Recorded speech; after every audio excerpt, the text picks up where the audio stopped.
Chapter 207. Excuse me for a moment. I almost forgot that I still have to teach the students. Assistant Lecturer Mao exclaimed when he saw the time. After bidding farewell to everyone, he hurried to the Imperial College. While he was in a hurry, an idea popped up in his mind. Since Datang Daily is offering a high price for everyone's essays, should I give it a try? Unlike Wang Lin, who was well off, Assistant Lecturer Mao's salary was relatively low. If his essay was accepted, he could become famous and earn money to support his family. Wouldn't that be perfect? With that in mind, Assistant Lecturer Mao quickened his pace. Good morning, sir. Assistant Lecturer Mao had almost doubled the usual 30-minute journey. He stood on the podium and coughed dryly. Sir, I was delayed by something earlier.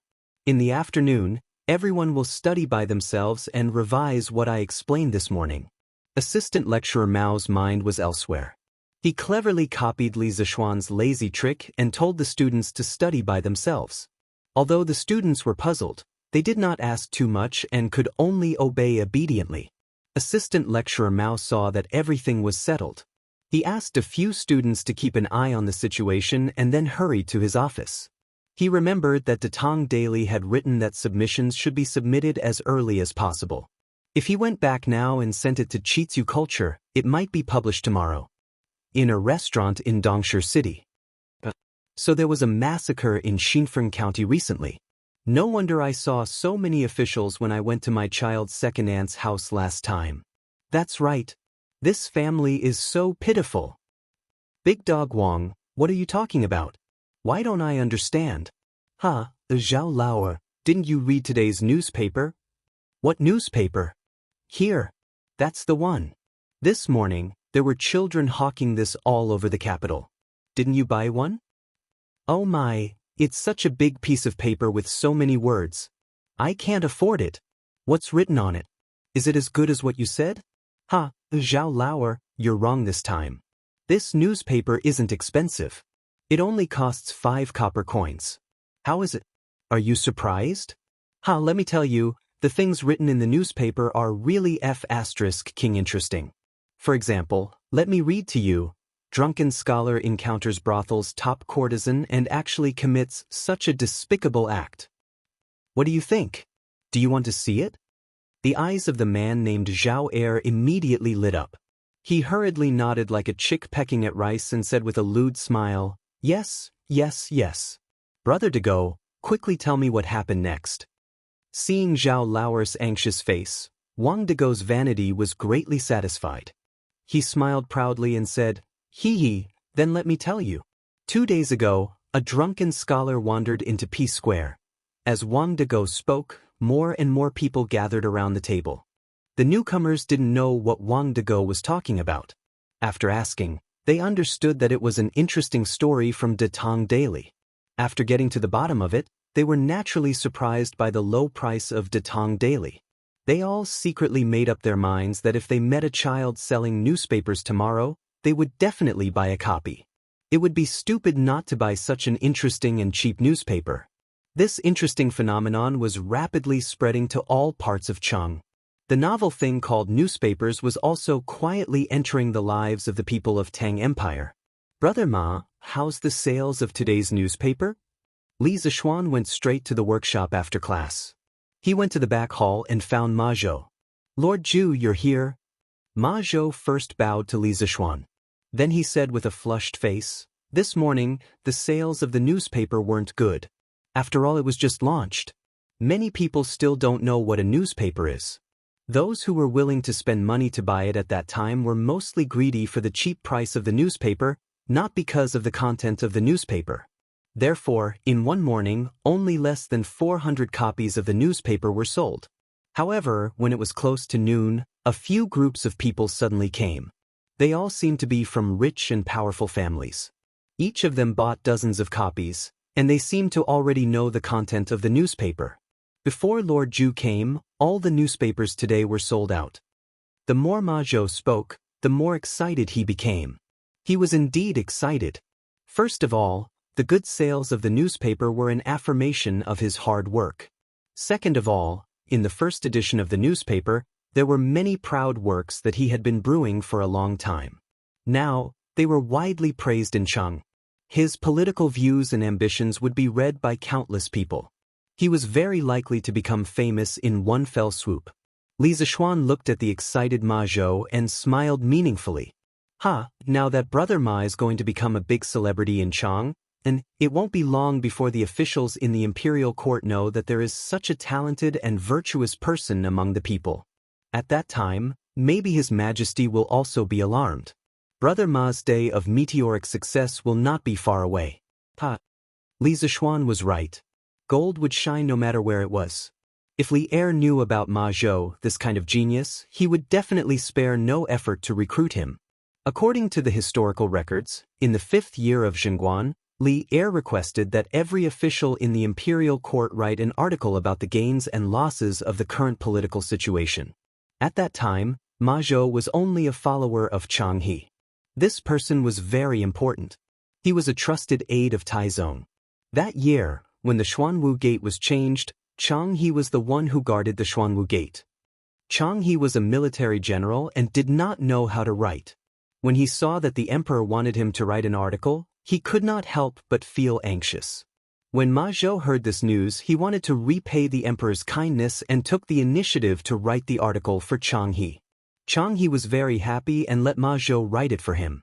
A few days later, Chang He presented the article that Ma Zhou had written about the current political situation to Li Er. After Li Er read it, he was shocked. He knew that Chang He was not good at writing. How could he write such a thorough article? He did not believe that this was written by Chang He and asked Chang He if he had written it. Chang He was an honest person and did not take credit for himself. He honestly told Li Er. When Li Er heard that there was such a genius under Chang He was very happy and immediately wanted to meet this genius. He did what he thought and ordered someone to call Ma Zhou over from Chang He's residence. However, he did not expect that Ma Zhou would be so arrogant. The attendant that was sent over came back alone. Not only was Li Er not angry, he sent someone to invite Ma Zhou again. After sending out 4 envoys, he finally managed to invite the arrogant Ma Zhou to the imperial palace. This was the famous story of Taizong's 4th invitation to Ma Zhou in history. Li Zixuan had heard their history teacher talk about it in his previous life. Therefore, he purposely said it today to see how Ma Zhou would respond. In fact, he was not confident that he could keep Ma Zhou. After all, the temple of Qitzu culture was still too small and could not accommodate a great god like Ma Zhou. Compared to Li Er's great temple, Qitzu culture did not have any attraction. What kind of person was Ma Zhou? Naturally, he could tell that there was another meaning in Li Zixuan's words. He was stunned. After a moment, he solemnly cupped his hands and said, "What are you talking about, Lord Zhu?" Ma Zhou was just a homeless scholar in Cheng. I am indebted to Lord Zhu for not abandoning me and being willing to help me in a business together. That is how Ma Zhou is today. Now that Qitzu culture has just taken shape, I will definitely not leave. Chapter 208. Even if His Majesty summons me at this time, I will never do such a treacherous thing. I remember Lord Zhu once said that you want all the scholars in Tang to be able to read books. At least before this great wish is realized, I will not leave. In the back hall of the workshop, Ma Zhou looked at Li Zixuan and said sincerely. Li Zixuan was touched. Unlike modern people who chased after fame and fortune, ancient scholars had integrity. This was the first time he had experienced such a scholarly character. Brother Ma, you are a man of noble character and unquestionable integrity. I was right about you.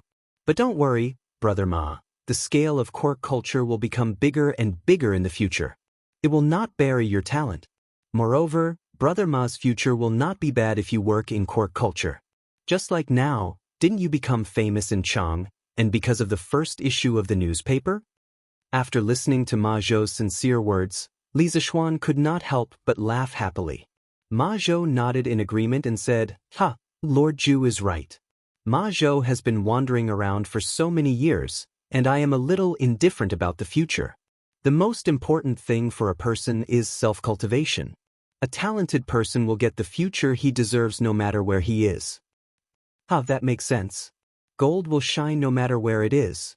The two talked and laughed for a while. Unknowingly, their relationship became closer. Lord Ju, the first batch of books has about 300 copies of each book, a total of 15 books. It is estimated that the printing will be completed in the next few days. How is the preparation of our bookstore? Ma Zhou took the initiative to ask. Li Zixuan pondered and said, Brother Ma, don't worry about this matter. I have already bought a shop next to Quirk Pavilion. The interior has been renovated and it can be opened at any time. In the future, this shop will be used to sell new paper, books, and newspapers. The shop will be named after Quirk culture. What do you think, Brother Ma? Li Zixuan had already asked Wang Zhong to contact someone about the shop. Wang Zhong was in charge of paying for the shop and finding someone to decorate it. He had always been a good hands-off shopkeeper. Very good, very good. Since everything is under Lord Ju's control, I just need to do things with peace of mind. Steward Ma, there's a young man outside who insists on buying a newspaper. Just as the two of them were chatting happily, a manservant came over and said in a hurry, Tell him directly that today's newspaper has been sold out and that he will come back tomorrow. Ma Zhou waved his hand and said. The manservant said with a bitter face, I also told that person, but he said that he had to buy the newspaper today. Otherwise, he was afraid that his young master would not forgive him. Moreover, he came here today after inquiring about many places.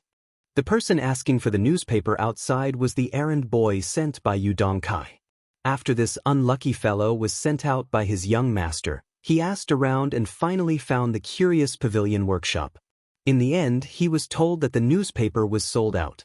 Thinking that she would definitely be punished by her young master if she went back like this, the little attendant made a scene at the entrance of the workshop, unwilling to leave. Li Zixuan saw an open newspaper on the table. Ma Zhou must have read it himself, so he said, Here, take this and send that person away. Spus. The manservant took the newspaper and hurriedly left. Li Zixuan looked at Ma Zhou and said, Brother Ma, go and get someone to print more newspapers. From tomorrow onwards, the number of newspapers printed will gradually increase. I estimate that the demand for newspapers will increase.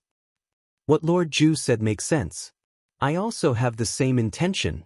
Li Zixuan nodded and said, Well, Brother Ma, how are the preparations for the layout of the second issue of the newspaper? After all, the newspaper had just been published. Li Zixuan felt that there would be relatively few people submitting articles today, so he asked this question. Ma Zhou smiled confidently and said, Don't worry, Lord Ju. I have already prepared the content of the second issue. Even if no one comes to submit articles today, I will still be able to fill the newspaper. Li Zixuan felt a little relieved. Ma Zhou's work was indeed reassuring. There were some things that he did not need to instruct at all. Ma Zhou had already taken the initiative to do it. Nan Feng, come here. In an old house in Yang Lane, Wang Yaluan called for the servant to come over. Hey, master, you called for me? A servant in green ran over quickly and bowed. Wang Yaluan handed over a stack of papers and said, Nan Feng, help me send these papers to the editorial department of Quirk Culture in the East City. Tell them that I want to submit articles. Yes, master. Nan Feng took the papers and was about to go out. Suddenly, he paused and hesitated carefully. Master, where is the editorial department of Quirk Culture? I have never heard of it. Wang Yaluan stroked his beard and smiled. According to the newspaper, it should be inside the workshop of Quirk Pavilion in Ani Lane. You should be able to find it if you look carefully. Although Nan Feng did not know what a newspaper was, he still knew about the workshop of Quirk Pavilion that had been popular in Chang'an recently. Yes, master, don't worry. I will definitely send the papers. The Imperial College. Kong Yingda had gotten a newspaper from somewhere. He was sitting on a stool and reading it with great interest. From time to time, he would sigh. After an unknown period of time, Kong Yingda put down the newspaper and sighed, This Ma Zhou is really a refined person. The first few policy essays were written clearly and logically. The last few articles on current affairs, although straightforward and popular, did not lose their humor. Although the latter part of the novel is unrealistic, the imagination of a heavenly steed soaring across the skies is truly admirable. Moreover, This newspaper even intends to let scholars submit articles. I'm afraid its influence will only grow in the future. Kong Yingda took another look at the newspaper and shouted, "Ah Lu." A moment later, a young servant came in and bowed. "Master." "Ah Lu, every morning, when you see a child selling newspapers, remember to buy a copy of this newspaper for me." Kong Yingda held the newspaper and instructed. "Yes, master." Taiji Palace, Sweet Du Hall. "Genius, this is a genius." "Mazhou?" "Zhao Song, who is Mazhou?" Li Er asked curiously as he leaned on his dragon throne and looked at the newspaper that he had gotten from God knows where. "Your Majesty, Mazhou is a scholar in the workshop of Li County. According to the investigation, this newspaper was handled by Mazhou." Zhao Song was obviously prepared. When he heard Li Er's question, he quickly answered, "Yes, go and investigate this Mazhou in detail. I am very interested in this person." Li Er nodded and ordered softly. A moment later, Li Er suddenly laughed. This Xinfeng County magistrate is really good at solving cases. He deserves to be rewarded. Zhao Song, send someone to the Ministry of Personnel to pass on my orders. Xinfeng County Magistrate Chang Qingyuan is conscientious, selfless, and able to solve cases like a god. He will be rewarded with 100 pieces of gold and silver and 10 pieces of silk. Chapter 209. In the Ganlu Palace. After about an hour, Li Er finally finished reading all the contents of the newspaper. He did not frown or criticize or scold the clickbait articles at the end and the novel at the end. He just smiled thoughtfully and said to Zhao Song, "Zhao Song, this newspaper that you found is quite interesting. I see that it says that there is a daily edition here. From now on, send me a daily edition of the newspaper." Zhao Song heard Li Er and smiled like a blooming chrysanthemum. He bowed and said, "Yes, Your Majesty." "Oh, right, how much is the price of this newspaper?" Li Er thought for a while and said, "Your Majesty, the price of this newspaper is 5 coins per copy. It's so cheap. Doesn't that mean that ordinary people can also afford to buy newspapers?" Li Er raised his eyebrows and said in surprise. Unlike some fatuous emperors who did not know the ways of the people, Li Er was very familiar with the prices of the people. He knew how cheap a newspaper was at 5 coins per copy. "Indeed, Your Majesty. I heard from the eunuch in the palace that there were people talking about the news in the newspaper in all the taverns in Chang, and today. Every time Li Xianji comes up with something new, the people of Chang, and will talk about it for a long time." Li Er thought for a while and shook his head with a smile. This kid still has a conscience this time. He did not set a high price for profit. I don't know what he's thinking.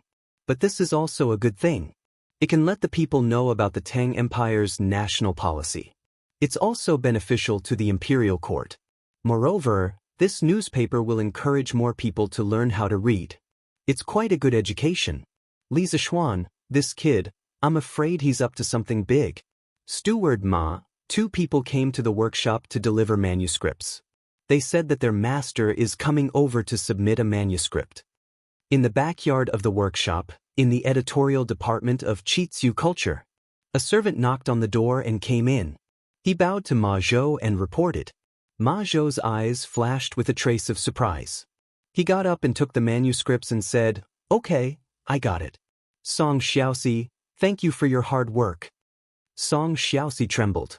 He did not expect Ma Zhou, a big shot in the workshop, to remember his name. It's not hard at all. This is what I should do. Steward Ma, thank you for your hard work. Song Xiaoxi hurriedly said with a smile. Ma Zhou smiled and said, "Well, if there are any submissions in the future, please send them to me as soon as possible. This is very important." "Yes, I will remember. If Steward Ma has nothing else, I will take my leave." Ma Zhou smiled and nodded. After Song Xiaoxi left the room, he sat down and read the article seriously. After a while, he clapped his hands and laughed. Good article, good article. It seems that tomorrow's newspaper needs to be changed." With that, he took the manuscript and hurried out to the printing department of the workshop.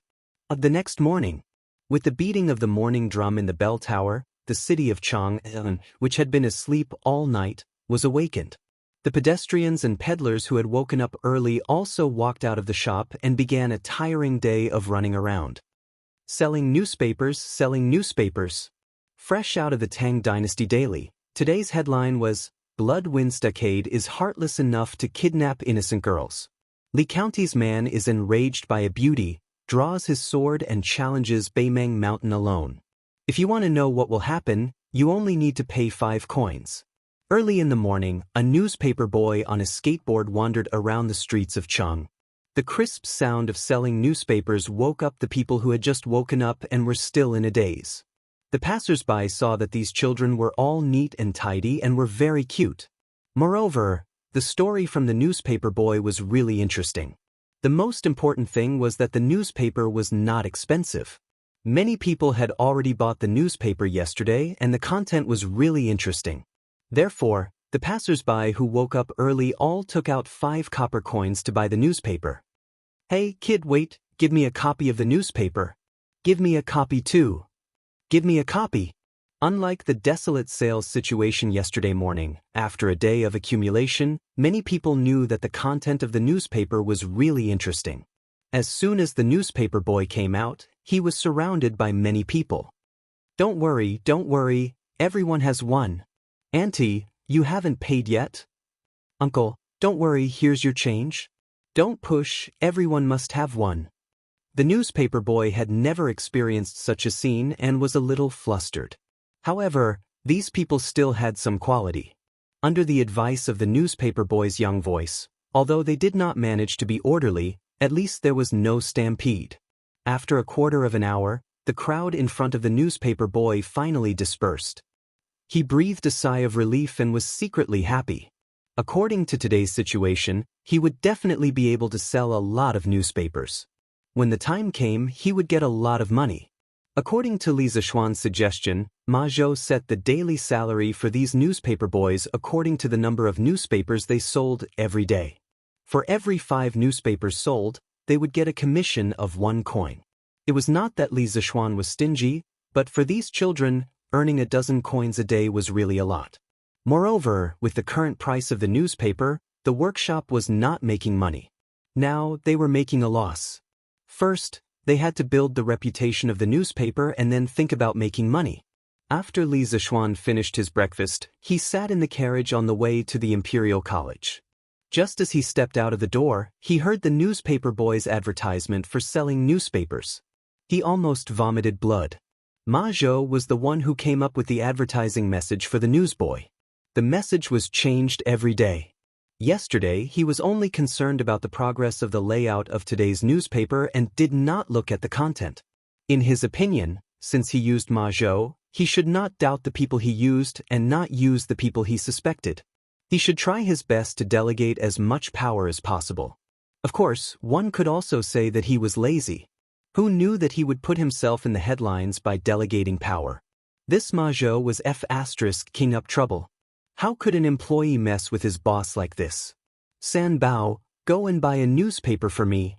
Li Zishuan's face was full of black lines as he shouted outside. Yes, young master. San Bao stopped the carriage outside and quickly went to buy a newspaper and handed it in. Li Zishuan opened the newspaper and began to read it seriously. After a while, he touched his chin and muttered with a smug face, "Am I really that handsome? Not bad, not bad. This Ma Zhou's writing style is really good. TSK, this psychological description is so accurate. It deeply and vividly shows the anxiety of an infatuated man to save the woman he loves.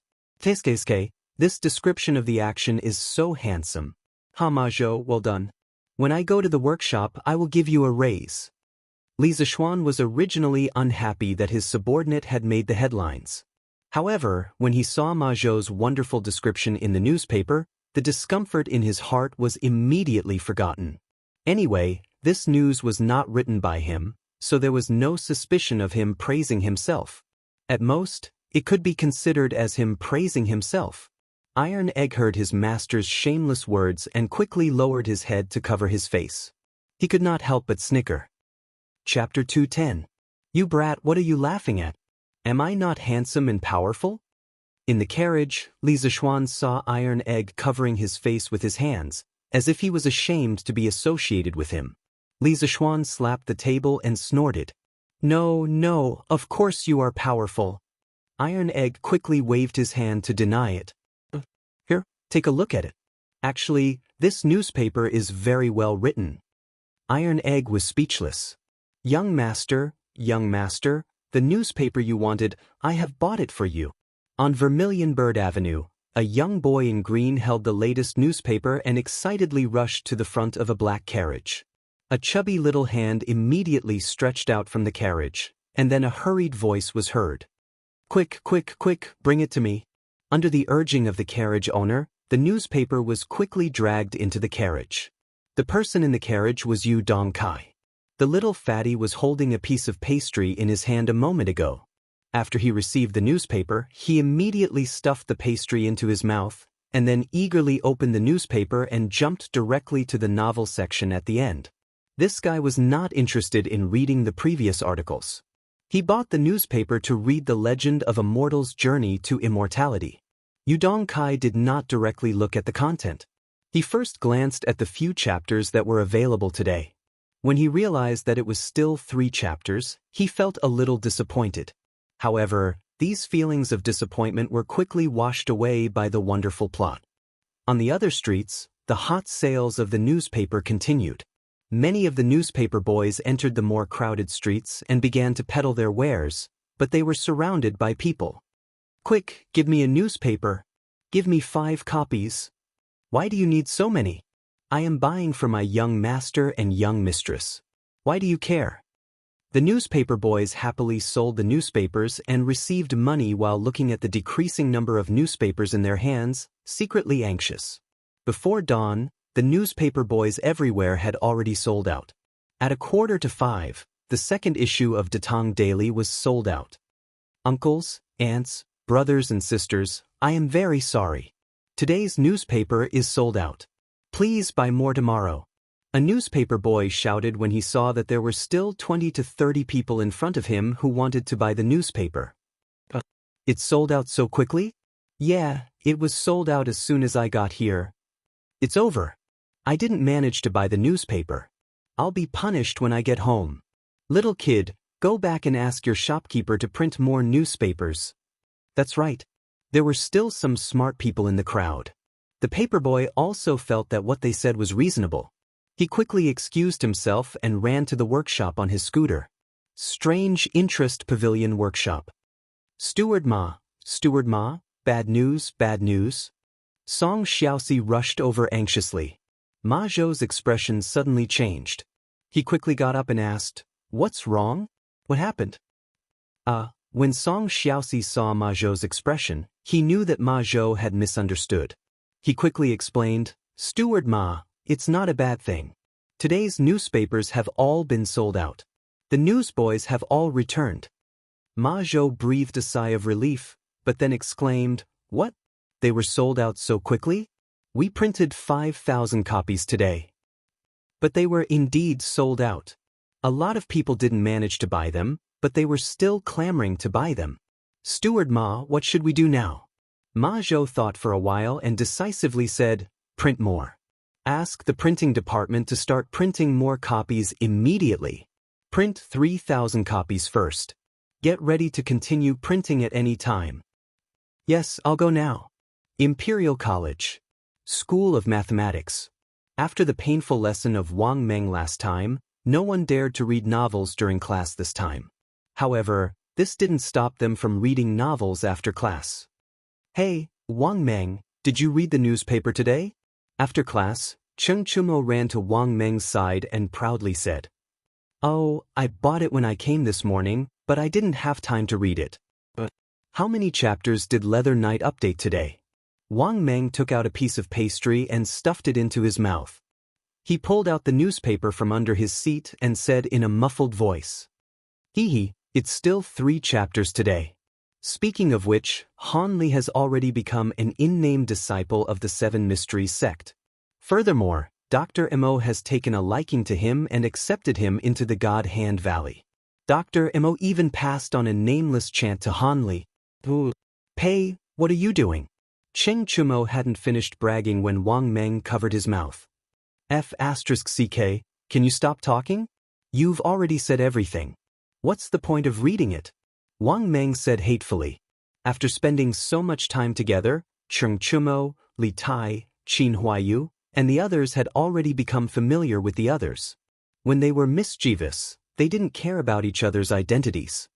Pei, did you not wash your hands? Stinks. Cheng Chumo turned on his insulting mode again. Wang Meng angrily said, F***ck, you're the one who didn't wash your hands. I was just eating. Li Tai looked at the two with a look of superiority. He already knew the first 10 chapters of A Mortal's Journey to Immortality. If it weren't for Li Zishuan's strict order not to reveal it to others, this little fatty would definitely run out to Cheng Chumo and Wang Meng and spoil their faces. Hey, Wang Meng, I didn't buy the newspaper today.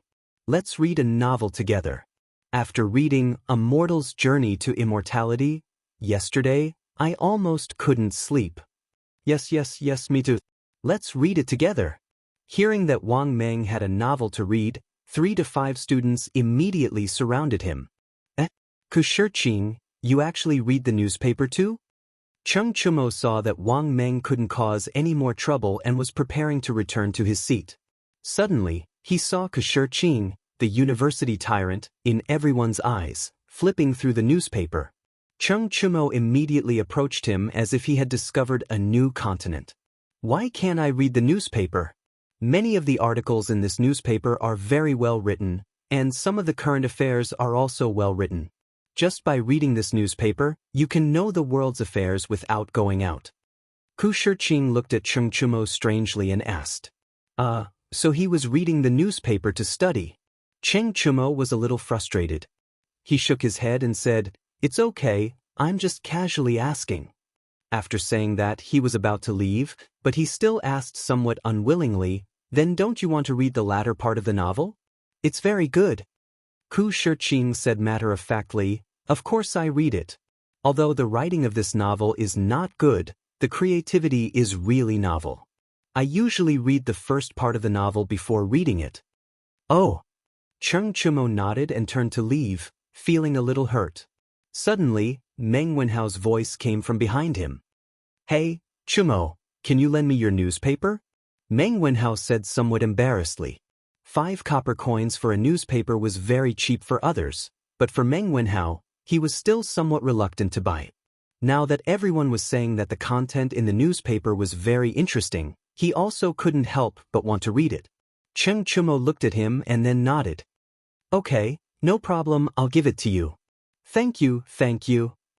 Imperial College Teaching Room. During the break between classes. Hey, Ziffin, did you read the newspaper today? Yes, I read it. It's very interesting, but it's a pity that there are only 3 chapters. I really want to catch this leather knight and make him write a few more chapters. Sun Ziffin's face first had a look of reminiscence, but then a look of hatred appeared on his face. Yeah, this person is really hateful. He only writes 3 chapters a day and always keeps people in suspense. Yu Dongkai also said with hatred. Chapter 211. Li Zishuan had no idea that he was being targeted by the 2 little bastards. He was taking advantage of the break between classes to rest on the sofa in the carriage in front of the classroom. It wasn't that he was lazy, but it was really tiring to stand and lecture for a long time. At this moment, he truly understood how difficult it was to be a teacher in his previous life. It was indeed a respectable profession.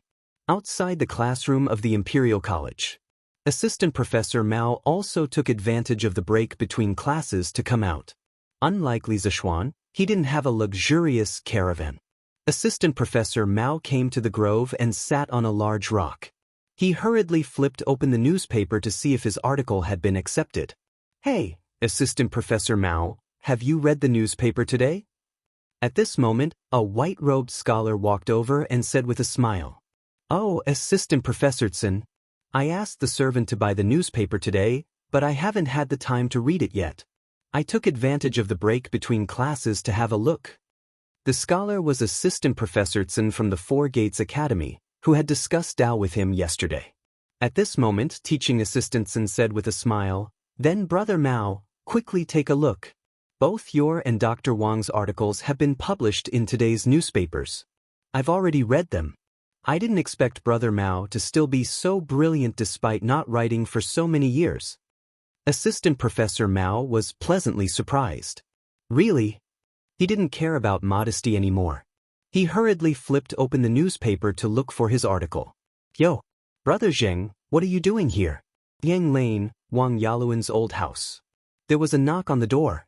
Wang Yaluan knew it was Professor Zheng, so he personally went out to welcome him. Brother Yaluan, I'm here to congratulate you. Have you read the newspaper today? Professor Zheng followed Wang Yaluan into the courtyard and laughed. Yes, I have. Brother Yaluan's policy paper was really brilliant. I'm itching to write one too. Brother Zheng, you must be joking. Your policy paper is definitely better than mine.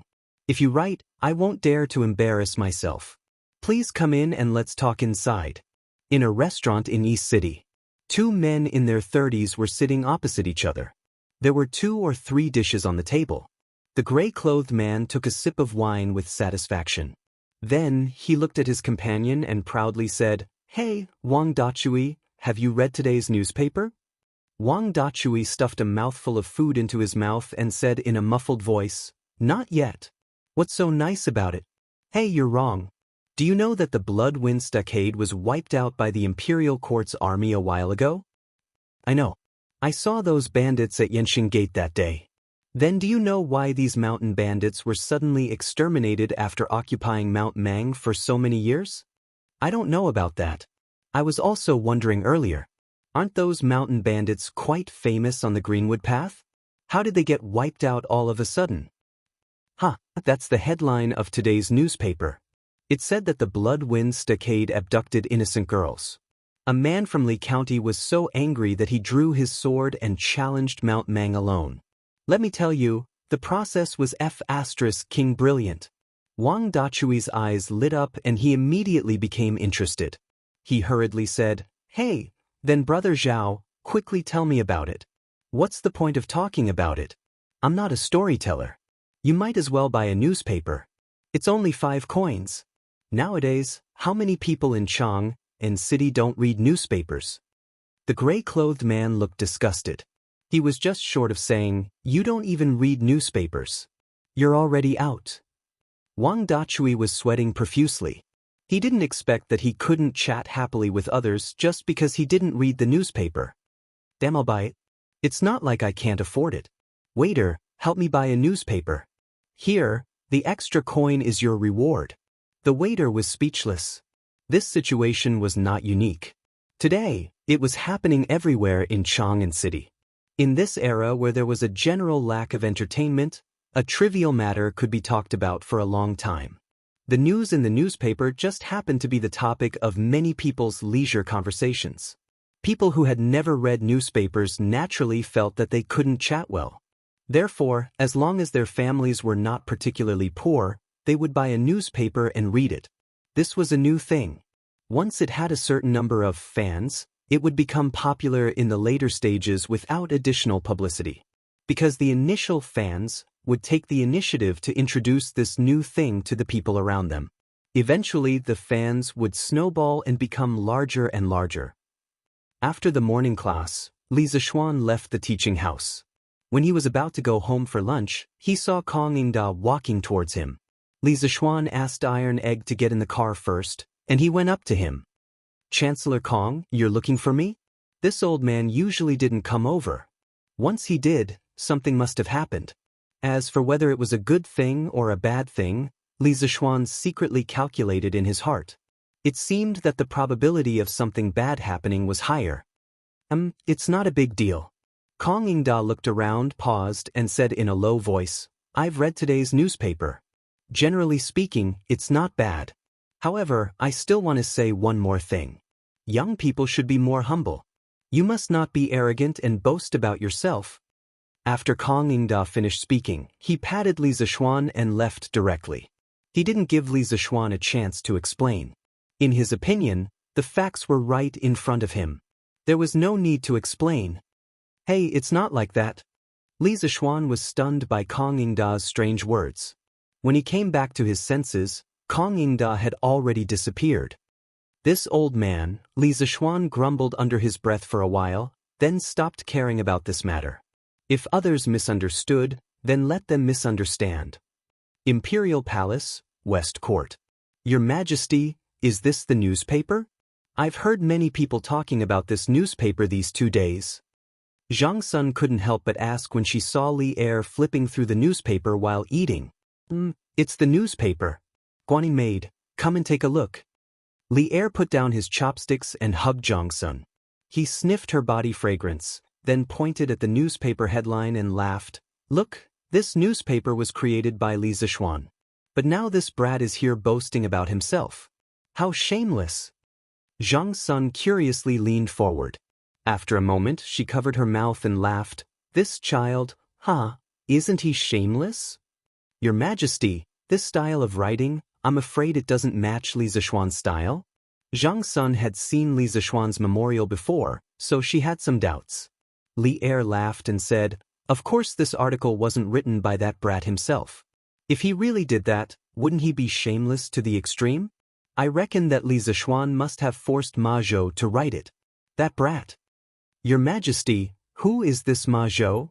Li Er said warmly, this Ma Zhou he. Chapter 212. Han Village. Yushi, this is the newspaper that I asked old Hu to bring back from Chang. Han Lijing walked in from outside and handed a newspaper to Han Yushi. Then he smiled. Han Yushi quickly took it and said happily, thank you, father. Take a look. What's written in today's newspaper? Okay. Han Yushi responded softly and began to read the newspaper carefully. Today's headline came into view. Blood Wine Stockade abducted a good girl. Li County's man was furious for a beauty. He drew his sword and challenged Beimeng Mountain alone. Han Yushi's expression couldn't help but be startled. The soul-stirring life and death rescue half a month ago reappeared in her mind once again. The corners of her eyes flashed with tears not long after. Yushi, what's wrong with you? Han Lijing saw that his daughter's expression was not right. She looked like she was about to cry, so he quickly asked. No, nothing, father. Today's newspaper is very interesting. I want to take it back to my room and read it carefully. Han Yushi immediately realized that she had lost her composure. She quickly wiped the corner of her eyes and forced a smile. Although Han Lijing felt that something was wrong, he was a father.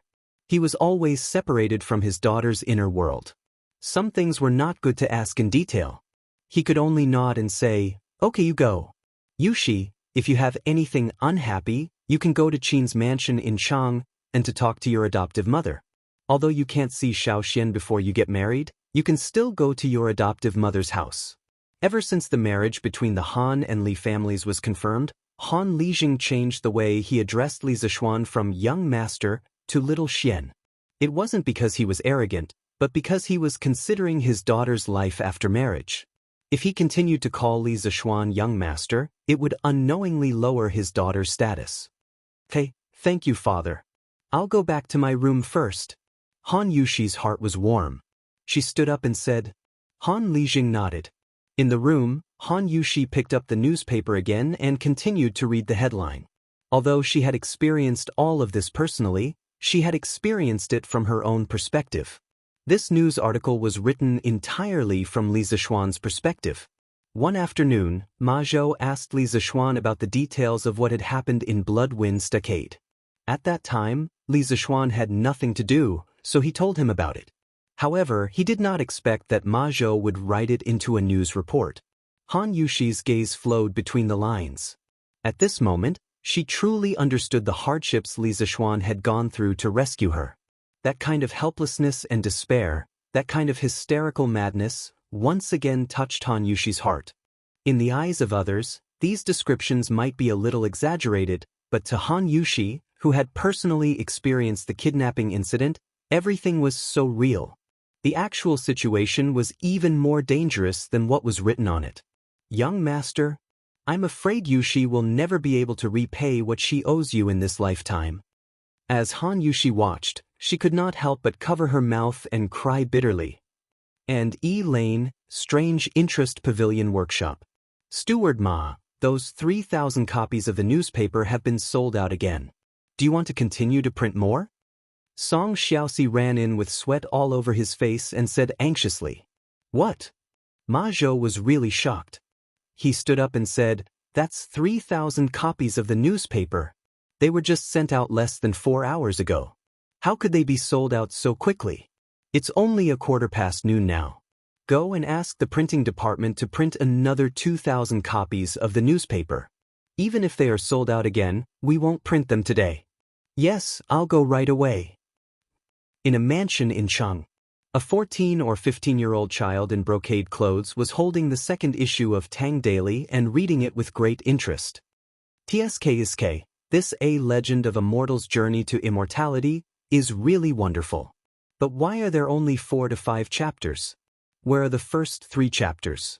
The child in brocade clothes sighed with a little dissatisfaction after reading the first 3 chapters of this issue of A Legend of a Mortal's Journey to Immortality. Brother, you're so stupid. The first 3 chapters are naturally in the last issue of Tang Daily. A little girl around the age of 10 giggled as she spoke from behind.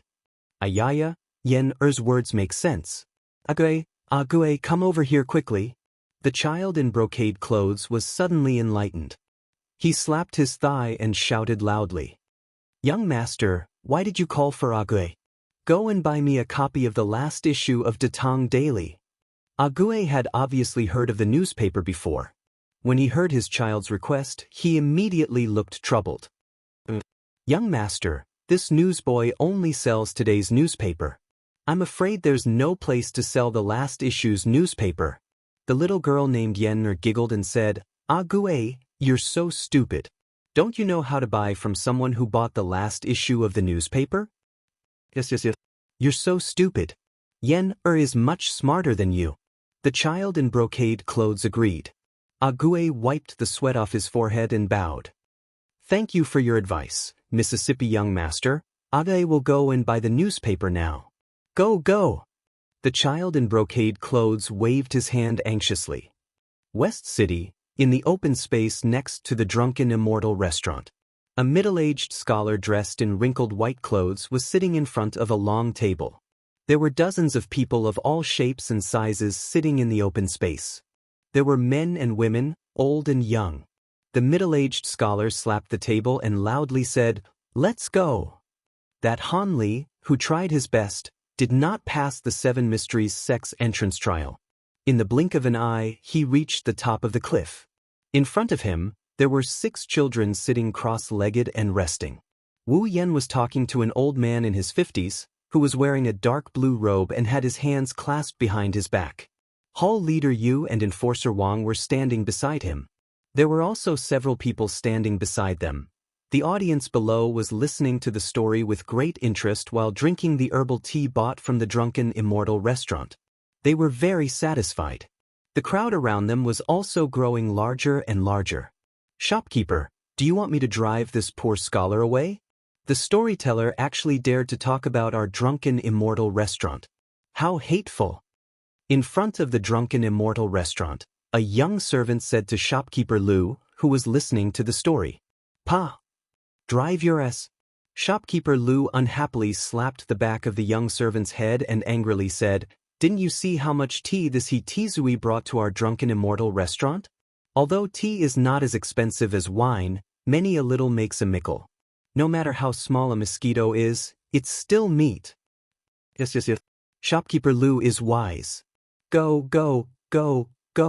brew me another pot of tea. This story is quite interesting. Shopkeeper Lu waved his hand and comfortably sat back on the stool, leisurely listening to the story. Gradually, Tizui's 6th chapter of The Legend of a Mortal's Journey to Immortality came to an end. During Dr. Mo's time in the 7 Mysteries sect, although the disciples have never seen his skills and do not know the strength of his martial arts, he has used his brilliant medical skills to save the lives of many disciples. Therefore, although he is often expressionless and rarely speaks, he is still respected by the disciples of the 7 Mysteries sect. Dear guests, today's story has come to an end. This Tizui's life is not easy. If you have money, come and support me. If you don't have money, come and support me. That's it? That's right, it's too fast. I haven't heard enough yet. Be content. Today, Hitizui told 6 chapters in one go. The first 3 chapters of The Legend of a Mortal's Journey to Immortality are already very difficult to read. Yesterday's newspaper didn't have much. That's right.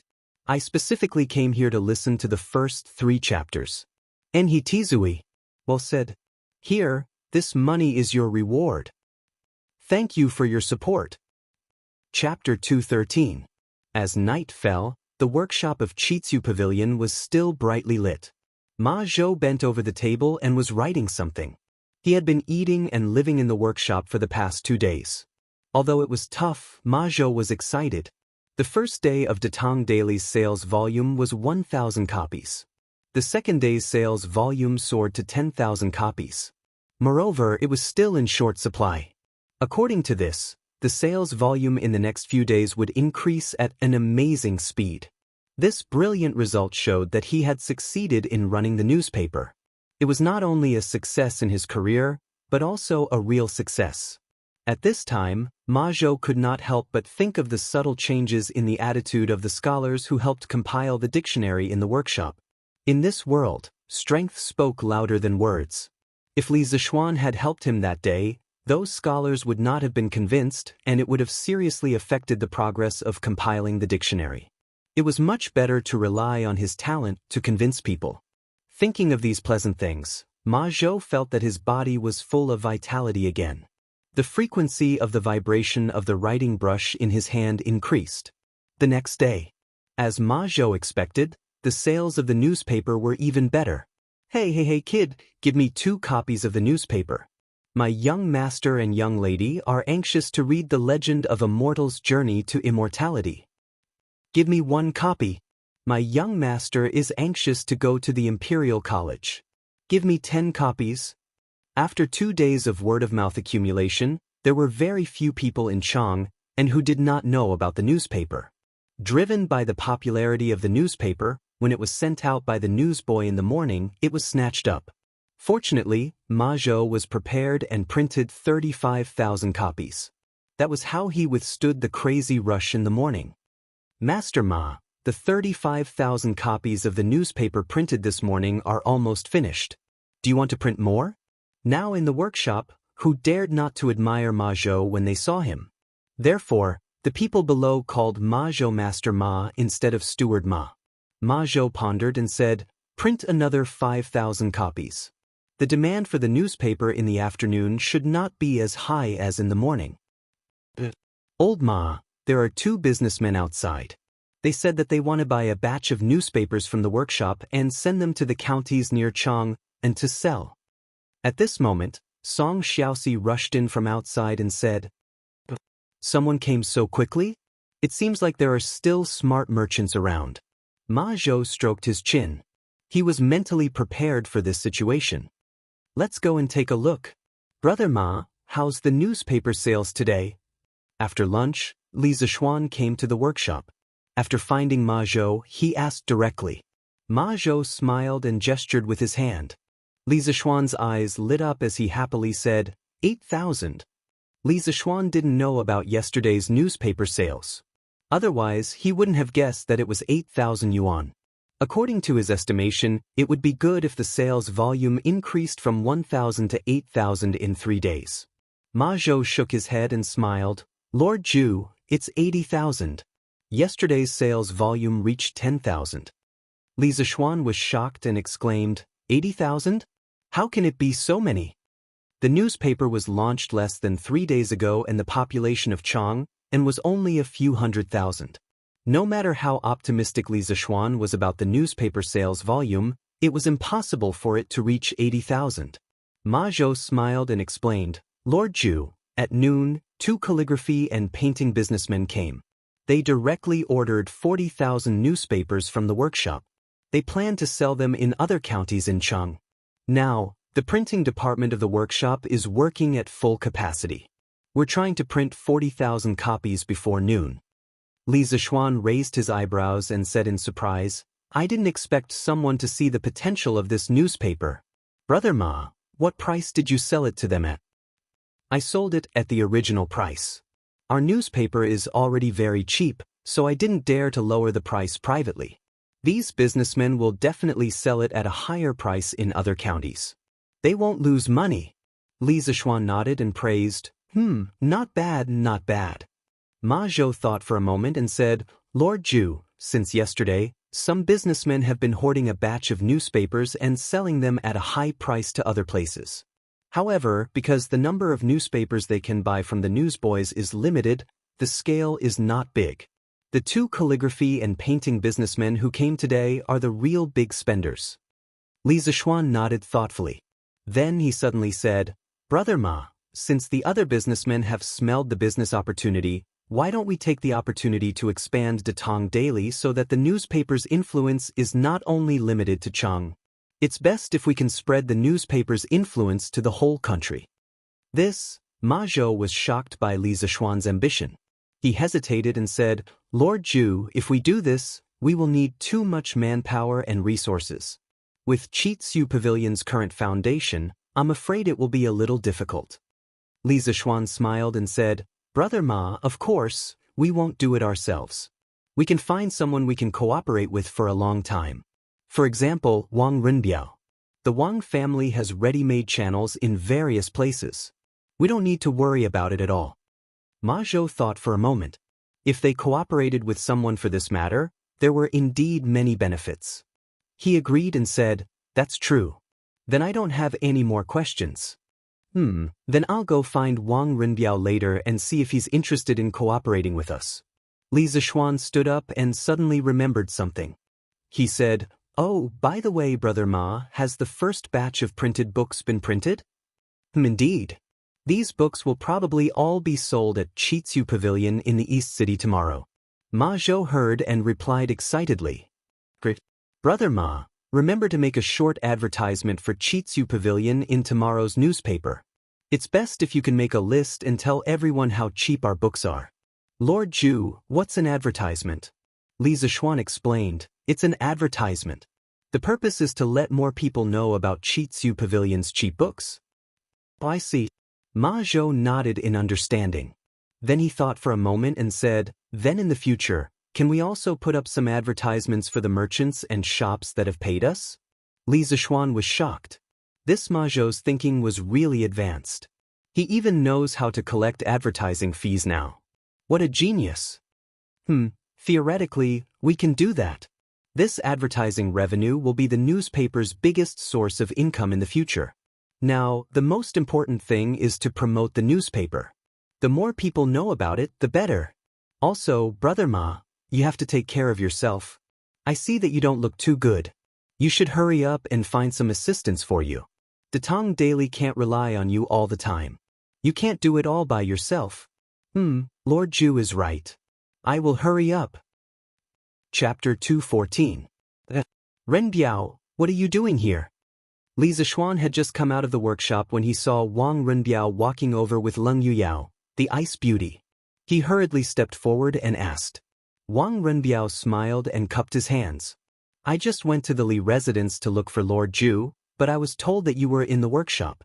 It just so happens that my business has something to do with the workshop, so Yuyao and I came over. Li Zishuan's heart skipped a beat. Could it be that someone sent him a pillow just as he was about to sleep?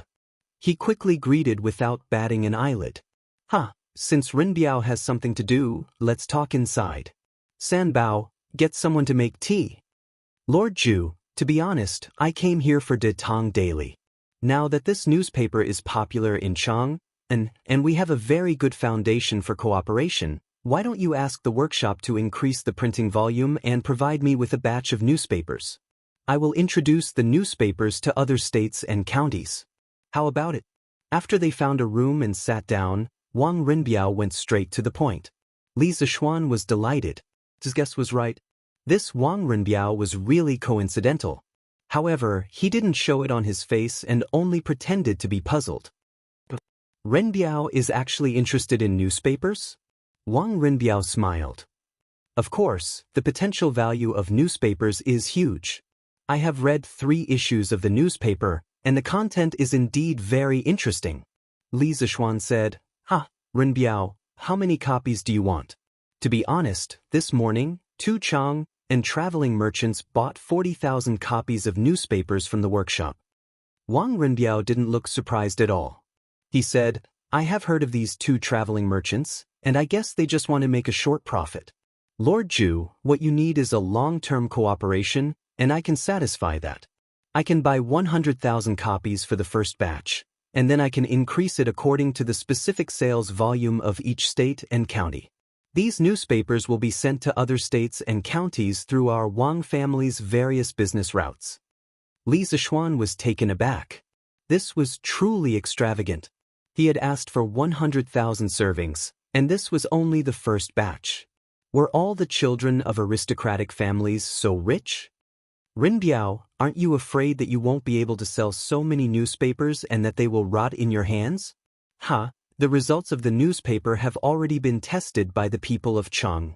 I don't believe that something that can become popular in Chang and will not be popular in other provinces and counties. After we introduced the scooter and drunken immortal to other places, they became popular among many people. Li Zishuan liked working with Wang Renbiao because of his decisiveness, wisdom, and straightforwardness. Hearing Wang Renbiao's words, he smiled and said, Good. Since Renbiao is so straightforward, I will also be straightforward this time. The workshop will sell you at least 100,000 copies of the newspaper at the price of 9 copper coins per copy. Don't bargain with me. The 2 businessmen in the morning both bought it at the original price of 5 copper coins per copy. Wang Renbiao had a look of joy and said happily, All right, then this Wang will thank Lord Zhu very much. But can Lord Zhu start supplying me with the first issue of Datang daily?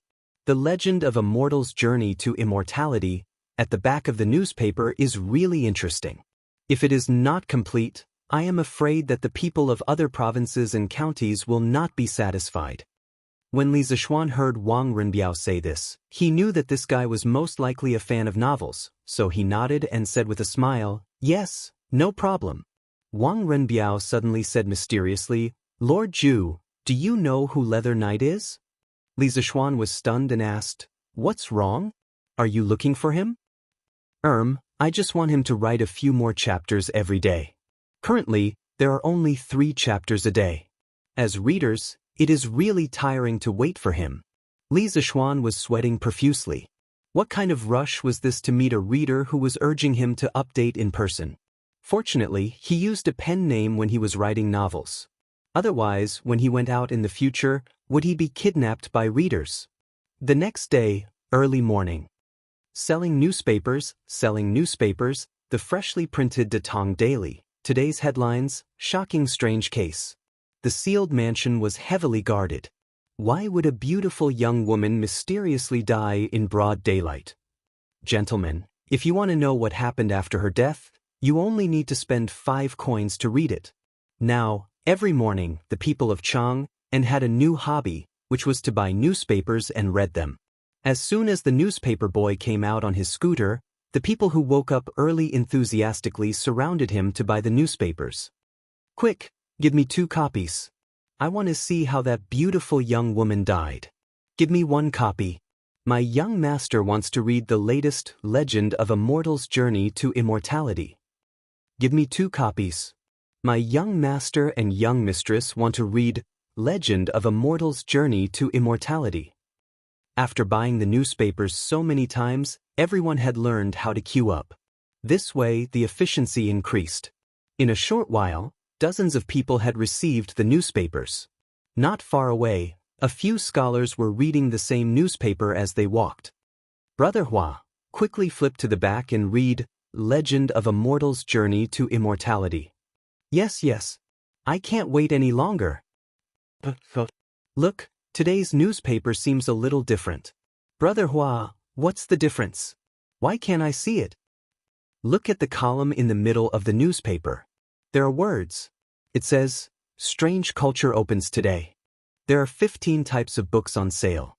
De Shui is 110 coins per volume. Spring and Autumn Classic is 100 coins per volume. Analects of Confucius is 100 coins per volume. Mencius is 90 coins per volume. Hiss! How can it be so cheap? Is there a mistake? De Shui is 1,400 coins per volume in other bookstores. Brother Hua, let me see. You must be wrong. Scholar Hua was doubting his life after being criticized by his companions. He could only pass the newspaper to his companions and say, "Here it is. Here for you. Brother Meng, take a look for yourself." Scholar Meng quickly took the newspaper and looked at it carefully. Then he exclaimed, "It's true. It's really so cheap. Is this strange culture crazy? Could it be that they are just making up the numbers and selling books with poor printing quality at a cheap price? Let's go and see." Yes. Let's go together. But the East Market is not open yet. Not only these scholars, 80% of the people who received the newspaper saw the advertisement. Strange culture, which had not yet opened, became a hot topic in Cheng. Countless people were discussing it in private. Some said that it was playing to the gallery, some said that the shopkeeper was crazy, and some said that the price was wrong on the newspaper. However, most people chose to take a look for themselves. What if it was true? If they bought a copy and sold it, wouldn't they be able to make a huge profit? No matter how the people discussed it, Strange Culture became the fastest-selling shop in Cheng, and even the whole Tang dynasty. Chapter 215. Clang, clang, clang. As the gongs and drums sounded for the opening of the markets in the East and West markets, countless commoners who had been waiting outside the gates filed in. Unlike the past, the commoners today were especially anxious and seemed to be fighting to be the first. Even the officials who had just sounded the gongs and drums were pushed to the side. Hey, don't push. What's there to push? The official stretched out his hand and shouted at the crowd. However, he was alone. Before his shout could spread, it was drowned out by the sea of people. A quarter of an hour later, when the first wave of people had all entered the Eastern Market, the official wiped the sweat from his forehead and said to his companion with lingering fear, "Phew, why are these people so anxious today? Is there something new going on in East City today?" Another official curled his lip and said carelessly, "Who cares? Wangde, you stay here for a while. I'll go check out the latest legend of a mortal's journey to immortality. Hey, I just bought it this morning." "Hey, why are you slacking off again? You call this slacking off? If worst comes to worst, I'll explain it to you after reading it. You won't be able to read it anyway." Hee, that's great. Dear friends, today is the official opening of Strange Culture.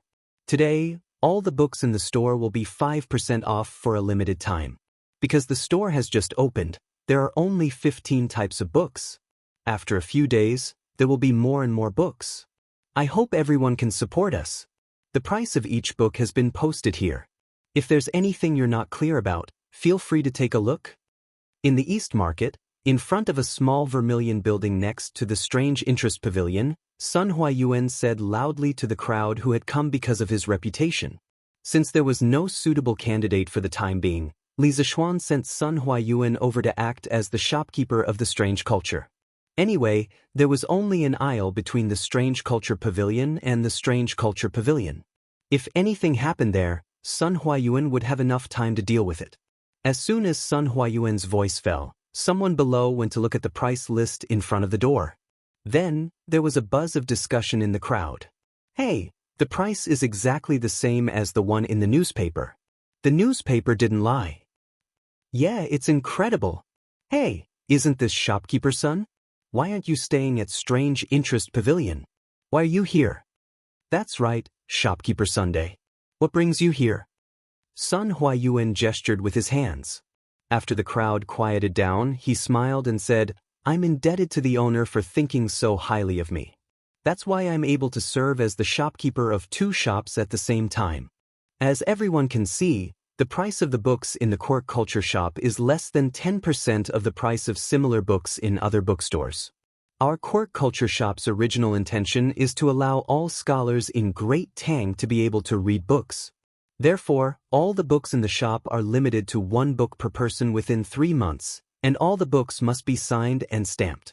Please abide by the rules and don't buy too many books under false names. We will check regularly. Once we find a customer who violates the rules, you will forever be blacklisted by Chitsu Culture. You will never be able to buy any books published by Chitsu Culture. Sun Huayuan's words made everyone's blood boil. In this era, there weren't many people who could afford to buy books.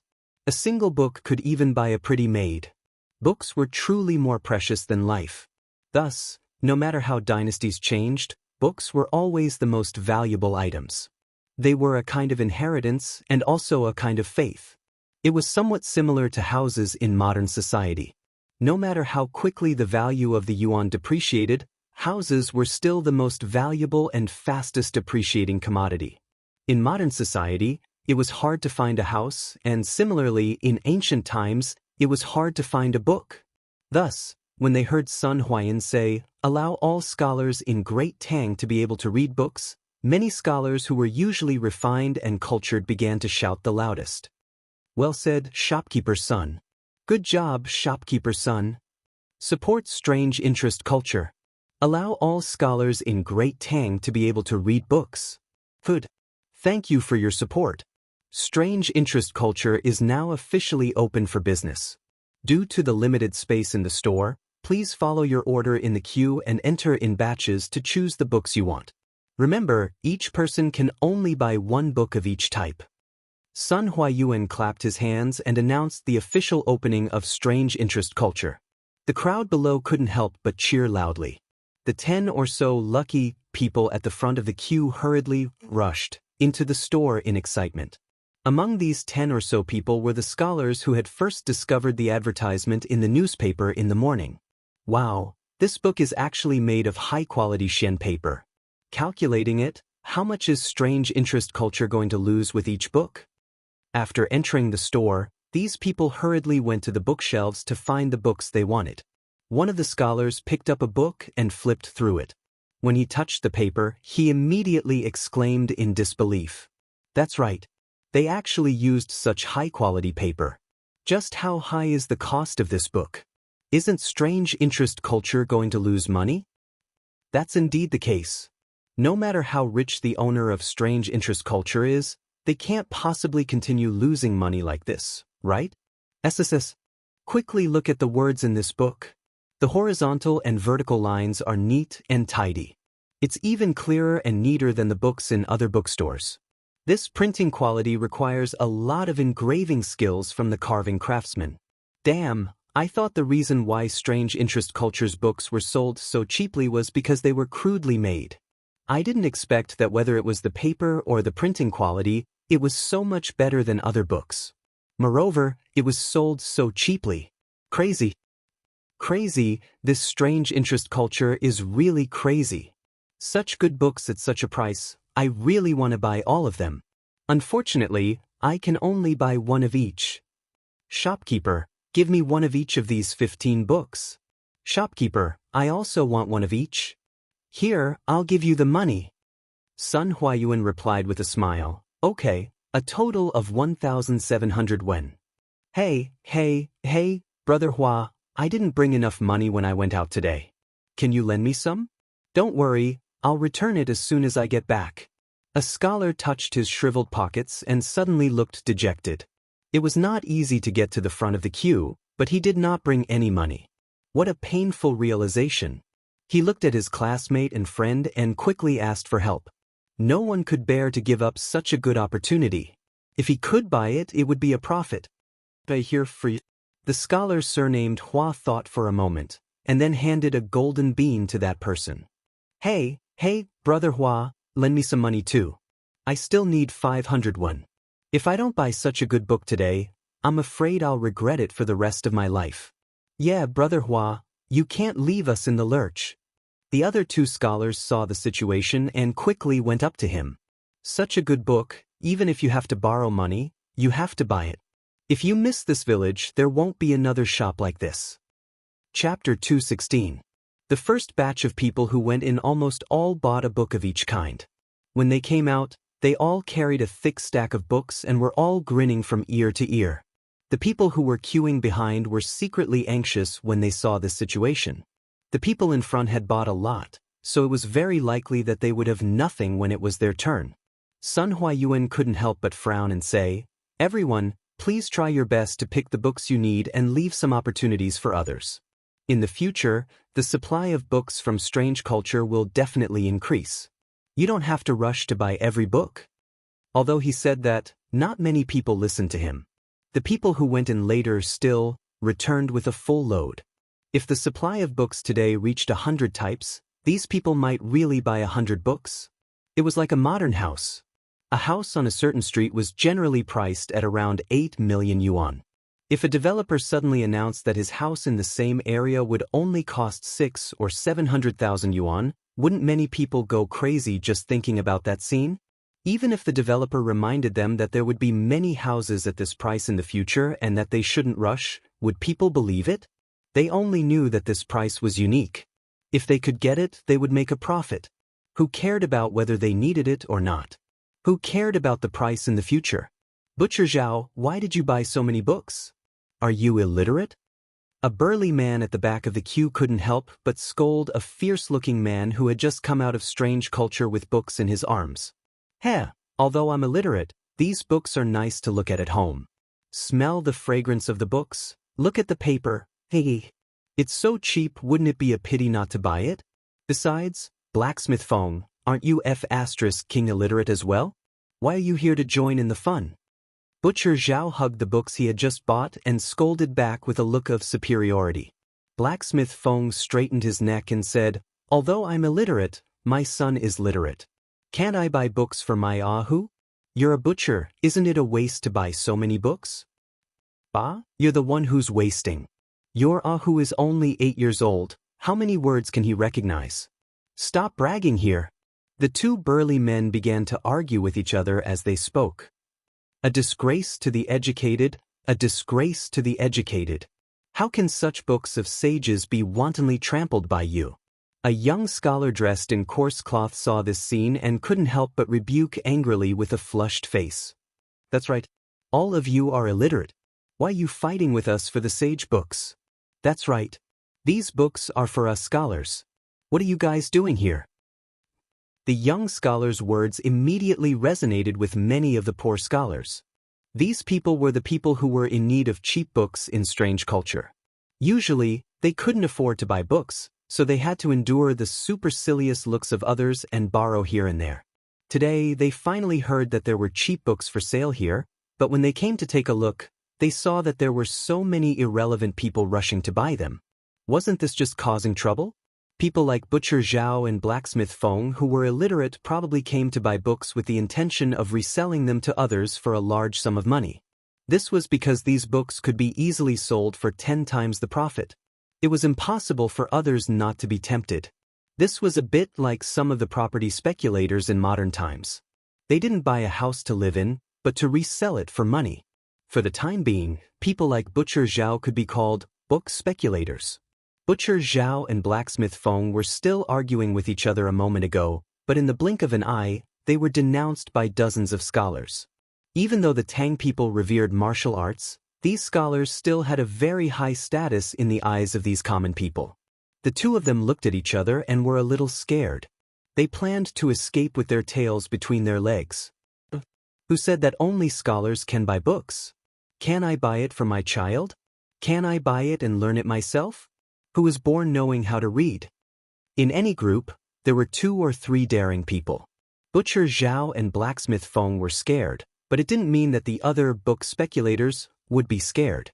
Just look at them. Seeing that they were about to become street rats that everyone wanted to beat, a curly-bearded man couldn't help but refute. Big Brother Huang is right. Can I buy books for my child? Did I violate any laws of the Tang dynasty? You're not convinced? Are you going to scold your mother when she buys books for you? This was the type of person who scolded the streets. Old Wang's wife is right. Besides, shopkeeper's son said that everyone in the Tang dynasty should be able to afford to read. What's wrong with us buying books and learning them ourselves? This was the type who secretly changed the concept. You're spouting nonsense. Shopkeeper's son clearly said that all the scholars in the Tang dynasty should be able to afford to read. You're not a scholar. Immediately, a quick-witted scholar reprimanded. Right. Shopkeeper's son already said that these books are prepared for scholars. What are you all doing here? Only scholars can buy books. All of you, Go away. Why do you care if I buy books for my son? That's right, that's right. You're not convinced? If you're not convinced, come and beat me up. Pooey, such a shrew. You're simply unreasonable. Who are you calling a shrew? Husband, someone is scolding your wife. Aren't you going to do anything about it? Who? Who dares to scold my ruwa? You're asking for a beating. Io. A gentleman uses his mouth, not his fists. You dare to hit someone? So what if I hit you? As a scholar, your mouth isn't clean. You're not worthy of being called a scholar. Yes, hit him. You have no respect for the law. You all really have no respect for the law. The people on both sides blamed each other. The more they argued, the more chaotic they became. In the end, when one of them made a move, it was as if a spark had been thrown into a pile of gunpowder, causing an explosion. In the end, the argument escalated into a group brawl. Sun Huayuan, who was busy collecting money and maintaining order, was caught off guard. Stop, all of you stop. No more fighting. Whoever fights again is not allowed to buy books in the strange culture in the future. When Sun Huayuan heard the commotion outside, he came out to take a look. Immediately, his face turned pale with fright and he hurriedly shouted for them to stop. However, even though he had threatened them, it wasn't enough to calm them down. Sun Huayuan couldn't help but sweat profusely. As he shouted for them to stop, he directed the servants in the shop to pull apart the fighting crowd. But today, there were 700 to 800 people queuing up at the strange culture. His manpower was like a small boat in the sea. It was completely useless. In the end, the commotion alarmed a group of martial marquis who were patrolling the streets. The leader ordered his subordinates to call for reinforcements while he led the rest of the martial marquis into the battle. All of you stop. In broad daylight, you actually dare to fight on the streets. All of you stop immediately. Otherwise, we'll bring you back to the yamen for punishment. The leader of the martial marquis pulled out a large blade from his waist and shouted coldly. His voice was much louder than Sun Huayuan's voice. The noisy crowd immediately froze. Some of the more timid ones exclaimed in surprise, "That's right. Not good, Martial Marquis is here. Quickly stop. Stop fighting, stop fighting. Martial Marquis is here. Master Martial Marquis, I didn't fight. This has nothing to do with me. I didn't fight either." A moment later, another large group of martial marquis rushed over and surrounded the fighting crowd. The two sides finally stopped fighting and the scene calmed down. "Don't move. Who is the shopkeeper of this shop? Come out and answer me." The leader of the young martial marquis saw that his companions had finally arrived. He felt a little more confident, so he stood out and said coldly. Chapter 217. Imperial College. In the mathematics school, Li Zishuan was teaching the students. There was a weekly exam tomorrow, so he was very serious in his lecture. The other students were listening even more seriously. Facing this binary linear equation, we must first observe its structure and find a way to eliminate the elements to reduce the number of unknowns. As for how to do this, let's look at an example. Cheng Chumo, pay attention. Tomorrow's weekly exam will definitely have a binary linear equation. Li Zishuan was about to turn his head to write an example on the blackboard when he suddenly caught a glimpse of Cheng Chumo's little tricks. He could not help but scold him. Cheng Chumo was greatly embarrassed. He quickly straightened his body and puffed out his chest, pretending to be a good student. However, in his heart, he was secretly criticizing Li Zishuan for being a bad brother. Bang bang! At this time, there was a sound of knocking on the door from outside the classroom. Li Zishuan looked up and saw San Bao standing by the door. She was carefully looking at him as if she had something to say. Li Zishuan thought that something must have happened. Otherwise, San Bao would not be so stupid as to disturb him during class time. Thus, he said to the students, "Wait a moment." Then he walked out of the door. At this time, he realized that behind San Bao was a person in blue clothes and a gray hat. Li Zishuan recognized this attire at a glance. It was the staff attire of the Strange Interest Pavilion. He could not help but be shocked. Could it be that something happened at the Strange Interest Pavilion? San Bao, what happened? Li Zishuan brought the two of them to a cypress tree in the courtyard and hurriedly asked. Young master, shopkeeper's son sent heir who to say that something happened at the strange interest pavilion. He wants you to go there. San Bao pulled out the servant behind her and said to her young master. Heir who, what exactly happened at the strange interest pavilion? Boss, in front of the strange interest pavilion, many customers who bought books are fighting. Even Wu Ho was alarmed. Shopkeeper's son sent me to ask you, what should we do? What? Li Zishuan exclaimed with his eyes wide open. Wait, I'll go to the dormitory to inform the students, and then I'll go there myself. You can tell me the details on the way there.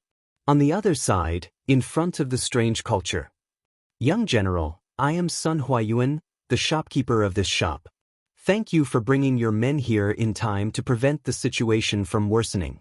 Sun Huayuan walked up to the leading Wu Ho and cupped his hands. The young martial marquis quickly stepped aside, not accepting his bow. He looked at Sun Huang, squinted his eyes, and said meaningfully, I am only the right martial marquis Wei Yi Si Gu, and am not worthy of the title of general. Since shopkeeper's son has opened a shop to do business, then you must restrain your customers. How can you gather people to cause trouble and disturb public order? Could it be that you think our Wu Ho government's planks are vegetarians? The left and right Wu Ho Wei of the Tang dynasty was a department that was responsible for the security of Cheng. It was similar to the function of a modern police station. The left and right Wu Ho Wei had one general each, and two generals each.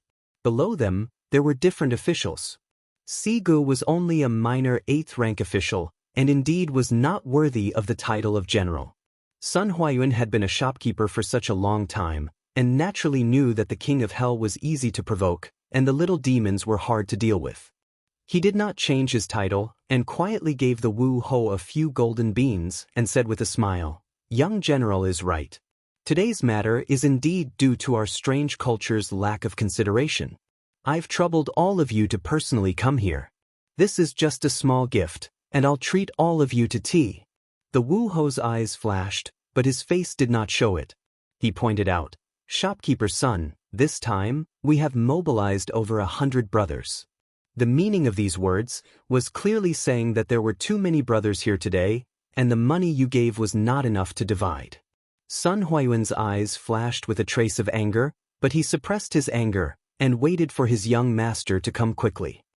Then how much does young general think is appropriate? The young Wu Ho smiled proudly, and was about to speak, when he heard a voice full of energy from outside the crowd. Who dares to cause trouble at the foot of the Son of Heaven? The crowd automatically dispersed, and the young Wu Ho saw the person who came and was shocked. He hurriedly went forward and bowed. This subordinate pays his respects to great General Yuqi. The person who came was Yuqi Jingda, the only great general of the right Wu Ho Guard. For such a big shot to personally come, the young Wu Ho could not help but be surprised. You get up. Tell me what happened here. Yuqi Jingda's face darkened, and he asked in a deep voice. Chang and city's public security had always been good. Today, a brawl between hundreds of people had suddenly occurred, and as the head of the capital's public security bureau, he had lost a lot of face. Uncle Yuqi, the young Wu Ho was about to speak, when another voice came from outside the crowd. It was Li Zishuan who had finally rushed over. On the way, he listened to Air whose detailed explanation of the ins and outs of the matter, and his heart could not help but feel a burst of irritation. Before this batch of books had been sold, he had already considered book speculators, like Butcher Zhao, so he had let Sun Huayuan introduce a limited purchase policy. However, he did not expect that it would still arouse the dissatisfaction of some people, and in the end, it had caused a big fight. He had originally wanted to do something good for the people of the Tang Empire, but in the end, a good thing had turned bad, and he had even alarmed the Wu Ho. There might even be court officials impeaching him for disturbing public security tomorrow.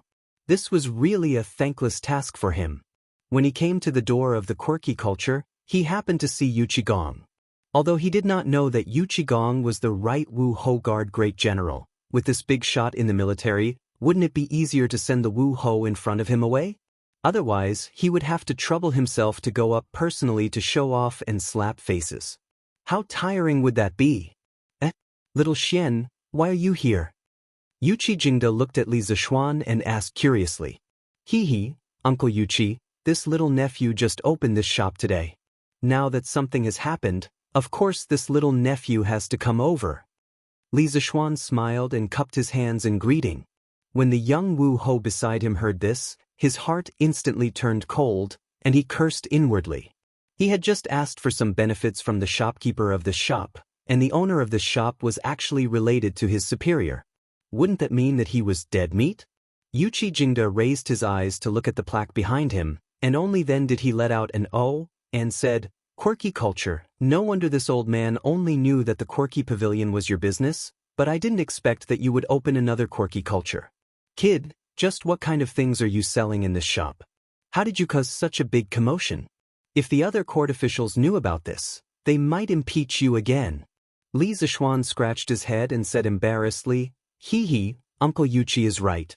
Today, it was just these people in front of me who started fighting because they wanted to buy books. This little nephew will pay attention in the future, and I guarantee that this kind of thing will not happen again. Uncle, please wait a moment and allow this little nephew to say a few words to these customers. Chapter 218. Yes, these people actually fought over a few books. It's indeed too outrageous. Little Xian, you have to make things clear with them, or else, if there's a next time, this old man will bring all of them back to the martial Marquis government for punishment. Hearing the reason for the fight, Yuqi Jingde could not help but frown. Li Zixuan hurriedly cupped his hands in acknowledgement. He walked to the front of the crowd and looked at the scholars and commoners who were surrounded by the Wu Ho officials. Many of them had disheveled clothes, bruised noses and swollen faces. It was clear that they had been injured in the previous conflict. Li Zixuan could not help but feel speechless. Wasn't it just a few books? Did these people really need to fight? Shopkeeper's son, who started it? Li Zixuan coldly asked. Most of the people who opened a shop wanted to make money peacefully. No matter what the reason was, these people should not have fought in front of his shop. This was also slapping his face, so of course he would not be happy. Young master, I heard the people below say that it was this couple who started it. Sun Huayuan walked forward and pointed at the couple in the crowd. Li Zixuan nodded and looked at the crowd.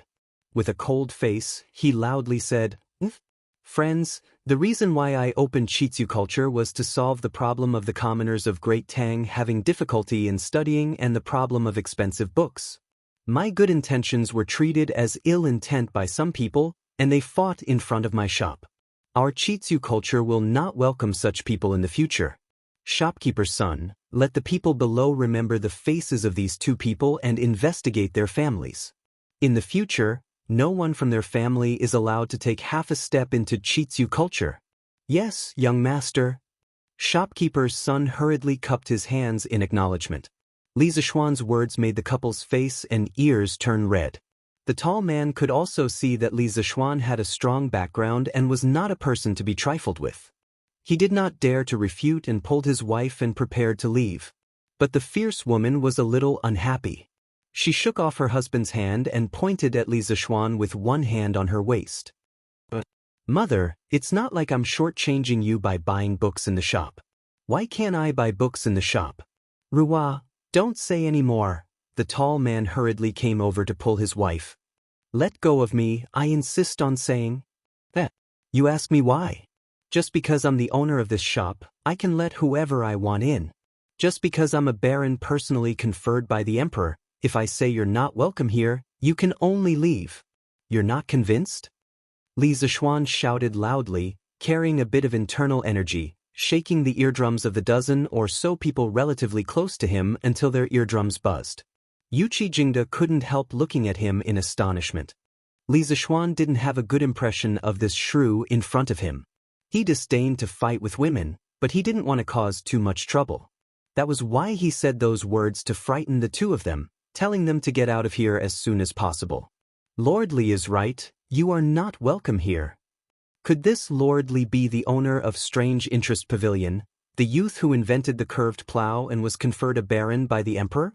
Someone heard Li Zixuan call himself a baron and recalled that the only newly conferred baron title was the Baron of Longtime County, so he couldn't help but guess.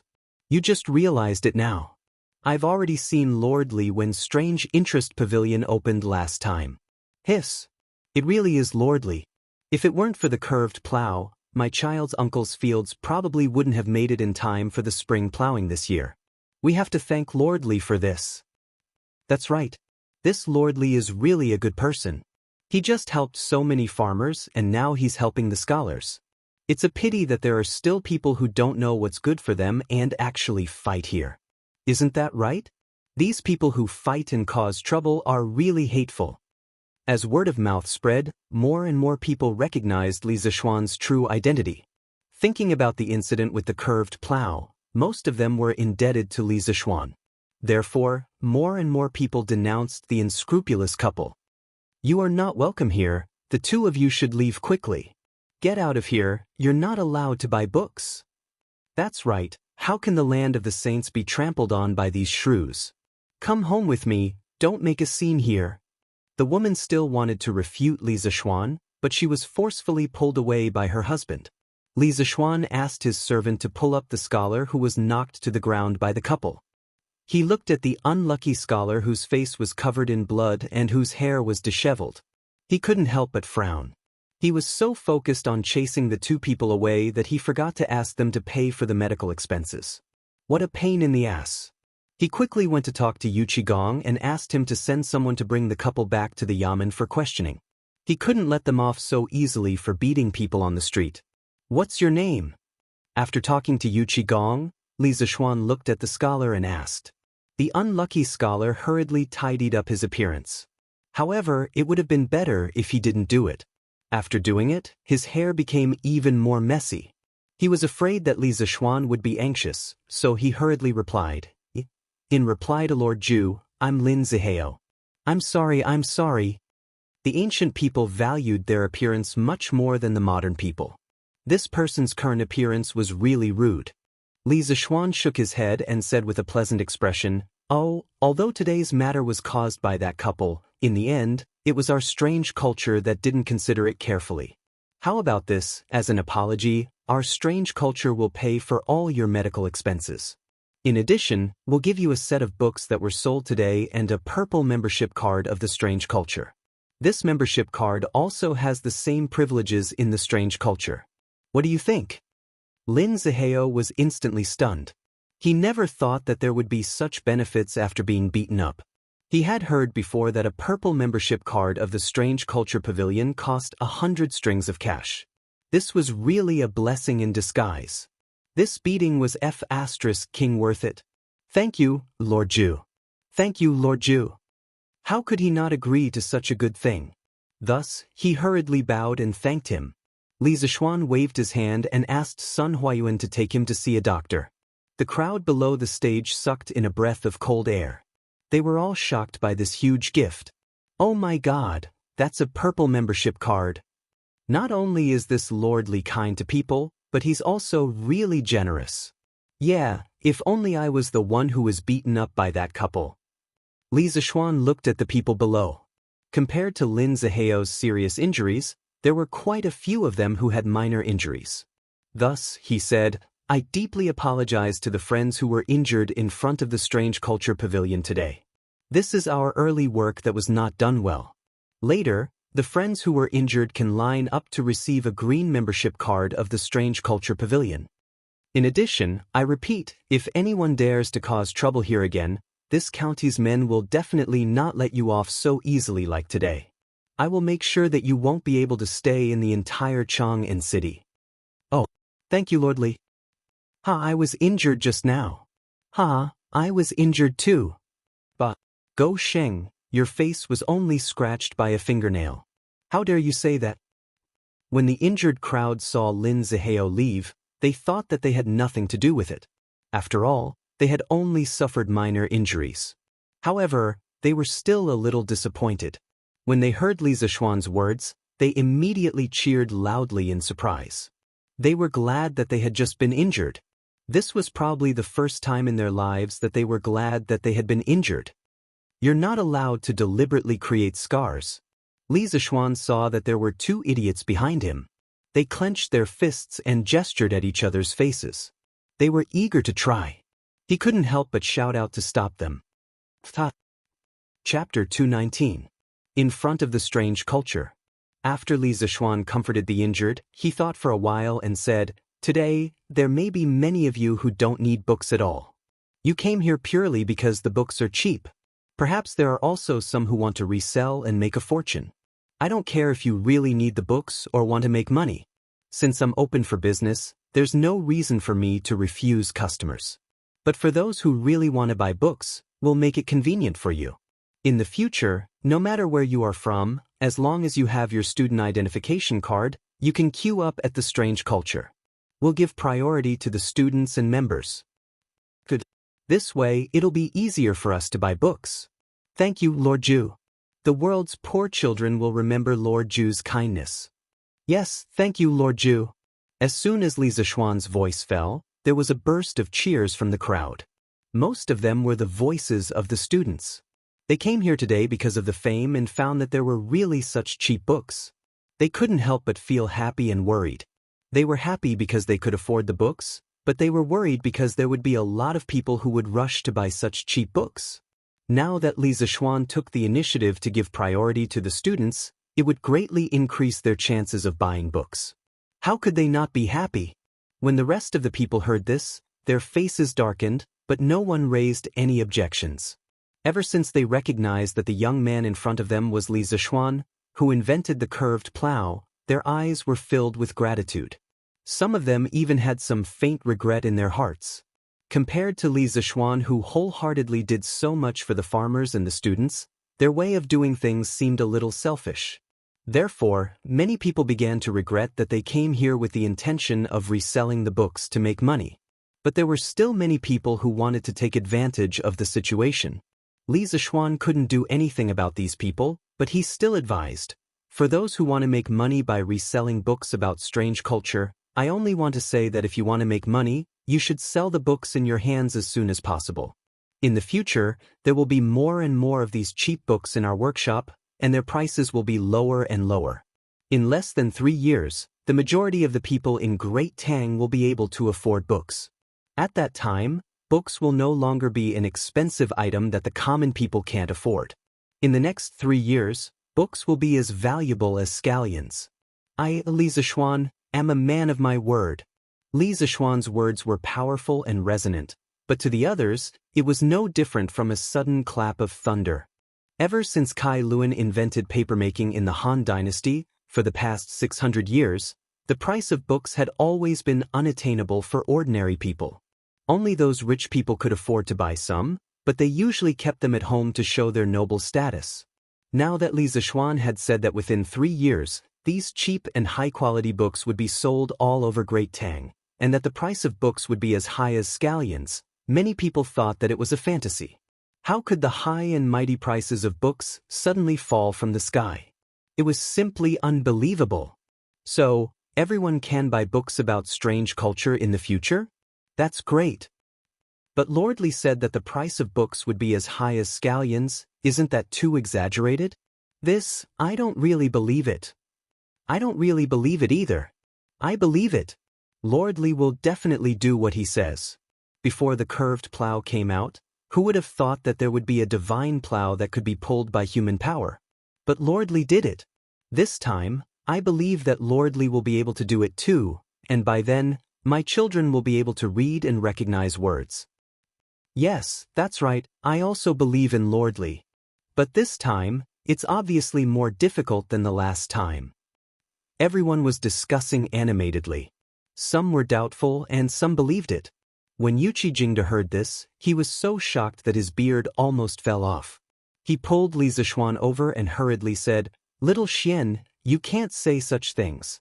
Throughout the ages, it's not that the monarchs and ministers have never thought of lowering the price of books, but it's extremely difficult to do so. How can you do it with just your family's strength? Although I don't know where you got this batch of cheap books from and how much you lost, your scale is still small. If you want to completely lower the price of books in Great Tang, you're far from enough." Li Zixuan smiled confidently and said, "Uncle Yuqi, don't worry. Since this nephew dares to say such words, I'm sure that I can do it. Let me tell you a secret.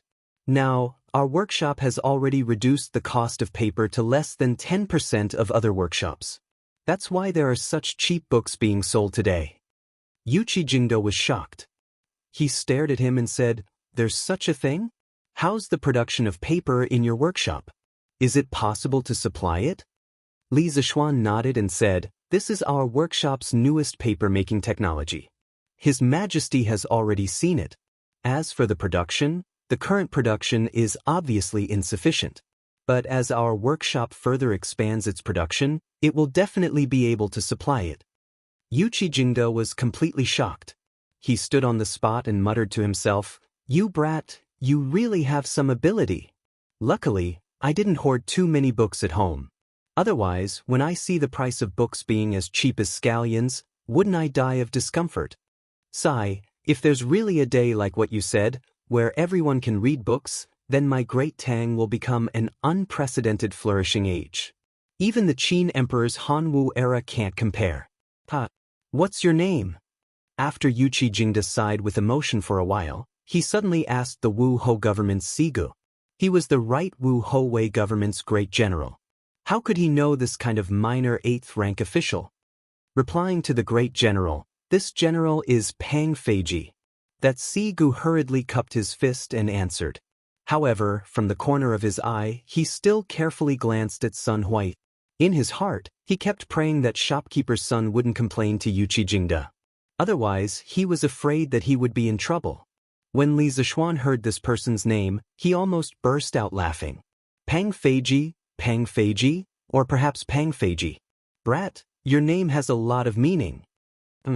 Yuchi Jingda didn't have as many messy thoughts as Li Zishuan. He calmly grunted and then said, "Pang Feiji, from now on, you will be responsible for the security of this strange culture. You will bring people to patrol this place every day. You will not allow anyone to fight, cause trouble, or do anything illegal here. You will also be responsible for the safety of the books in this shop. You will prevent thieves from stealing or destroying books. If anything goes wrong, I will hold you responsible." Yuchi Jingda said the last sentence with a stern expression. Pang Feiji was so frightened that his body trembled. He hurriedly bowed and accepted the order. This general obeys. There definitely won't be any mistakes. Chapter 220. Hearing Pang Feiji's straightforward reply, Yuchi Jingda nodded in satisfaction and said, "Little Xian, Pang Feiji will be given to you in the future. If anyone comes to cause trouble, just let him go. If it doesn't work, there's still me and His Majesty. As for the Wu Marquis government and the Ministry of War, I will personally report to them. You don't have to worry about that." "Thank you, Uncle Yuchi, but wouldn't this be too much of a fuss? After all, Strange Culture is just a bookstore." Li Zishuan expressed his gratitude towards Yuchi Jingda's good intentions, but to let Pang Feiji, the head of the local police station, be the head of security for his store, wasn't it a bit too pretentious? Yuchi Jingda laughed coldly and said, "You really don't know what to fear. Do you know how many people's benefits have been harmed by your cheap books? Including many aristocratic families, courtiers, bookstores, and rich merchants.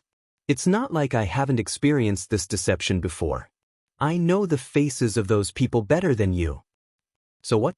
Do they dare to do anything illegal under the feet of the emperor?" Yuchi Jingda shook his head and said, "Heh, if you can't do it openly, you can do it secretly. Anyway, you can't go wrong by being more careful." Li Zishuan nodded thoughtfully. East Market, South Main Street. Virtuous bookstore. In the past, this place was really filled with scholars chatting and laughing, and there were no unskilled people coming and going. But today, it was really deserted.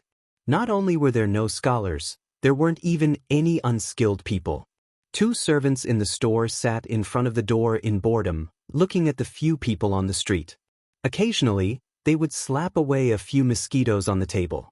Inside sat a middle-aged man in purple. At this moment, his brows were tightly furrowed as he looked at the empty bookstore. He was silent, and the atmosphere was very oppressive. "Oh, this guest, what book do you need?" At this moment, a white-clothed scholar suddenly came in. The 2 servants quickly stood up and greeted him. The middle-aged man in purple quickly hid the worry on his face and stood up to greet the scholar. The scholar nodded and didn't say anything. He went straight to the bookshelf to look for a book. A moment later, he came out with a book called Zhuan. Shopkeeper, how much is this Zhuan? The middle-aged man in purple hurriedly replied with a smile. Sir, this Zhuan is sold for 1,700 copper coins. If you are sincere, I can sell it to you for 1,600 copper coins. He saw that the business today was too bad, so he decided to lower the price at the last minute, hoping to keep this customer. The young scholar frowned and said unhappily, although my family doesn't lack money, I don't want to be cheated by you for no reason. I heard that there's a culture not far from here that sells Zhuan for 110 copper coins. It's fine if you sold it at such a high price before, but how can you cheat your customers like this? I'm not buying anymore. With that, he flicked his sleeves and left. Dear customer, it's not what you think. Sighed. The shopkeeper hurriedly stretched out his hand to stop him, but to no avail. He could only sigh. Shopkeeper, this is already the 5th customer today who has said so. A manservant couldn't help but complain. Shut up. I sent a FA to scout for news. Why isn't this kid back yet? The shopkeeper scolded angrily, then anxiously looked outside the door. Shopkeeper, I'm back. At this moment, a series of hurried footsteps came from outside, and then a manservant in a navy blue robe ran in. The shopkeeper hurriedly pulled him over and asked, how is it? Did you get any news? Huff. A.F.A. continuously patted his chest a few times, panted a few times, then said, Shopkeeper, there's a long queue over at Chitsu Culture. Their books are really cheap. The price is not even 10% of ours. Many people are fighting over the books. Even the people from Wu Ho government are alarmed. Hearing this, the shopkeeper's expression changed. After a while, he asked word by word, then how many of these books do they have? A.F.A. scratched his head and said, shouldn't be many, about 300 to 400 books, or else there wouldn't be so many people fighting over them. The shopkeeper heaved a sigh of relief. Another manservant beside him asked, Shopkeeper, should we also reduce the price? Or else no one will buy books. But the shopkeeper angrily patted the manservant's head and said unhappily, Reduce, how do we reduce? If we reduce to the same price as them, we'll be losing money. Quickly go to work, wipe the bookshelves. I don't believe that Chitsu Culture has so many cheap books. Furthermore, since they're selling them so cheap, the quality of the books must be shoddy. In the future, when those cheap people wake up, they'll still come here to buy books. Shopkeeper is right, you're wise. The manservant rubbed his head and quickly brought the other two to wipe the bookshelves. This situation was common in other bookstores in Chang and City. The impact of Chitsu Culture's books on the entire book market was starting to show. Taiji Palace, Suite Du Hall. Li Er had just finished the morning court and was about to change into his regular clothes. At this moment, Zhao Song hurried over and bowed. Your Majesty, we just received news that there was a large-scale brawl in the East Market. Old General Yuchi has personally led the right marquee guards to quell the chaos. Li Er paused and then said with an ugly expression, Since the establishment of the Tang Empire, the imperial court has put in a lot of effort to improve the security of Chang and City. These years, there has been a great improvement. Why are there so many people causing trouble today? Zhao Song, have you found out the reason? Your Majesty, it's said that Chitsu Culture, which is opened by Li Er, is selling a large number of cheap books today. The price is less than 10% of other bookstores, so it attracted many people in Chang, in City to fight over them. In the process, some people were afraid that they wouldn't be able to get the books, so they couldn't help but quarrel and even fight. This caused a large-scale brawl. Zhao Song explained everything in detail. I didn't expect this brat to be so fast. He just came up with the paper machine a while ago, and he's printing so many books in just a few days. Not bad. Li Er exclaimed in surprise. Then he frowned and said, Zhao Song, immediately draft a decree to reprimand Lantian County's Li Zishuan for not doing his job properly, opening a store without permission, failing to restrain his customers, causing a brawl and disrupting public order. He shall be locked up for 7 days and be paid a salary for 3 months as punishment. Yes, Your Majesty. Zhao Song cupped his hands and accepted the order. However, he was puzzled. Li Er didn't seem to be angry about this, so why did he have to issue a decree to reprimand Li Zishuan? Although he had doubts in his heart, Zhao Song didn't ask. He knew his duty. After Zhao Song left, Li Er leaned on the couch and muttered, "Hey, I'm doing this for your own good. You better know what's good for you." Chapter 221. What a scandal! What a scandal! Tomorrow I will impeach this kid for disrupting public order. Wei Jing returned to his residence after the morning court. When he heard about the incident that happened in front of the strange culture store in the East Market, he was so angry that he slammed the table. Pei Shi glared at Wei Jing and said angrily, "How dare you? You don't know how many poor children have benefited from this kid's actions. If you impeach him, let's see if the poor scholars in the world will be happy." Wei Jing glared at her and said, "But this commotion was caused by Li Zishuan's lack of consideration. If we don't punish him severely, what will happen to the laws of the Tang Empire?" Pei Shi was speechless at her husband's stubbornness. After a while, she said, "Old master, you are also from a poor family. You should know how much the poor children crave books. Why do you still want to make things difficult for this kid?" When Wei Jing heard this, he frowned and hesitated. After a long time, he said firmly, "Merit is a crime. Mistakes are mistakes. Li Zishuan's printing of books to benefit the poor children is a merit. But his carelessness caused the customers in the store to fight and disrupt public order. That is a mistake. He should be rewarded for his merits and punished for his mistakes. I will write a letter to ask for his merits. But I will also write a letter to impeach him for his mistakes." This old thing's stubbornness truly angered Pei Shi. She angrily snorted and turned around to leave, leaving behind only one sentence. "Impeach him if you want. You will sleep in the study tonight. Hey, madam, listen to your husband's reasoning." "Old master, this is what happened. Once the cheap books of the strange culture were released, all the big and small bookstores in Chang and city were unable to resist. We can't compete with them in terms of price." Chongren Square, Zhang Sun Wuji's residence. The shopkeeper of the Mingde bookstore was complaining to Zhang Sun Wuji. From his tone, the Mingde bookstore should belong to the Zhang Sun family. Zhang Sun Wuji's expression didn't change much. It was as if the bookstore's poor business had nothing to do with him. He slowly took a sip of tea and said calmly, "Wu Mingyang, why are you in such a hurry? Calm down when something happens." Although Zhang Sun Wuji's tone was calm, Wu Mingyang shuddered when he heard it. He hurriedly cupped his hands and said solemnly, "Old master is right." Zhang Sun Wuji waved his hand. "Have a seat. Do you know how many books there are in this batch of strange culture? And why were their books so cheap? As far as I know, if all the books are sold at such a price, I'm afraid that no bookstore in Chang and city will not lose money. Li Zishuan dares to sell like this. Is he planning to make a loss?" It had to be said that there were many people in history who called Zhang Sun Wuji an old fox, and there was a certain logic to it. No matter what situation he was in, he could always use the calmest thinking to find the most crucial point of the problem. This was the most terrifying aspect of him. Replying to Master, this lowly one has already investigated. There are a total of 15 types of books in this batch of books from strange culture. There are about 300 books of each type. All of them have been sold out today. As for whether there will be such books in the future, this lowly one does not know. Also, their books are all printed from Strange Interest Pavilion's workshop. This lowly one also does not know what their cost is and whether they will lose money by selling like this. Wu Mingyang replied seriously. Zhang Sun Wuji frowned and thought for a moment, then said, "Then let's wait and see."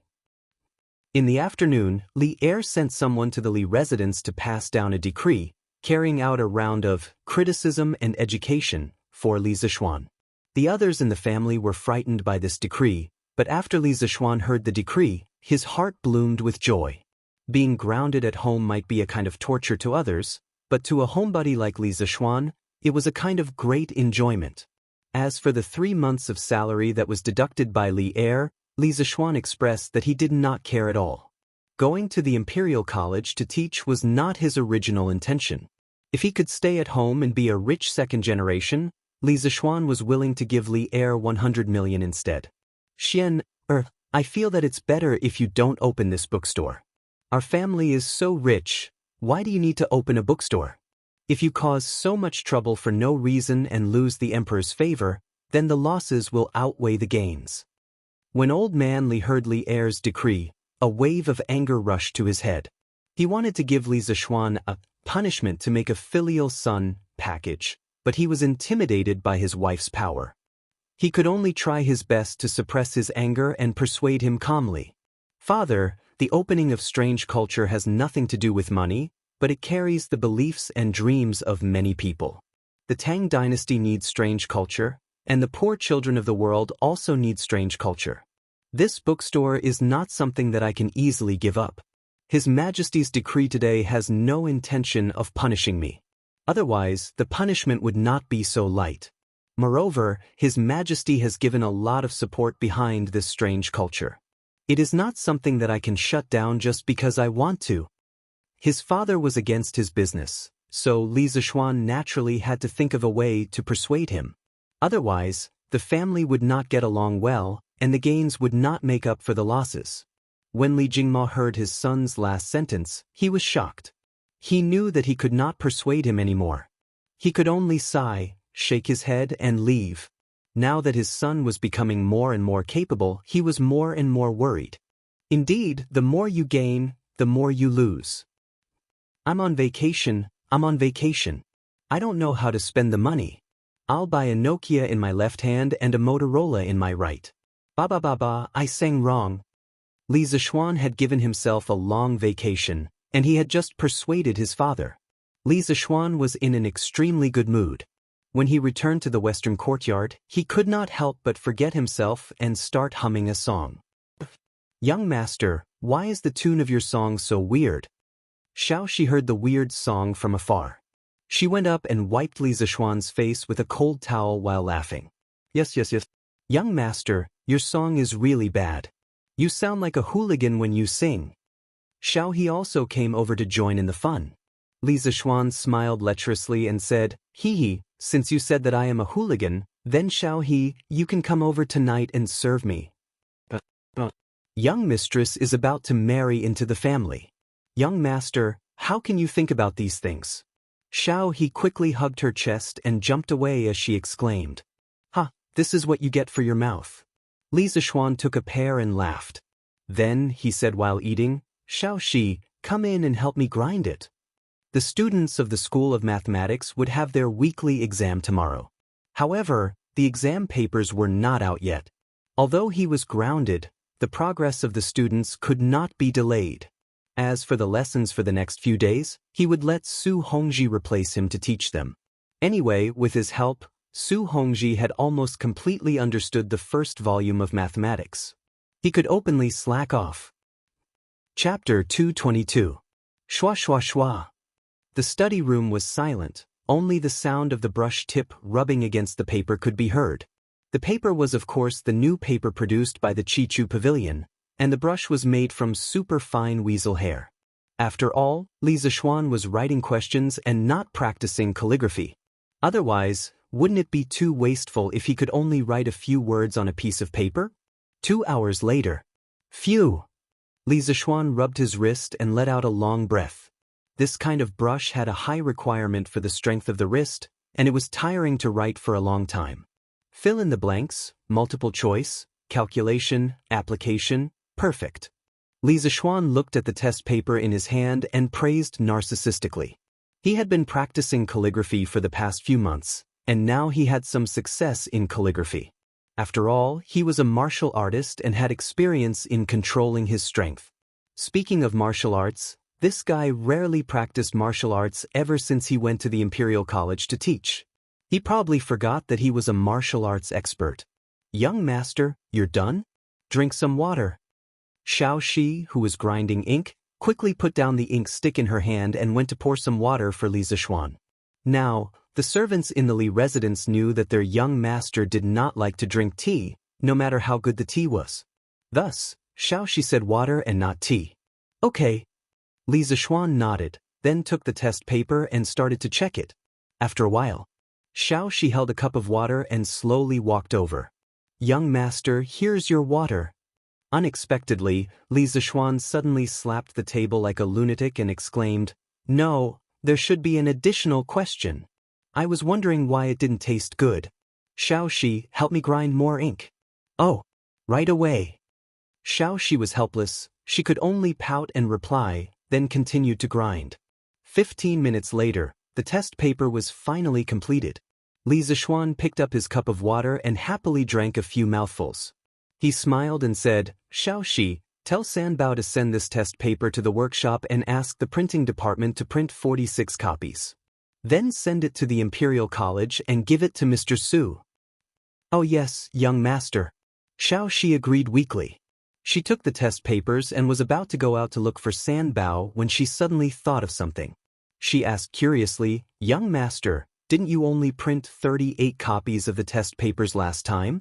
Why are you printing 8 more copies this time? In the beginning, there were 32 students in the Imperial College of Mathematics. Later, Li Tai, Cheng Chumo, Qin Huayu, and Yuqi Baolin came. Including Li Zixuan and Su Hongji, there were 38 students in total. Li Zixuan smiled mischievously and said, Heh, because there would be new students coming to the School of Mathematics tomorrow. Xiaoxi, go quickly. Remember to keep the test papers as secrets.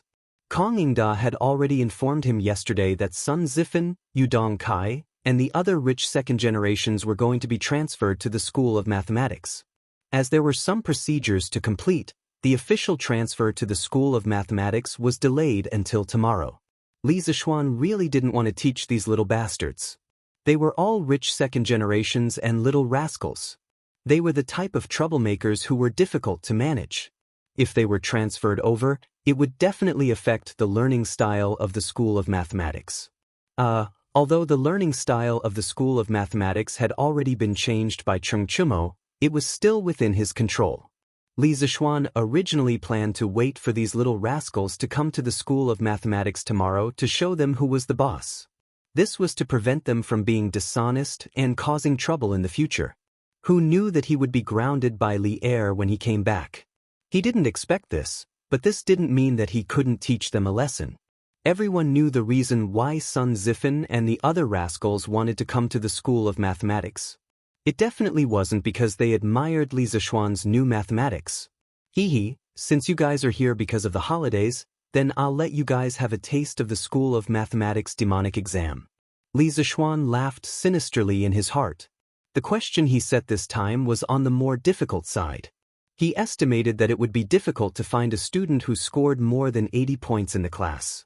Therefore, he kindly added an additional question to give the students some benefits and add some extra material.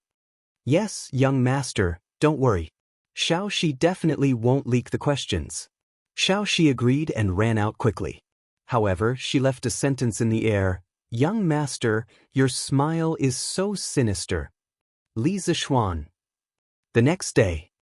Newspapers are sold. Newspapers are sold. The freshly printed De Tong Daily. Today's headlines: Lantian County man says books will be expensive for the next 3 years. Friends who want to read, quickly buy the newspapers. What? Books are expensive? Give me a copy. Let me see. Give me a copy. I want to read The Legend of a Mortal's Journey to Immortality.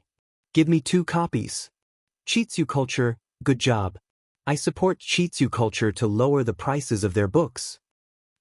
The popularity of the newspaper that had been trending for 4 days did not decrease at all. Instead, it became even more popular among the people of Cheng.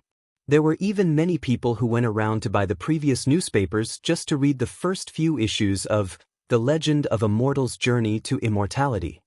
Of course, the people who paid attention to the newspaper were not just ordinary readers. There were also many businessmen.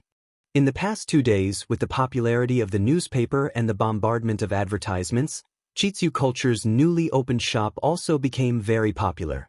Other than the low prices of their books, the effect of the advertisements in the newspaper could not be ignored. Otherwise, it would not have become so popular so quickly. As a matter of fact, There were already many businessmen who were eager to show their faces in the newspaper. City, a certain Huji tavern, back hall. The Huji tavern was a place where the waitresses were all women from the West. They were known as Huji. They were an important factor behind the popularity of Huji wine in the Tang dynasty cities. In ancient times, there were not many young women who were Huji. These Huji taverns opened up a new era for the Tang dynasty Chang and food market. Master, do you want to look for Datang daily and ask them to promote our tavern? A tall, blonde beauty with blue eyes was wearing a thin veil that exposed her small waist. Her breasts were also faintly discernible. At this moment, she was sitting on the lap of a slightly plump, bearded middle-aged man who was dressed in extremely luxurious clothes. Her arms were wrapped around the middle-aged man's neck as she spoke. Why would my snow cherry say that? The bearded man closed his eyes in satisfaction. His right hand kept sliding around the woman's waist.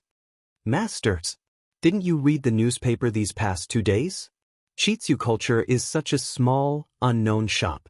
After being in the newspaper, everyone knows about it. Our Yunlai Tavern has been in business for so many years. If we were to be in the newspaper, wouldn't our business be even better? The woman twisted her slender waist and said coquettishly. The middle-aged man's hands suddenly paused. He laughed out loud and said, why didn't I think of that? Snow Cherry, I'm so lucky to have married you.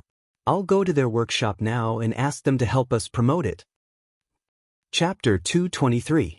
This Chitsu Culture is so kind. They actually lowered the price of books so low. This is all thanks to Lord Li. Do you think books will be as cheap as scallions in the next 3 years?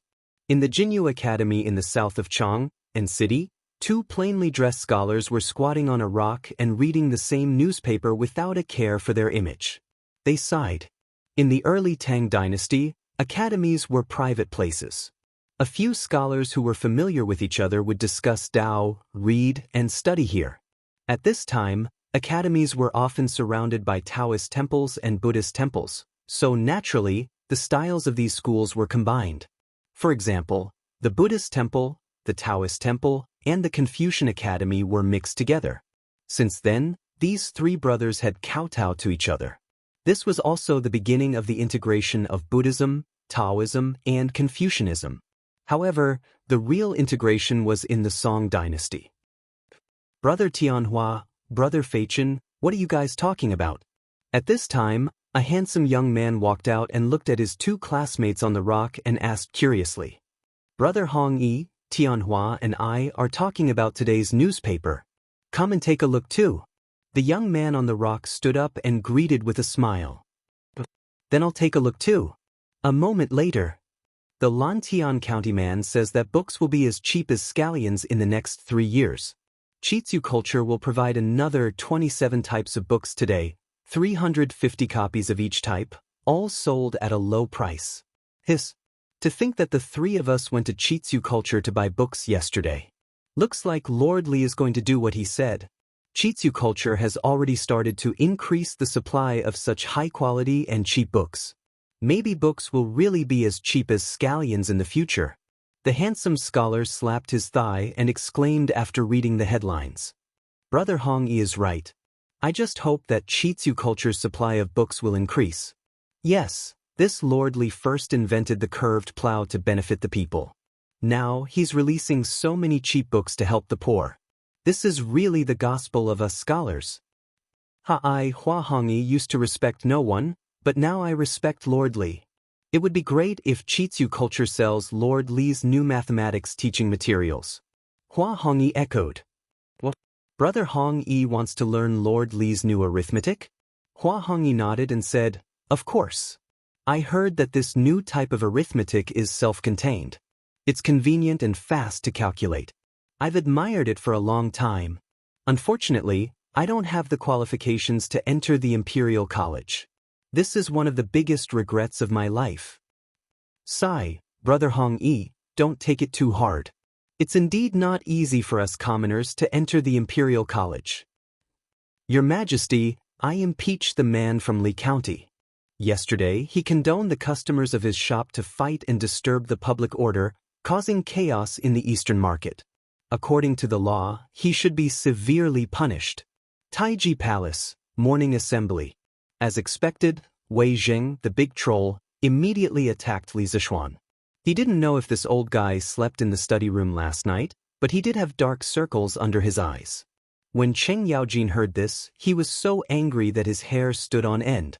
When this old demon got angry, he didn't care about the occasion. At this moment, Cheng Yaojin was about to walk out and scold Wei Zheng, but he was stopped by Qin Shubao. Jijia, don't be impatient. Let's see what your majesty has to say. Qin Shubao said softly. Cheng Yaojin glared at Wei Zheng unwillingly and retreated angrily. In his opinion, Li Zixuan was so obedient. After helping the farmers, he started to help the poor scholars. He even helped the Chung family earn so much money. What a good child. How could he be as bad as Wei Zheng said? Zhang Sun Wuji, who was sitting in the front row, heard Wei Zheng's accusation. His eyes flashed, but he quickly returned to normal. No one knew what he was thinking.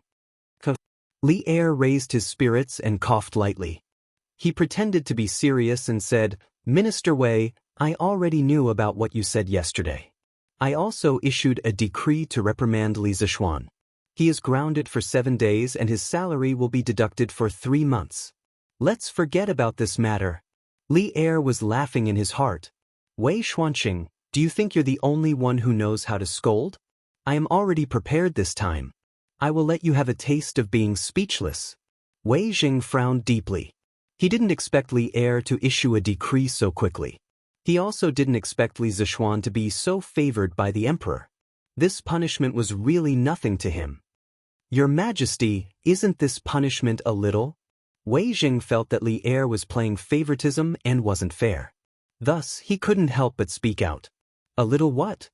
Li Er raised his eyebrows and smiled maliciously. Minister Wei, do you think that this punishment is a little light? That's great. In order to show my concern for the officials of the imperial court, if there are any officials who commit such a small mistake in the future, they will be grounded for 7 days and their salary will be deducted for 3 months as punishment. Wei Zheng was dumbfounded. His jaw almost fell off. How could it be played like this? If that was the case, wouldn't all the officials hate Wei Zheng to death? 3 months of salary forfeiture was nothing to Li Zixuan, but to many of the ministers who relied on their salaries to survive, it was fatal. For example, Wei Zheng was one of them. The other officials were also in an uproar. The entire Taiji Palace was buzzing with noise. Your Majesty, this old official definitely didn't mean that. This old official feels that Your Majesty's punishment of Li Xiannan is just right. It can show Your Majesty's benevolence and also show the majesty of the Tang dynasty's laws. It is killing 2 birds with 1 stone. There was no other way. At this moment, Wei Zheng had already realized that he had fallen into the pit dug by Li Er. At this time, he had no choice but to admit defeat. Otherwise, when the time came, not only would his salary be gone, but the other ministers would also gang up on him. No matter how awesome Wei Zheng was, no matter how good he was at talking, he wouldn't dare to be enemies with all the officials at the same time. Li Er smiled and nodded. Then, he said, since Minister Wei has taken the initiative to say so, then this matter won't be mentioned again. Does Minister Wei have anything else to report? This old official doesn't have anything else. Wei Zheng had originally planned to impeach Li Zixuan before asking for a reward for Li Zixuan. However, after his impeachment, Li Zixuan wasn't affected at all. On the contrary, he had almost been cheated.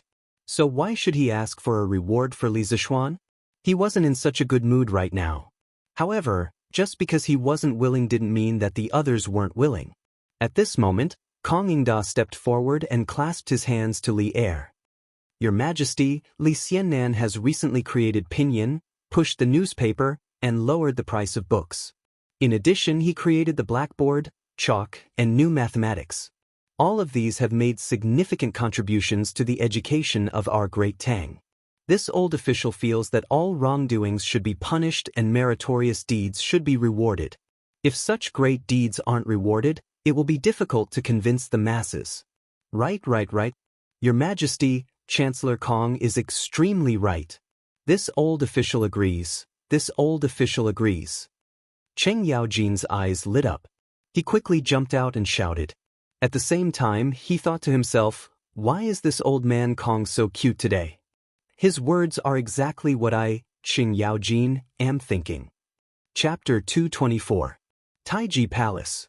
Cheng Yaojin jumped out so casually, causing Kong Yingda to be dumbfounded.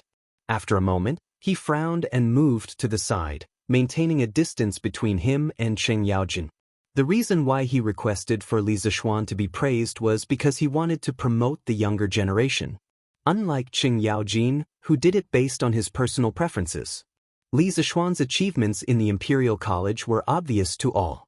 The things that he did outside the Imperial College that were beneficial to the scholars were also known to the world.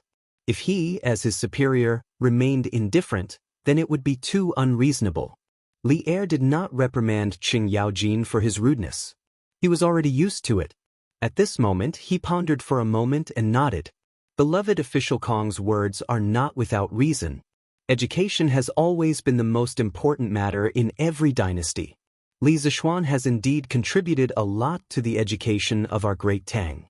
We wish to promote Li Zishuan to the position of Secretary of the Imperial College and confer him the title of Rank 4 Imperial Physician.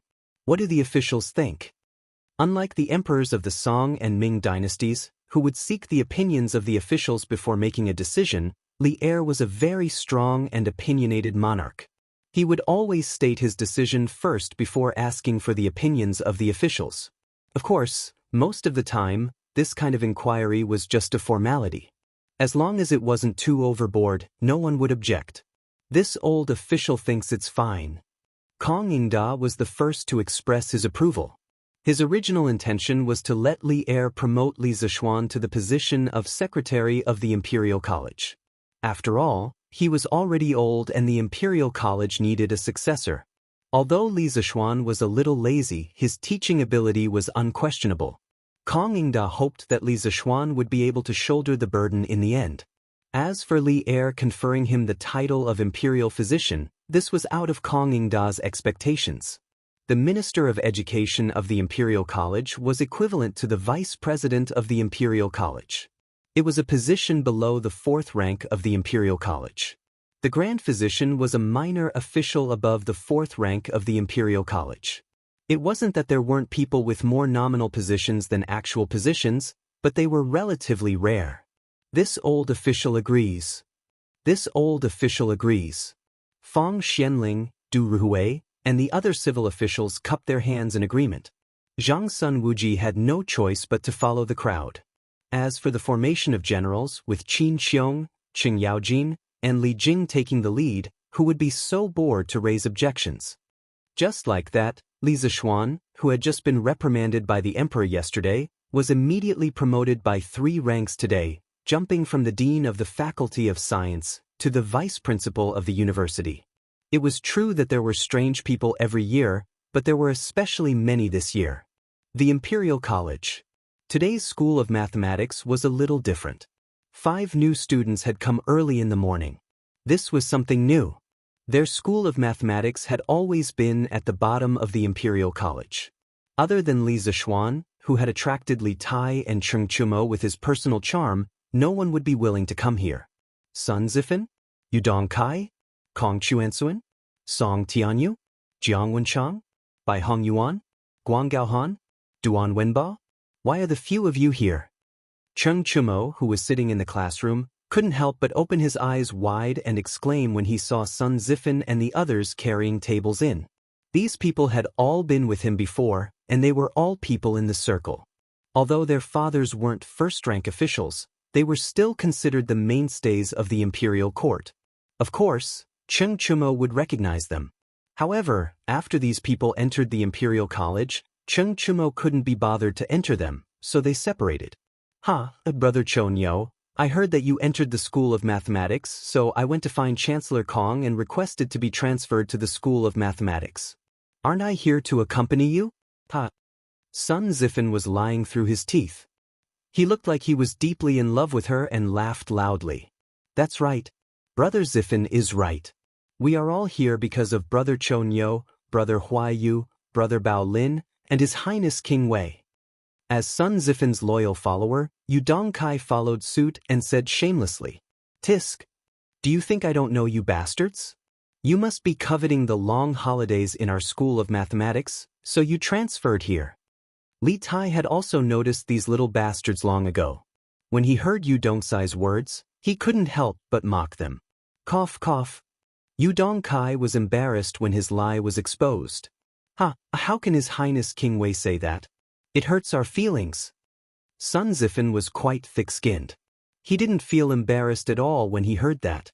Instead, he chuckled and said, the little fatty was young and looked quite comical, so no one bothered to argue with him. Compared to him, Li Tai was a big fatty. Li Tai rolled his eyes and smiled sinisterly. You bastards are only thinking about the long holidays in the School of Mathematics, but you don't know about other things, right? You will be crying when the time comes. Zifin, Dongkai, Tianyu, you guys came just in time. Cheng Chumo also reacted. He immediately looked at Sun Zifin fervently as if he was looking at a living Lei Feng. Although this guy didn't know who Lei Feng was, his fervent gaze still made Sun Zifin, Yu Dongkai, and the others feel a chill down their spines. It was almost the monthly examination, and Cheng Chumo was worried about how to get out of the last 5 places. He had just dozed off when someone sent him a pillow. How could he not be happy? No matter how bad Cheng Chumo was at school, he should be better than Sun Zifin and the others, right?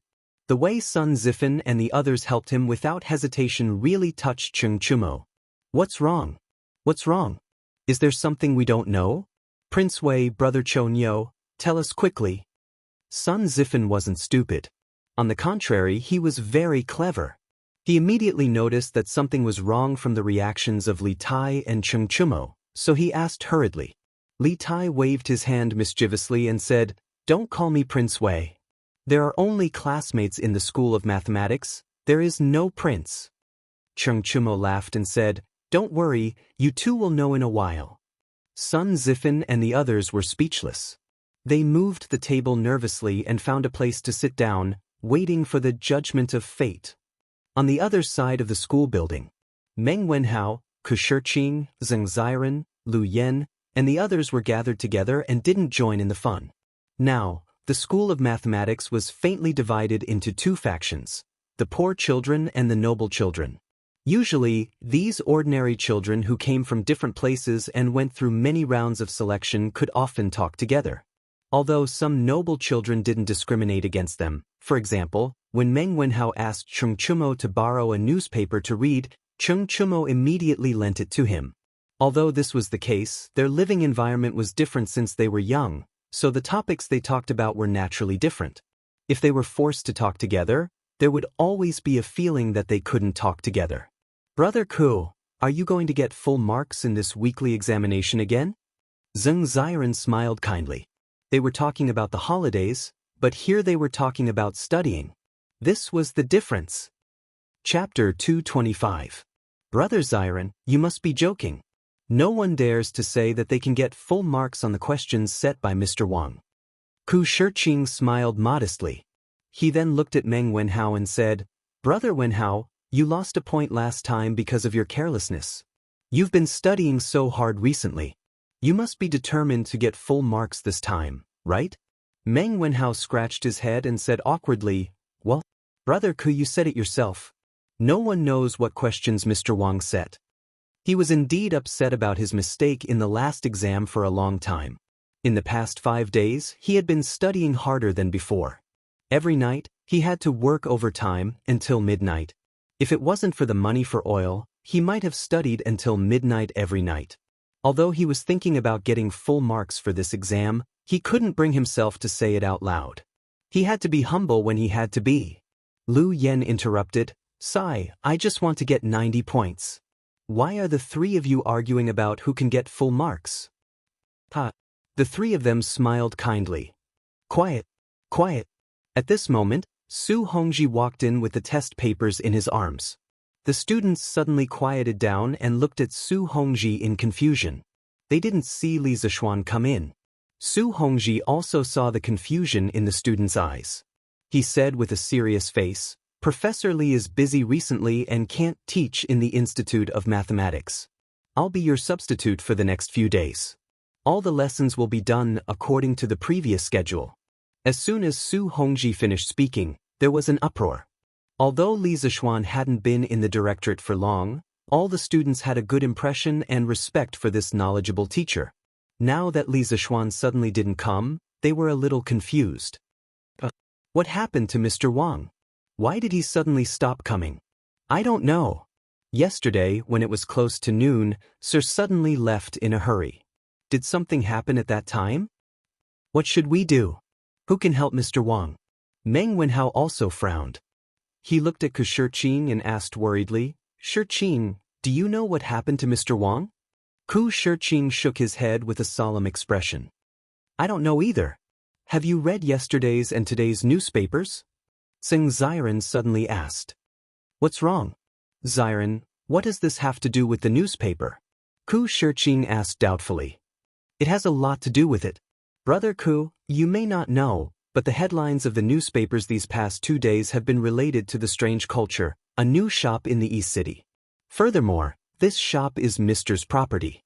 Yesterday, there was a large-scale brawl at the strange culture, which alarmed a large number of Wu Ho to suppress it. Only then was the riot quelled. Sir didn't come today. I'm afraid he was implicated by this matter. Tseng Ziren made a detailed analysis and then sighed with a worried expression. Meng Wenhao couldn't help but ask, will Sir be okay? Ku Shiqing pondered for a moment and said, it shouldn't be a big deal. Sir didn't participate in the brawl. At most, he'll be punished for his poor supervision. In the front row, Li Tai's expression didn't change. He already knew that Li Zixuan was grounded yesterday, and he also guessed Li Zixuan's intentions. Therefore, he wasn't worried about Li Zixuan's situation at all. Cheng Chumo, Qin Huaiyu, and Yuqi Baolin still didn't know that Li Zixuan was grounded. At this time, they heard the discussions of the surrounding students and couldn't help but be extremely worried. Qin Huaiyu asked, Chou Niu, don't you know what happened to Xiao Xian? How would I know?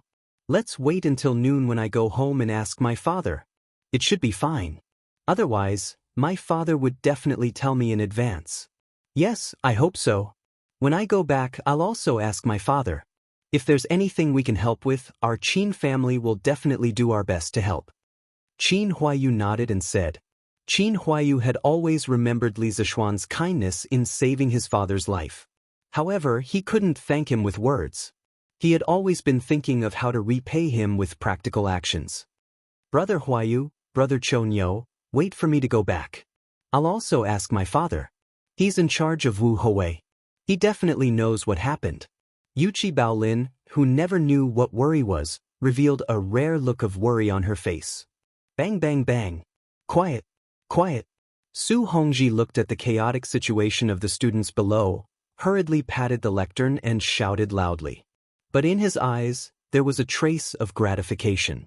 This group of students really valued the relationship between teacher and student. After the students quieted down, Su Hongji continued, you don't have to worry. Professor Li is fine. Nothing happened to him. We'll start the exam now. The exam time is 4 hours. Everyone hurry up.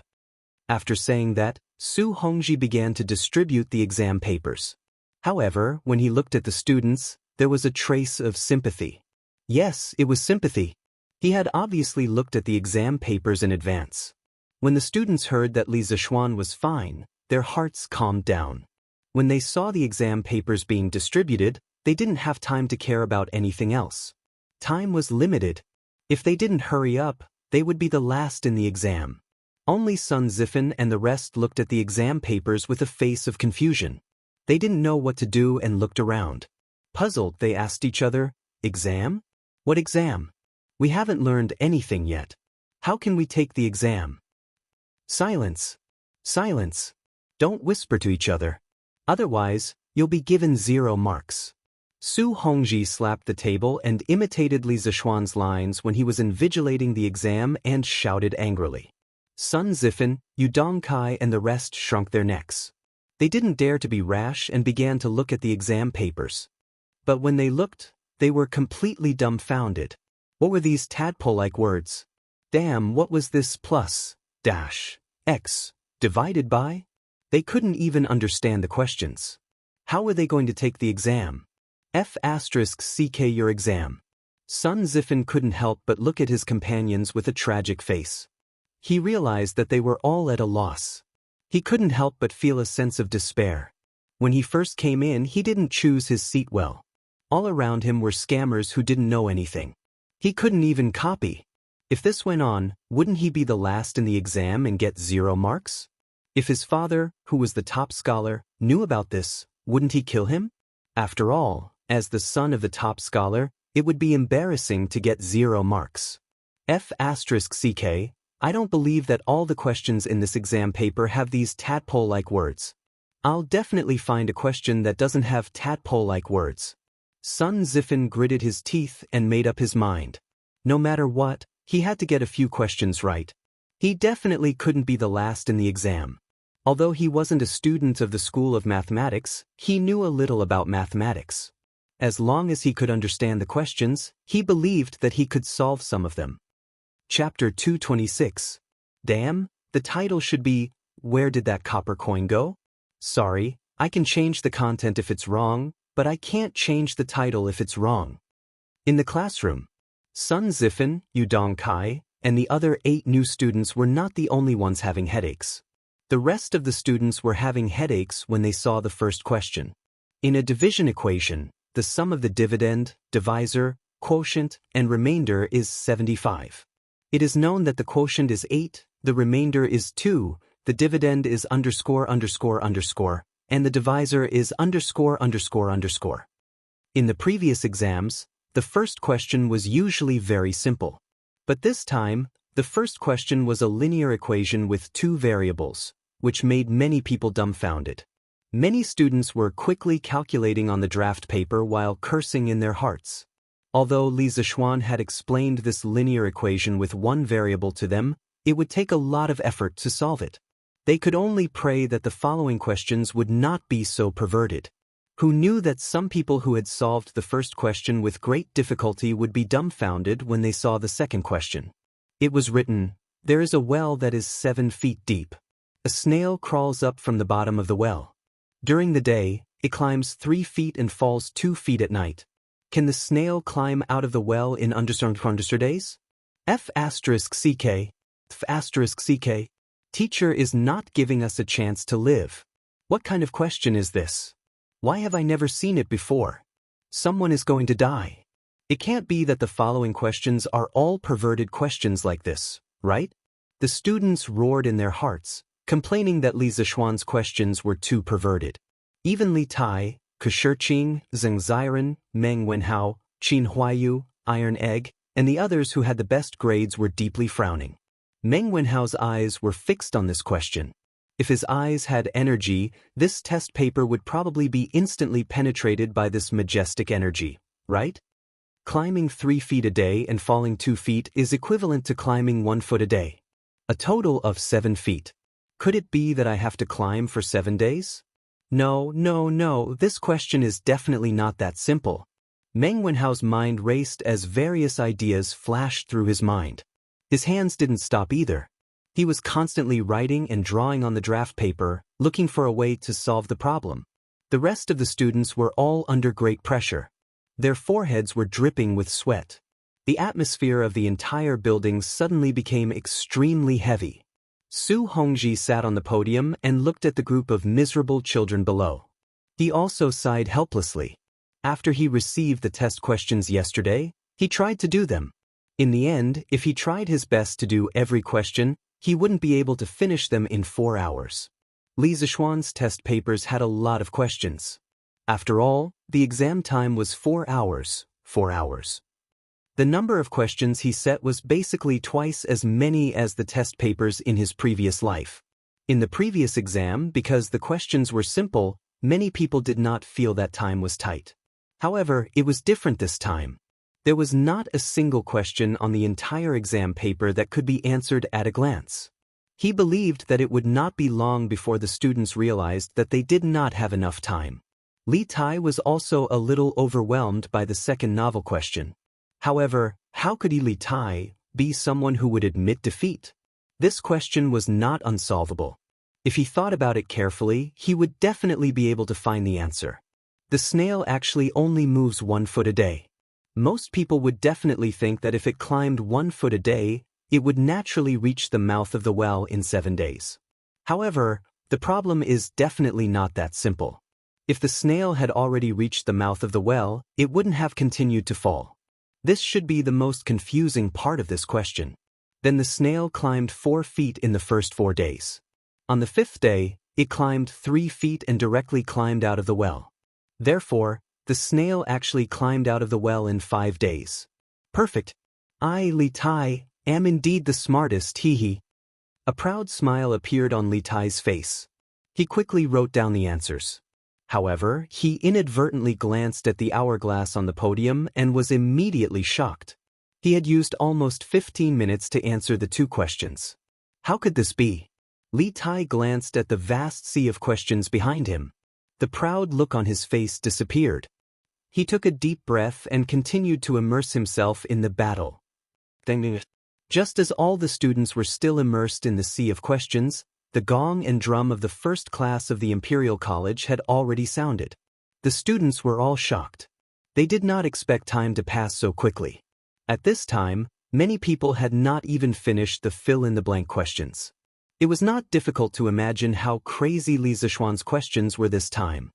Oh no, it seems that some of the questions are too difficult. I have to give up. Iron Egg had also just finished the last fill-in-the-blank question. He estimated the time needed for the remaining questions and realized that it was not enough. He secretly made a decision. The smart students all had similar thoughts. Easy first and difficult later. Otherwise, they would definitely not be able to get a high score. Along the way, they were defeated many times. However, many students finally finished the last question and answer. Meng Wenhao, Li Tai, and Ku Shiqing were among them. Li Tai wiped the sweat on his forehead and felt relieved. He began to answer the questions. A quarter of an hour later, he finally came up with an idea. He spent some time writing down the answers step by step on the test paper. Then, he was about to flip back to the questions that he hadn't answered before, but he saw that there was a big question at the back. F***CK, what kind of medicine did Li Zishuan take? This is too much. Li Tai's heart was about to be driven crazy. However, when he saw the words in the brackets behind the additional questions, his heart moved and he immediately stopped cursing. The total score will be increased by 20 points if the answer is correct. No points will be deducted if the answer is wrong. Li Tai turned back to the test paper and found that there were 4 or 5 questions that he had not answered before. The total score added up to about 10 points. Now that he had less than half an hour left, even if he used all of his time, he might not be able to answer all of the questions correctly. After all, those questions were the most difficult questions. It was better to concentrate on the last additional question. If he got it right, he would get 20 points. Li Tai immediately made a decision and began to look at the last additional question with all his heart.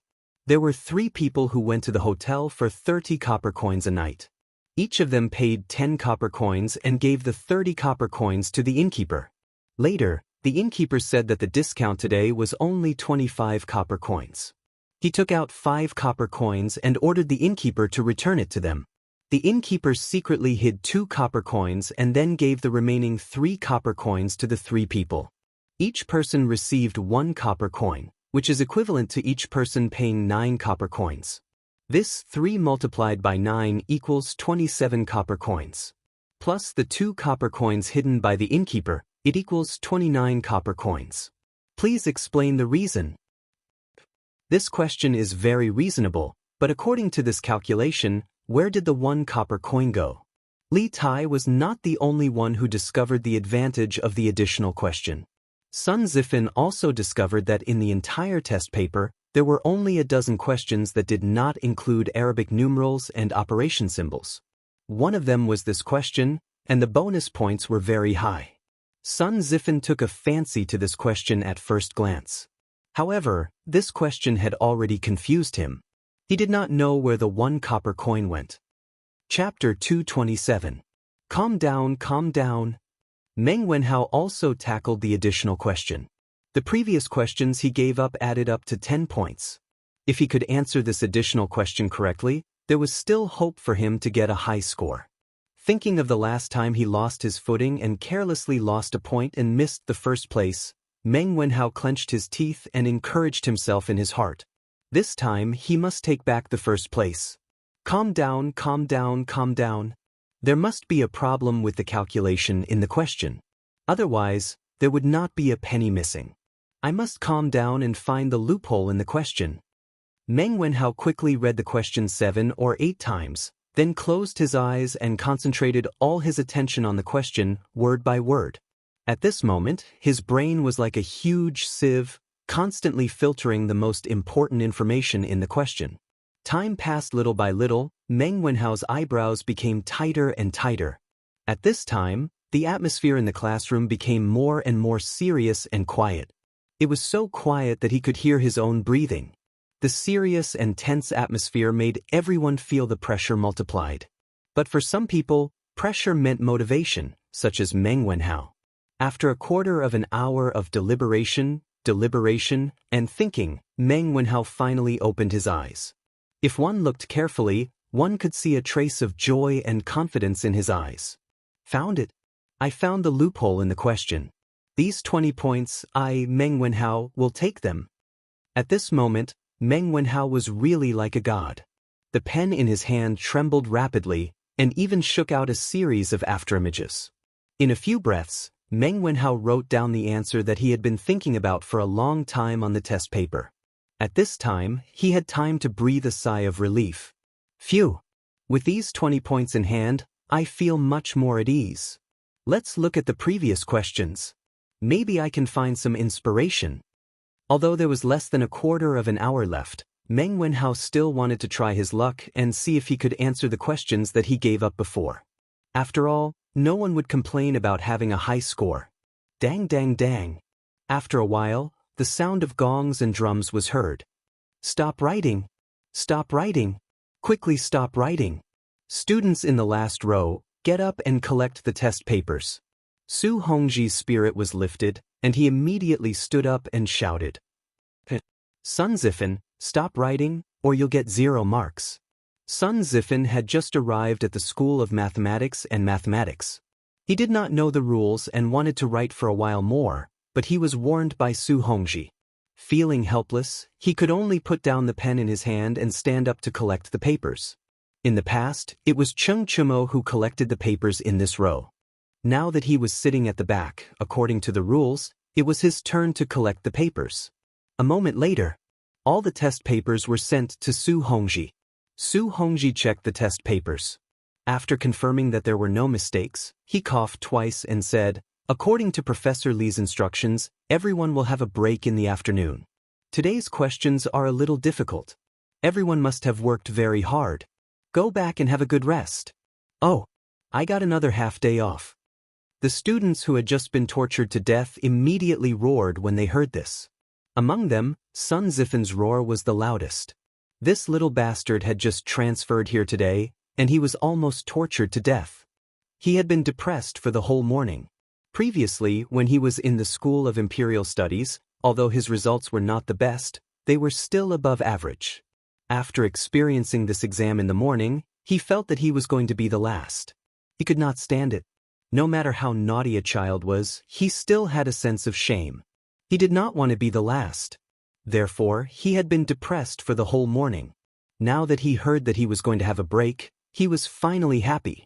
This was the most important reason why he came to the School of Mathematics.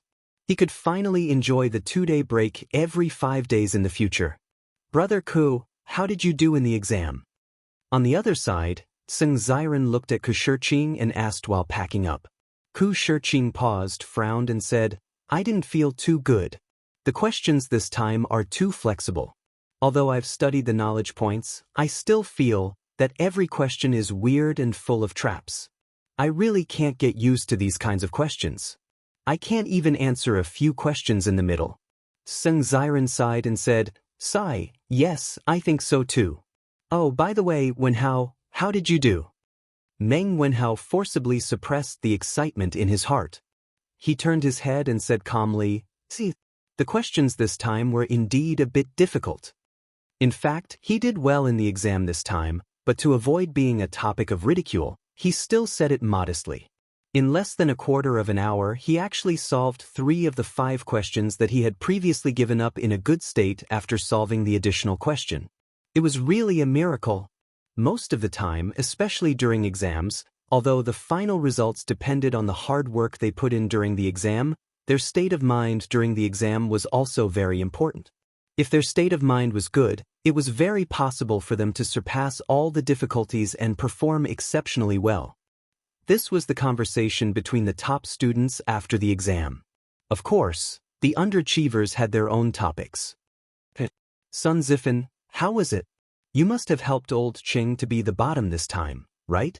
Cheng Chumo said with a smirk and winked in front of Sun Zifen. F***ck, you have studied mathematics for so long, and you still have the nerve to compare yourself with me, a student who just transferred over? Sun Zifen cursed in his heart. His face was extremely gloomy, but he still said stubbornly, that's not necessarily true. I solved the last additional question. Maybe my score will be higher than Brother Cho Nyo's. Oh! Cheng Chumo was shocked. He quickly asked, hey, then tell me quickly, where did the missing 1 cent go? Old Cheng pondered for an hour and still couldn't figure it out. I'm so worried. I can't say. Sun Zifen laughed and walked away pretentiously with his hands behind his back. Actually, he was bitter. Although he found the loophole in the additional question and solved it, there were too many questions that he didn't know. He estimated that even with the additional questions 20 points, his score would still be lower than Cheng Chumo's. Thinking of this, he didn't have the face to continue bragging. Cheng Chumo's status as an underachiever was recognized in Chong and City. If his father, Sun Fujia, knew that his son couldn't even beat Cheng Chumo, the consequences would be unimaginable. Just thinking about it made him feel terrible. Hey. Cheng Chumo stretched out his hand and wanted to get to the bottom of it, but Sun Zifen had already run away. In fact, he was thinking about the same thing as Sun Zifen. If he could beat Sun Zifen in this exam, then wouldn't he, Cheng Chumo, be awesome? If he could beat the son of the top scholar, he would feel proud. Chapter 228. The commotion outside had nothing to do with Li Zishuan. It was rare for him to have a Golden Week holiday. If he didn't sleep in, how could he be worthy of Li Er's painstaking efforts? Of course, if Li Er knew that his intentions would be misunderstood by Li Zishuan like this, he would definitely vomit blood. He got up late in the morning. After eating breakfast and resting for a while, Li Zishuan returned to his small courtyard and began to practice his swordsmanship. Yes, practicing swordsmanship, not practicing swordplay. It had been a long time since he practiced his swordsmanship. When he suddenly picked up the wind-chasing sword, he actually felt a little awkward. Li Zishuan couldn't help but frown. He thought to himself, it's all Li Er's fault for forcing me to do things. My martial arts aptitude is so high, yet he wants me to be a teacher. It's simply a waste of talent. Suppressing the discomfort in his heart, Li Zishuan forced himself to practice the 9 Taishian swords a few times. It should only be 5 swords now. When the awkwardness disappeared, he put away the wind-chasing sword and took a deep breath. Young master, the way you practiced your swordsmanship just now was really nice. Xiaoxi excitedly ran over and wiped Li Zishuan's sweat with a wet towel as she said happily. Yes, it looked like a sword immortal. Xiaoxi was so excited that her face turned red. She also ran over and echoed. Although Li Zishuan's swordsmanship had slightly declined compared to last month, this small gap could not be seen unless one was an expert.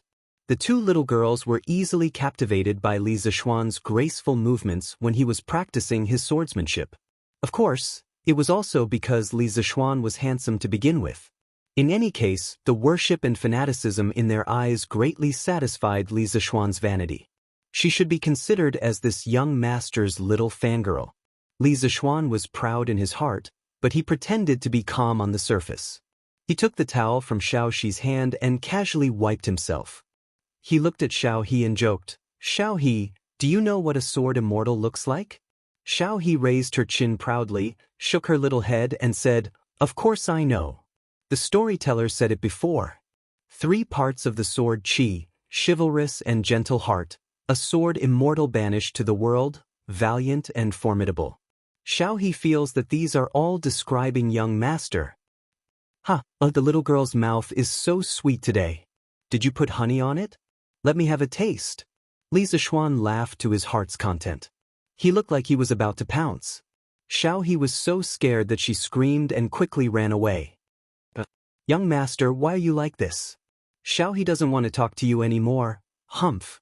With that, she blushed and ran away. This little girl. Li Zishuan looked at the fleeing figure of Xiaohe and shook his head with a smile. He had nothing to do at home, so it was quite interesting to tease a little maid.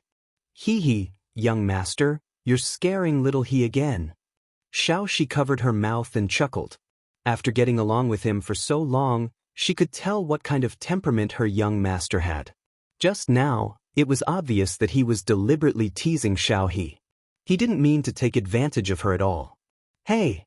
Li Zishuan passed the towel to Xiaohe and changed the topic. He asked, where's Lon?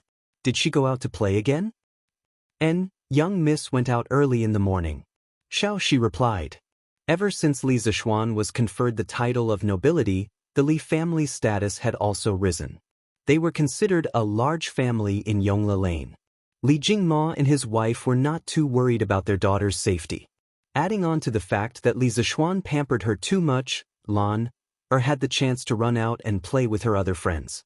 This little girl had the support of the Strange Interest Pavilion and could always get a lot of new toys. Those brats in Yongla Lane were also happy to play with her. Now, this little girl had already become the big sister of the Yongla Lane. There were quite a lot of underlings who hung around with her. This little girl is really carefree. But those little fellows over there must be having a hard time, right? Li Zishuan looked towards the direction of the Imperial College in the northwest and laughed. He guessed that many students would curse him when they saw the perverted questions he gave. Young master, who is having a hard time? Xiaohe asked curiously. Li Zishuan waved his hand and was about to explain when he saw San Bao running towards them. She shouted as she ran, young master, the Imperial Edict is here. Old master wants you to quickly go to the front yard to receive the edict. When Li Zishuan heard this, his head was full of question marks. Didn't he just receive an imperial edict yesterday? Why did it come again today? Could it be that Li Er felt that the punishment was not severe enough and wanted to mess with him again? Although he was full of questions, it was useless to ask the two people in front of him. Li Zishuan quickly went to change his clothes. He always wore casual clothes when he practiced martial arts. If he went to receive the edict dressed like this, he might be picked on by others. The official robes of the Tang dynasty emphasized on yin, yang, and the 5 elements. Green, red, white, black, and yellow were the 5 cardinal colors. They were green in the east, red in the south, white in the west, black in the north, and yellow in the center. Yellow represented the center and also represented the foundation. The emperor's robes were yellow. The other officials' robes were also differentiated by colors and patterns. Purple robes of the 3rd rank and above were worn with a gold fish pouch. Purple robes of the 5th rank and above were worn with a silver fish pouch. Green robes of the 6th rank and below were worn with no silver fish pouch. Half an hour later, Li Zishuan wore a 5th rank robe and a silver fish pouch. Just like this, he came to the front yard. When the eunuch saw that the main character had arrived, he did not waste any time and said, Lord Li, receive the imperial edict. He then opened the imperial edict and began to read it out loud. Different from the imperial edict before, the imperial edict today was much simpler. Li Zishuan listened for a while and understood. He opened his eyes wide in disbelief. Li Er was giving him a promotion. Are you kidding me? I was just criticized yesterday and I'm being promoted today?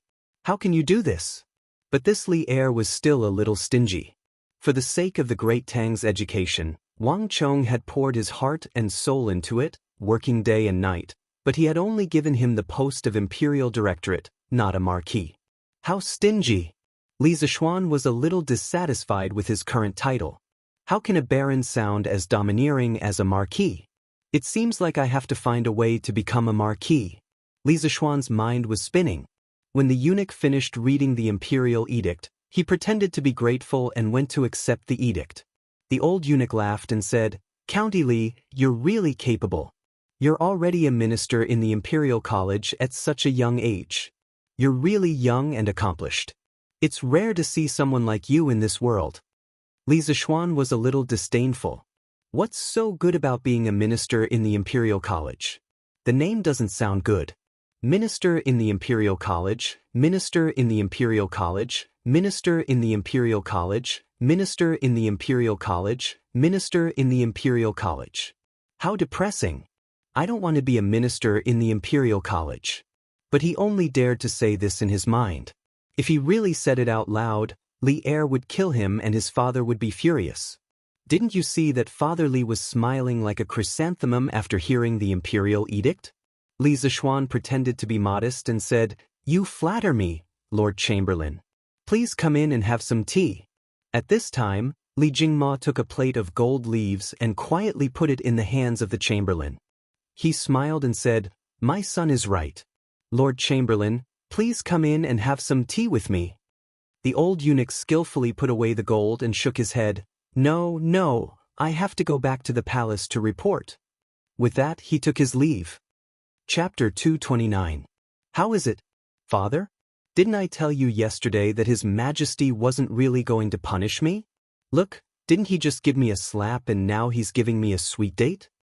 Inside the room, Li Zishuan leaned against the door frame and showed off to his father, who was happily hugging the imperial edict.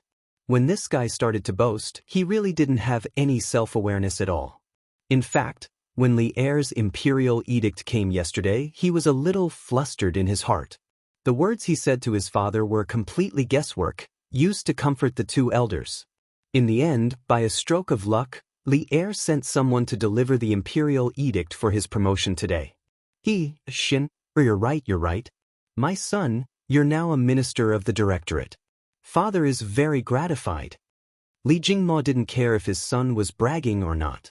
In any case, his son had been promoted and the result was good. That was enough. Isn't it because I was born well? Madame Li snatched the imperial edict from her husband's hands and said proudly, "Cough cough, yes, Madame is right." Li Jingma was helpless and could only follow his wife's words. Li Zishuan wiped the cold sweat from his heart and thought to himself, Father really doesn't have any status in the family. I hope that after my precious Yushi marries over, she won't learn bad from me. You're now a minister of the directorate. In the future, you have to be more steady when doing things. Look at Chancellor Kong, that's the style of a great scholar. You have to learn more from Chancellor Kong. Li Jingma came to his senses and began to exhort his son again. Li Zishuan curled his lips. If he was like old man Kong, he would be sullen to death every day. It was proper to be free and unrestrained. Moreover, he wasn't interested in the minister of the directorate. Father, isn't it just a minister of the directorate? It's not like it's a high official. Is there a need for you to be like this? Nonsense. Father Li, who was still amiable just now, was instantly enraged when he heard this bastard's words. He said sternly, "The position of Secretary of the Treasury is of great importance. This is the Deputy Chief of the Treasury, assisting the Chancellor in overseeing the affairs of the Treasury. You mustn't treat him so sloppily.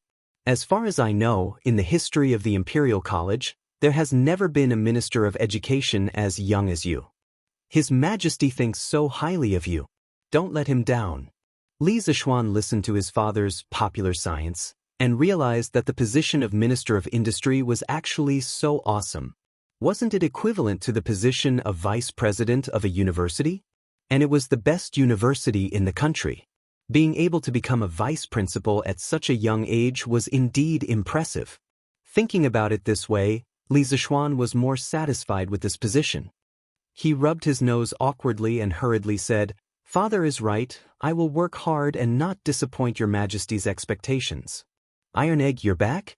At noon, Li Zishuan saw Iron Egg, who had just come back from school, in the front yard and said with a smile, "Yes, Master. This is the test paper that Mr. Su asked me to bring to you. He said that you can give it to him after you mark it." As Iron Egg spoke, he took out a stack of sealed test papers from his backpack. Yes, it was a backpack that Li Zixuan had asked someone to sew for him. Iron Egg and Lan both had backpacks. When Lan had cried and begged to go to school with them, Li Zixuan had asked someone to sew a backpack for her. After all, the ancient examination boxes used by scholars were too cumbersome. Why didn't Mr. Su mark it himself? Looking at the test papers in front of him, Li Zixuan was speechless. He didn't expect that he would still have work when he was on vacation. This was unreasonable. Iron Egg scratched his head awkwardly. He knew that his master was lazy, but he didn't expect him to be this lazy. He thought for a moment and said, Mr. Su said that he didn't know the standard answers for some of the questions, so he could only let you mark them yourself. F***ck, Li Zixuan really wanted to chop off his hands. He asked you to set such a difficult test paper. Did you dig your own grave? Well, you can take the test papers to the west courtyard. Come to the front courtyard to eat later. Li Zixuan waved his hand helplessly and said gloomily, Yes, master. How, come here quickly. Gi Lane, Meng Wenhao's house. Meng Wenhao's mother waved to her son and said with a smile, Mother, what's the matter? Meng Wenhao ran over and asked curiously. Meng Wenhao's mother carefully took out a brand new book and handed it to her son. She happily said, Look, this is what I was waiting for this morning. I think it's called Chitsu culture. It took me a lot of effort to get this. When it was my turn, there was only this book left. I saw that this book was so cheap, so I bought it. How? Your father and I don't have the ability to buy new books for you. In the past, you either borrowed books from others or bought old books from others. This is the first new book I bought for you. Take it quickly. Meng Wenhao looked at the brand new Analects of Confucius in front of him and saw his mother's right hand full of calluses. His nose twitched and he almost cried. He took the Analects of Confucius with both hands, sniffed, and said with a forced smile, Thank you, mother. Why are you still so polite to me? Actually, I have to thank the owner of Chitsu culture for setting the price so low. Otherwise, I wouldn't have been able to afford it. This person is really a living Buddha for us poor people. Meng Wenhao's mother said with a sigh. Mother, actually, the owner of Chitsu culture is our master. It's actually Li Xianji? Yes, I heard that there were many people fighting in front of Chitsu culture for the book yesterday. It seems that our master was implicated. He didn't come to the school today. Meng Wenhao frowned and said worriedly. Then will Mr. Li be fine? He's the benefactor of many of us. Nothing can happen to him. Meng Wenhao's mother opened her mouth in shock. Meng Wenhao comforted her. Mother, don't worry. Teaching assistant Su told us that Mr. Li is fine. There should be news in a few days. Meng Wenhao's mother looked at her son, thought for a moment, and said, Why don't you go to Mr. Li's house to visit? As his student, you should pay him a visit. There are about 10 eggs at home. You can bring them to Mr. Li. Mother, Mr. Li's house doesn't lack these. You can leave these eggs for Yaya to nourish her body. Meng Wenhao looked at his skinny little sister who was playing with grasshoppers outside and said with heartache, What do you know? You're a student. How can you visit Mr. Li's house empty-handed? Listen to me. Didn't you say that you have the afternoon off? Then you can go in the afternoon. You can't be ungrateful. Otherwise, I won't recognize you as my son. Meng Wenhao's mother patted her son's hand and said earnestly. Meng Wenhao had no choice but to agree. After a moment, he suddenly remembered the newspaper he read today, so he said, Mother, don't go to Chitsu culture to buy books in the future. There are too many people there. I'm afraid you'll be crowded. Meng Wenhao's mother interrupted. Hey, it's okay. I'm not that delicate. Meng Wenhao explained, No, mother. Mr. Li said that in less than 3 years, the price of books will be as cheap as Chitsu culture books now.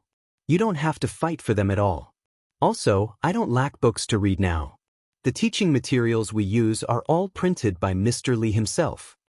Meng Wenhao's mother exclaimed, There's such a thing? Then how? You should go visit your Mr. Li in the afternoon. Why don't I catch the chicken in the backyard and give it to Mr. Li as well?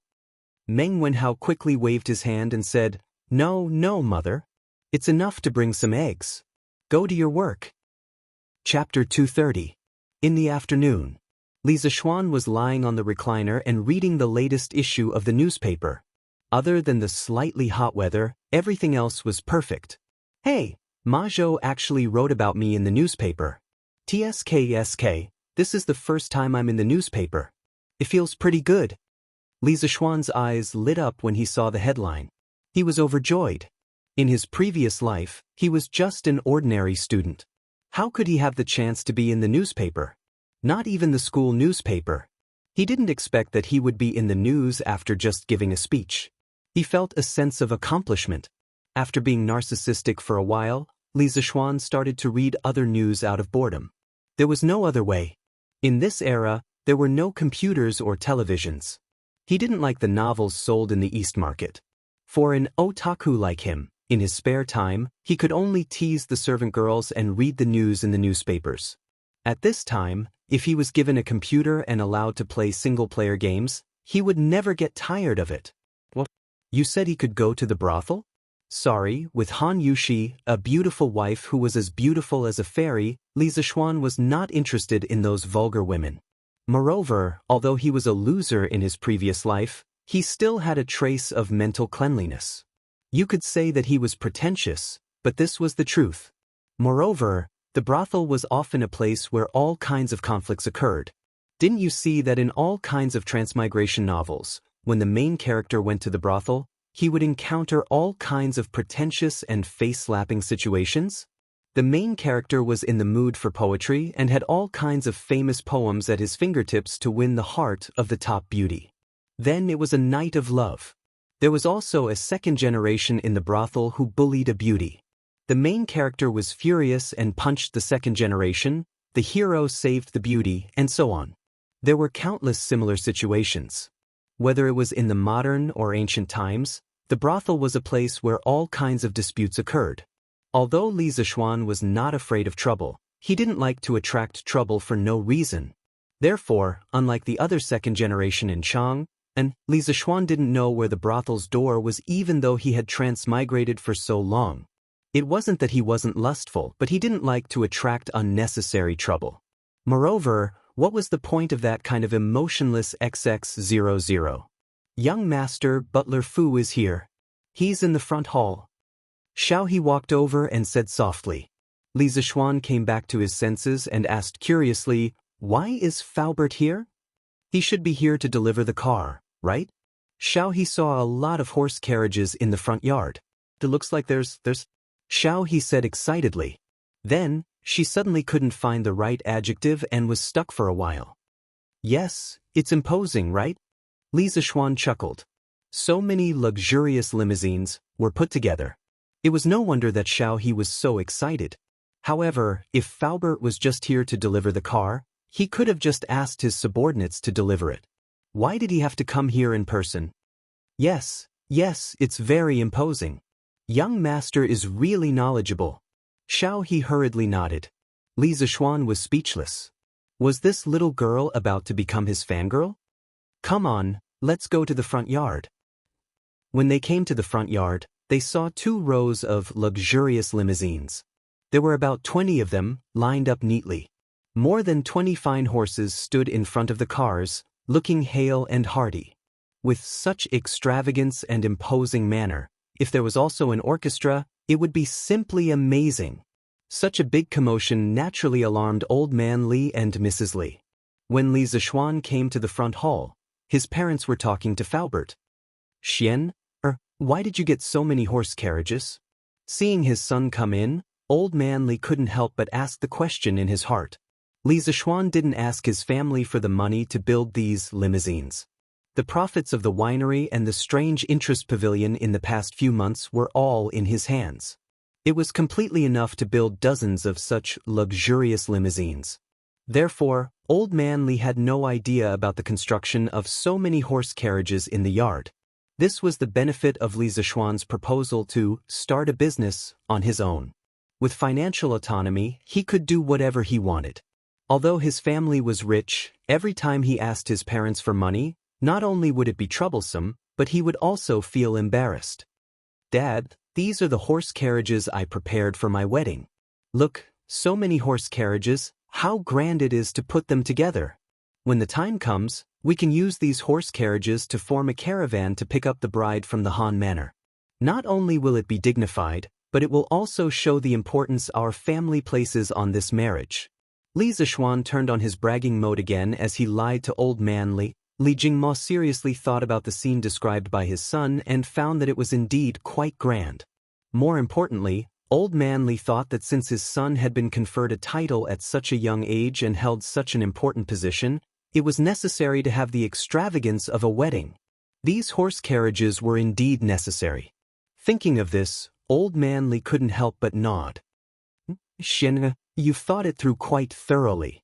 Xian, mother says that it should be like this. That girl from the Han family is truly beautiful and is also the adopted daughter of Duqi. If she marries over, we can't treat her unfairly. Madame Li also smiled and agreed. Seeing that his parents were so easily convinced, Li Zixuan proudly laughed. Oh, that's right. Xian, how much did these horse carriages cost? Do you still have enough money? Li Jingmo raised his eyebrows and suddenly asked. Not expensive, not expensive. The cost of one horse carriage is less than 500 strings of coins.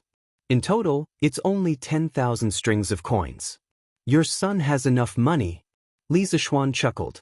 Li Jingma, Madame Li, and Faubert heard this and their mouths couldn't help but twitch.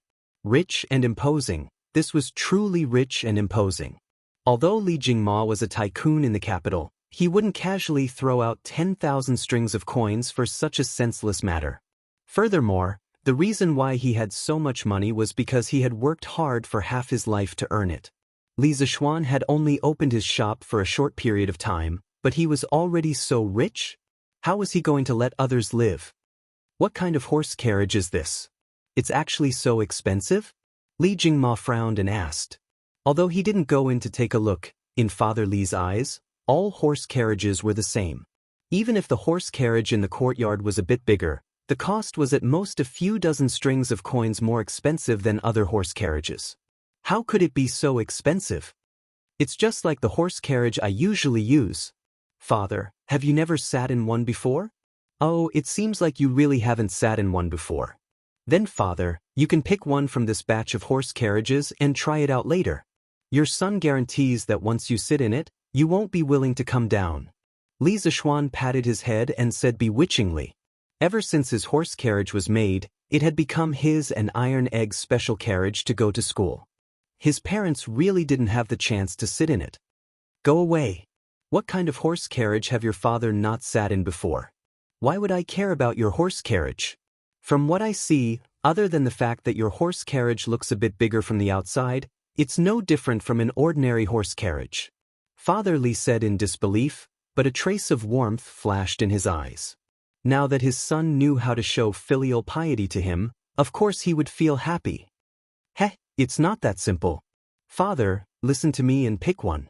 With this horse carriage, when you have nothing to do, you can go sightseeing and have a honeymoon with my mother. Li Zixuan said shamelessly. Mrs. Li's face was slightly red as she glared at her son. Father Li's old face was also red.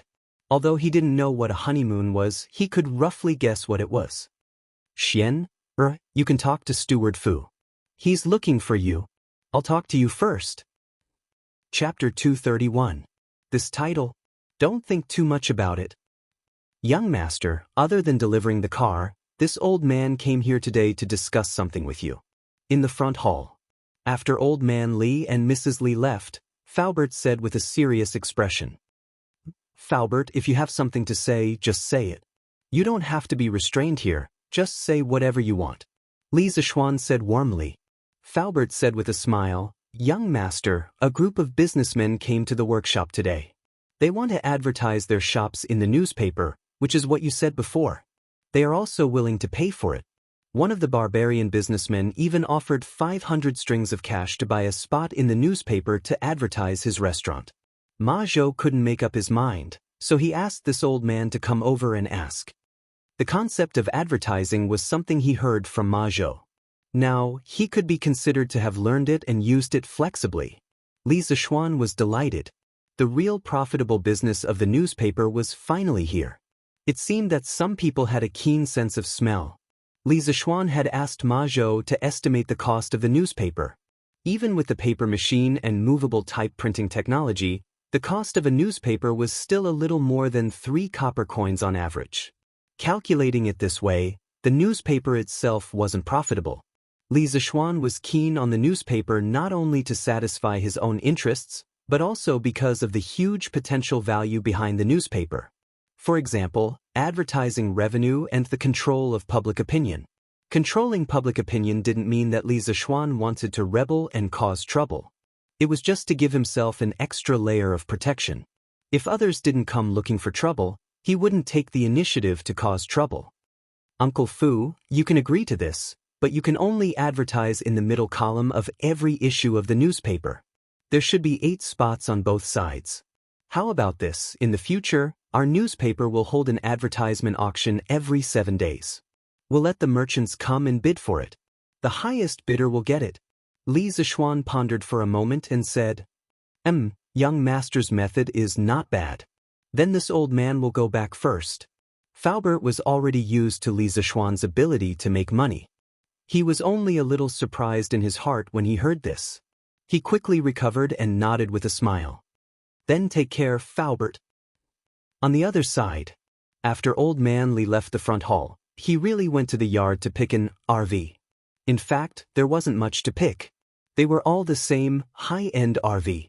After old man Li found that they were all the same, he randomly picked one. Master, you're really picky? Mrs. Li said in annoyance. Our son is paying to build a carriage for us. How can we not accept it? Madam, quickly get into the carriage with your husband and see if this place is as good as Xianxia says. Li Jingma pulled his wife and said eagerly. Under Li Zixuan's influence, he was now more thick-skinned than before. He had already thought through some things. His martial arts were no match for his son's, and his knowledge was no match for his son's. As for his ability to make money, he was no match for him now.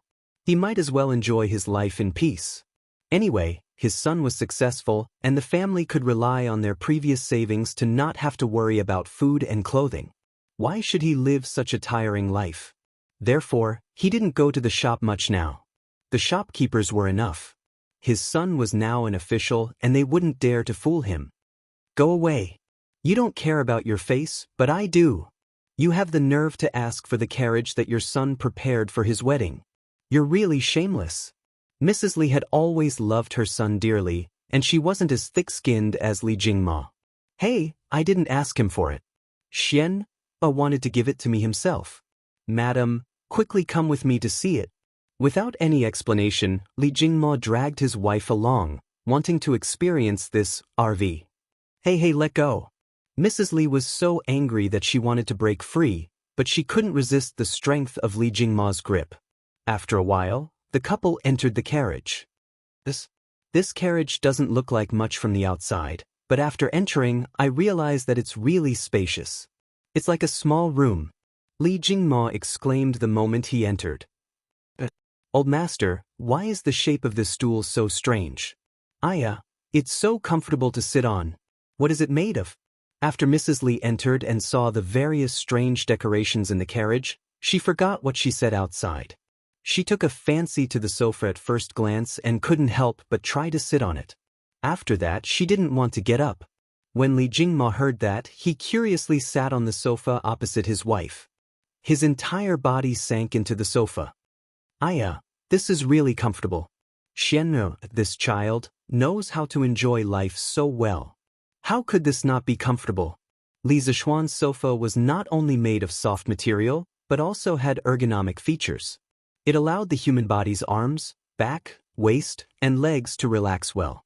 Compared to the people of the Tang dynasty who had to kneel on a couch or sit on a stool without a backrest, being able to sit on this sofa was of course an extremely luxurious experience. Mrs. Li didn't even bother to roll her eyes because she was currently enjoying this rare comfort with her eyes closed. However, she still said unhappily, so what if Xianxia knows how to enjoy life? Can't you see our son enjoying life? In my opinion, our son is pretty good like this. Yes, yes, yes, this is pretty good, this is pretty good. Of course, Li Jingma didn't have the guts to talk back to the tigress at home. He said contentedly, "Hey madam, look at this soft stool. Even if the carriage moves, it won't be too bumpy. This carriage is really good. What Xianxia said just now is right. In the future, we can really sit in this carriage and go out to see the scenery. Your husband has been running around doing business for the past few years, and it's been hard for you to take care of the family alone. Now that Xianxia has been knighted, we don't need to worry about Lan anymore. Why don't we find some time to take you out for a walk to make up for your hard work all these years?" Mrs. Li was touched by her husband's sincerity. She opened her eyes, the rims of her eyes slightly red. However, she refused. "Your wife is content with old master's intentions. Now that we're all grown up, it's inconvenient for us to go out and play. It's easy for others to gossip about us. Besides, Xianxia left us for 8 years. Your wife can't bear to part with him." Li Jingma patted his wife's hand and said warmly, "Don't worry, madam. We can just walk around Chang and go out in the morning. We'll be back in the evening. There's no need for us to worry about what others say. I'm sure Xianxia also hopes that you can go out more often and relax." Mrs. Li thought for a moment, then nodded. "All right, I'll listen to old master." "Look, madam, there are 2 small rooms inside. Let's go take a look." Chapter 232. Ahem, San Bao, take this carriage to the east courtyard. Where's San Bao? The servants outside had heard the commotion in the carriage and guessed that their master and madam were showing off their love in the carriage. How would they, as servants, dare to eavesdrop on such a private matter? Not long after old man Li got on the carriage, the servants, coachmen, and servants around the carriage all retreated far away. Thus, when Li Jingma got off the carriage with his wife, he habitually called out to San Bao. However, he realized that there was no one around. Coming. Master, are you calling for me?" San Bao, who was hiding in a corner in the west of the courtyard, saw that Li Jingma seemed to be looking for her after coming out, so she quickly ran over and bowed with a smile. Madame Li looked up at the servants and servants far away and immediately understood. She angrily pinched her husband. Although the customs of the Tang dynasty were more liberal, it was not to this extent. Li Jingma grimaced and resisted the urge to cry out in pain. He quickly said to San Bao, Yes, you take this carriage to the east courtyard." "Yes, master." Meng Wenhao carried a small basket of eggs and entered Yongla Lane. He looked all the way to the Li residence and saw the tall gate and the picturesque pavilions in the courtyard from afar. He couldn't help but stop in his tracks. He looked at the eggs in his hand and hesitated for a moment. "Why are you standing there like a fool? Why don't you go in?" At this moment, a voice suddenly came from behind. Meng Wenhao, who was in a dilemma, was shocked. He turned his head and saw that the person who came was Li Tai. He quickly cupped his hands and bowed. "Greetings, Your Highness Prince Wei." In the Imperial College, they were classmates and didn't need to be so polite. However, outside of the Imperial College, he had to pay attention to the etiquette between a monarch and a subject. Li Tai waved his hand. He looked at Meng Wenhao's outfit and asked, "Are you here to look for Mr. Li?" "Then why don't you go in? Won't the gatekeeper let you in?" "That's not right. Their gatekeeper shouldn't make things difficult for people." Meng Wenhao scratched his head in embarrassment. Li Tai looked at the egg in Meng Wenhao's hand and saw his embarrassed look. He instantly understood and laughed. "Wenhao, don't worry about it. Mr. Li's family is richer than mine. If you are worried about the importance of the gift, I'm afraid that there are not many people in Chang and who can give Mr. Li a gift. It's the thought that counts. As long as you're here to see him, I'm sure he's already very satisfied." Li Tai's words also contained some intention of explaining things, but to be able to be explained by Li Tai was in itself a kind of honor. For a smart person like Meng Wenhao, who had no conflict of interest with him, Li Tai approved of him in his heart and was willing to make friends with him. Perhaps this was the appreciation between smart people. When Meng Wenhao heard this, he felt slightly relieved. He cupped his hands and said with a smile, "Thank you for your explanation, Your Highness." Then let's go in together. It just so happens that I have some matters to discuss with Mr. With Li Tai leading the way, the process of Meng Wenhao entering the Li mansion was much smoother. The two of them directly entered the courtyard without any obstruction. Li Tai did not let anyone inform him. After he asked the servant Li Zishuan where he was, he directly led Meng Wenhao to the west courtyard. He did not treat himself as an outsider at all. Sigh. Meng Wenhao was just about to ask if this was too rude, but he saw that the surrounding servant girls and retainers didn't seem surprised at all. He could only shut his mouth and obediently follow Li Tai to the west courtyard. Along the way, there were pavilions, artificial mountains, lotus ponds, and trees. Meng Wenhao was dazzled. He thought to himself, Prince Wei was right. Mister's family is really rich. When I earn money in the future, I will also buy a big house like this for my parents to enjoy.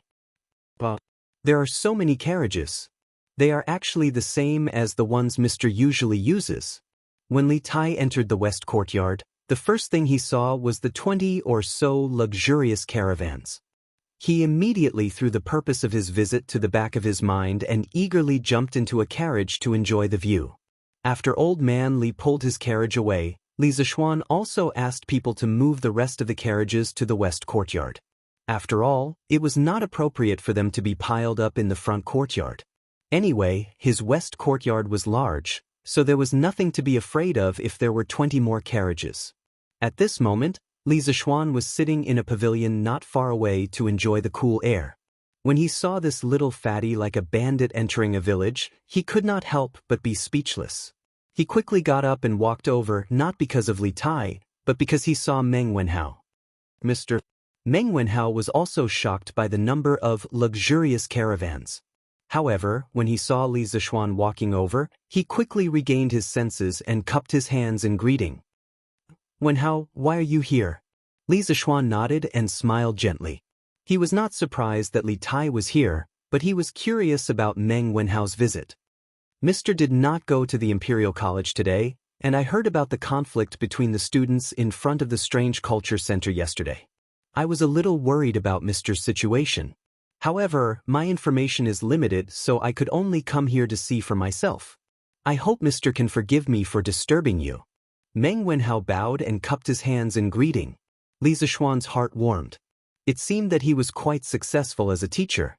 At this moment, he finally understood the feelings of those teachers in his previous life when they saw their students come to visit them.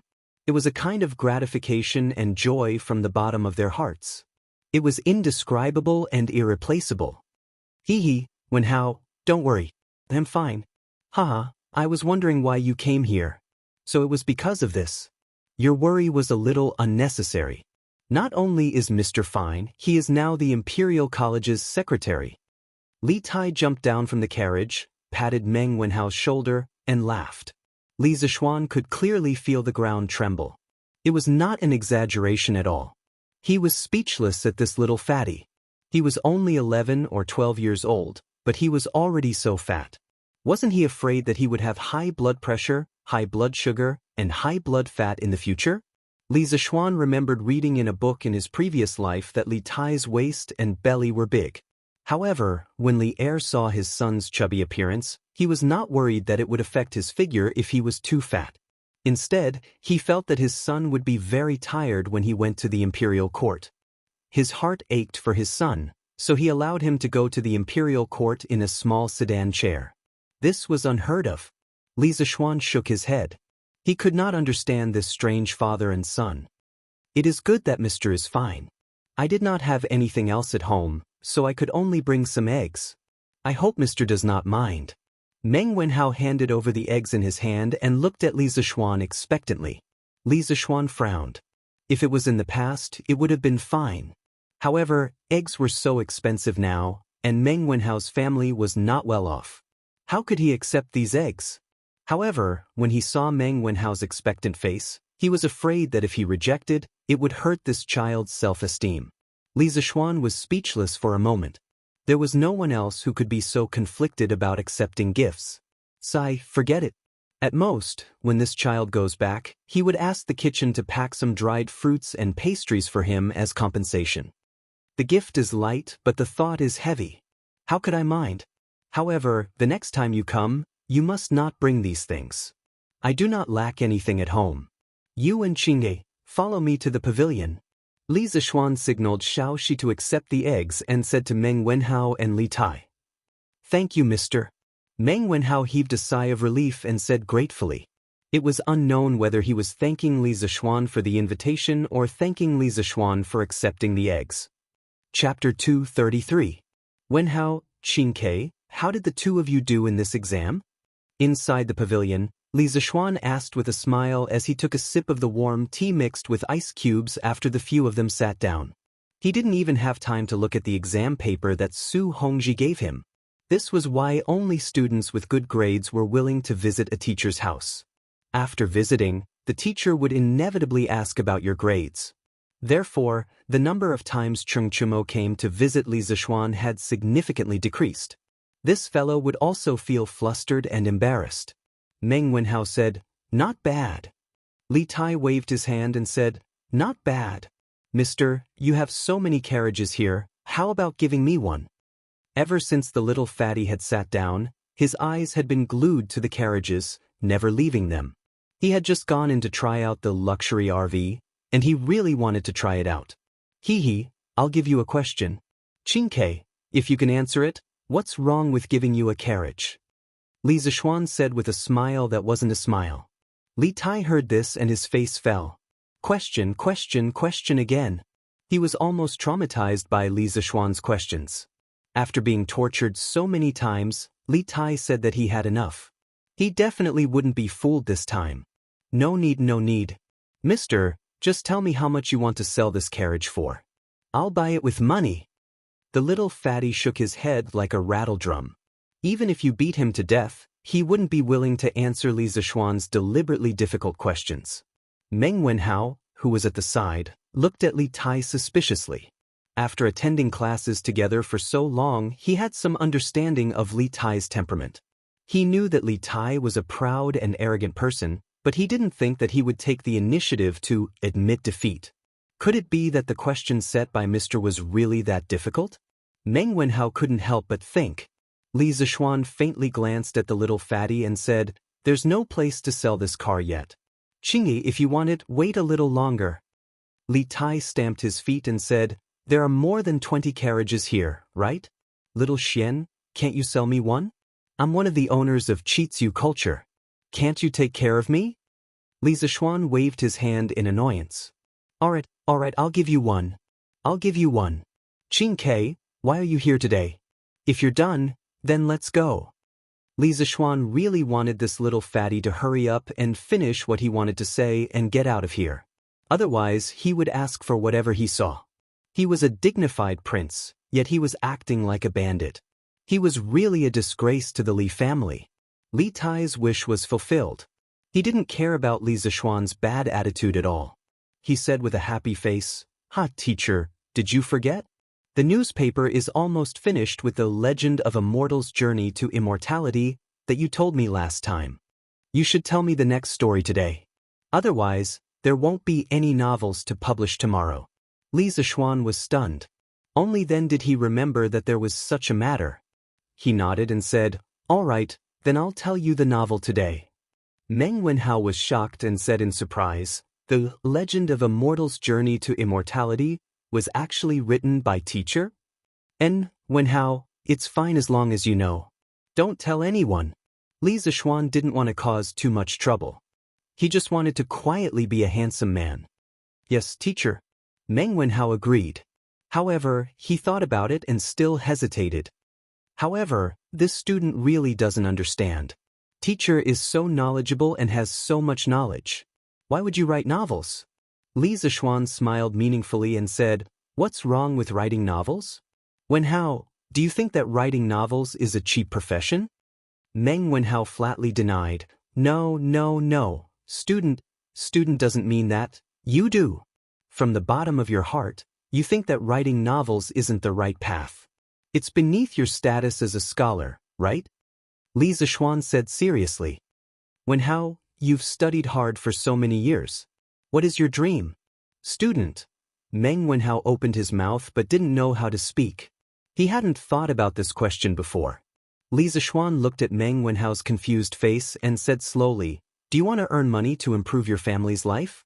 Or do you want to pass the imperial examination and enter the imperial court? Or do you want to become an official somewhere and benefit the people?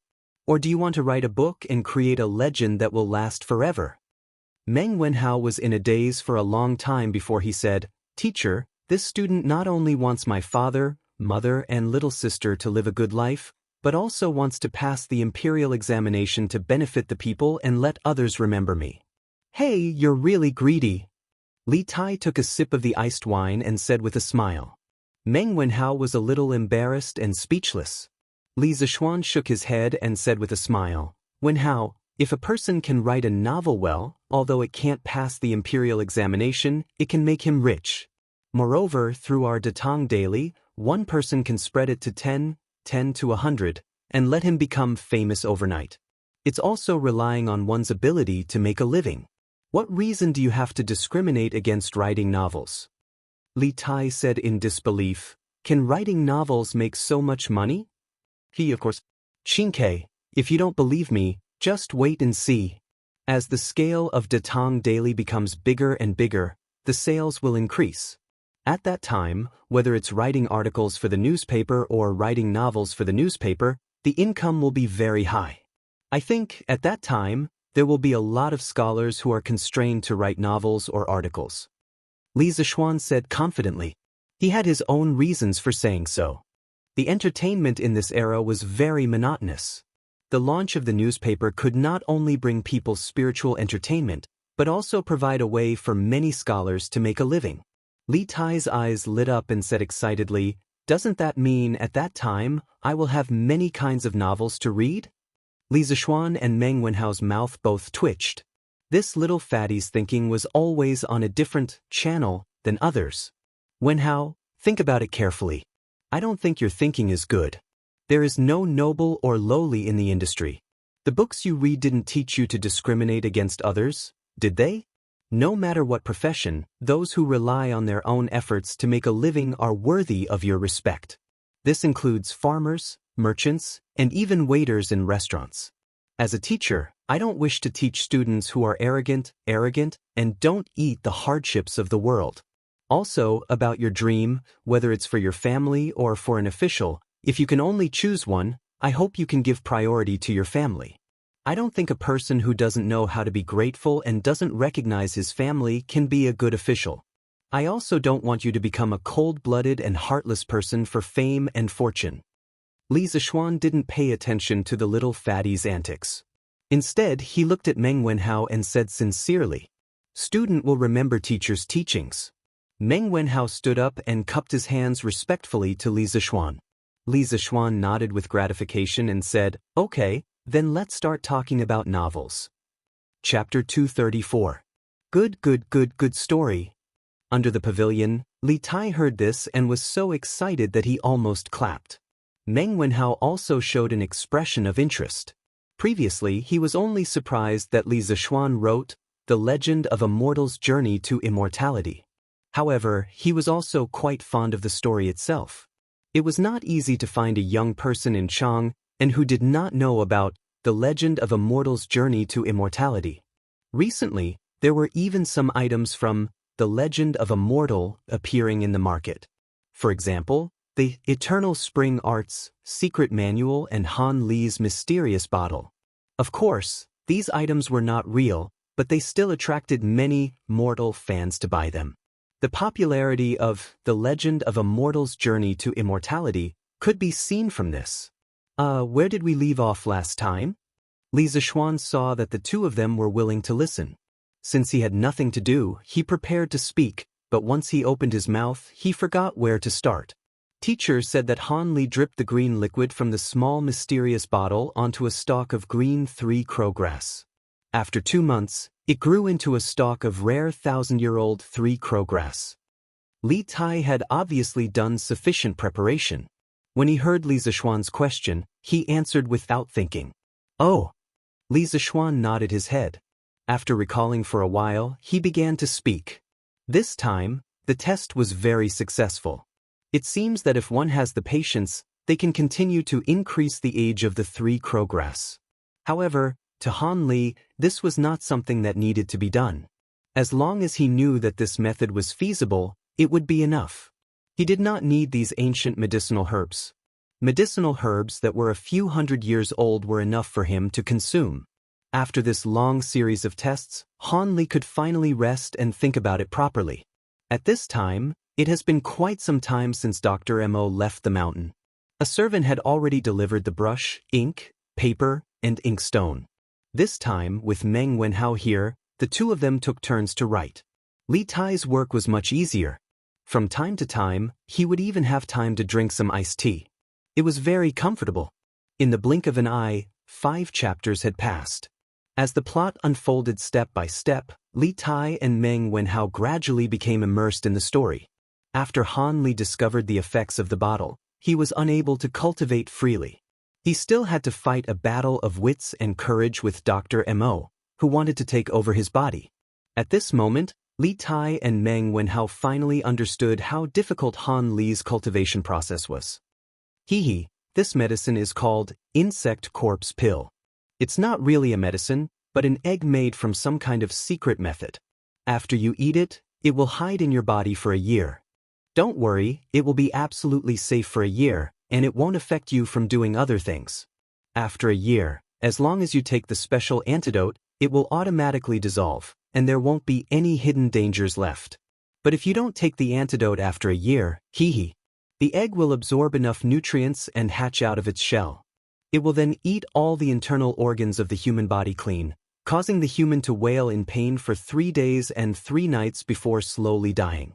Dr. Mo finally lost his patience with Han Li. In order to let Han Li reach the 4th level of the Eternal Spring Arts as soon as possible, he forced Han Li to swallow the insect corpse pill.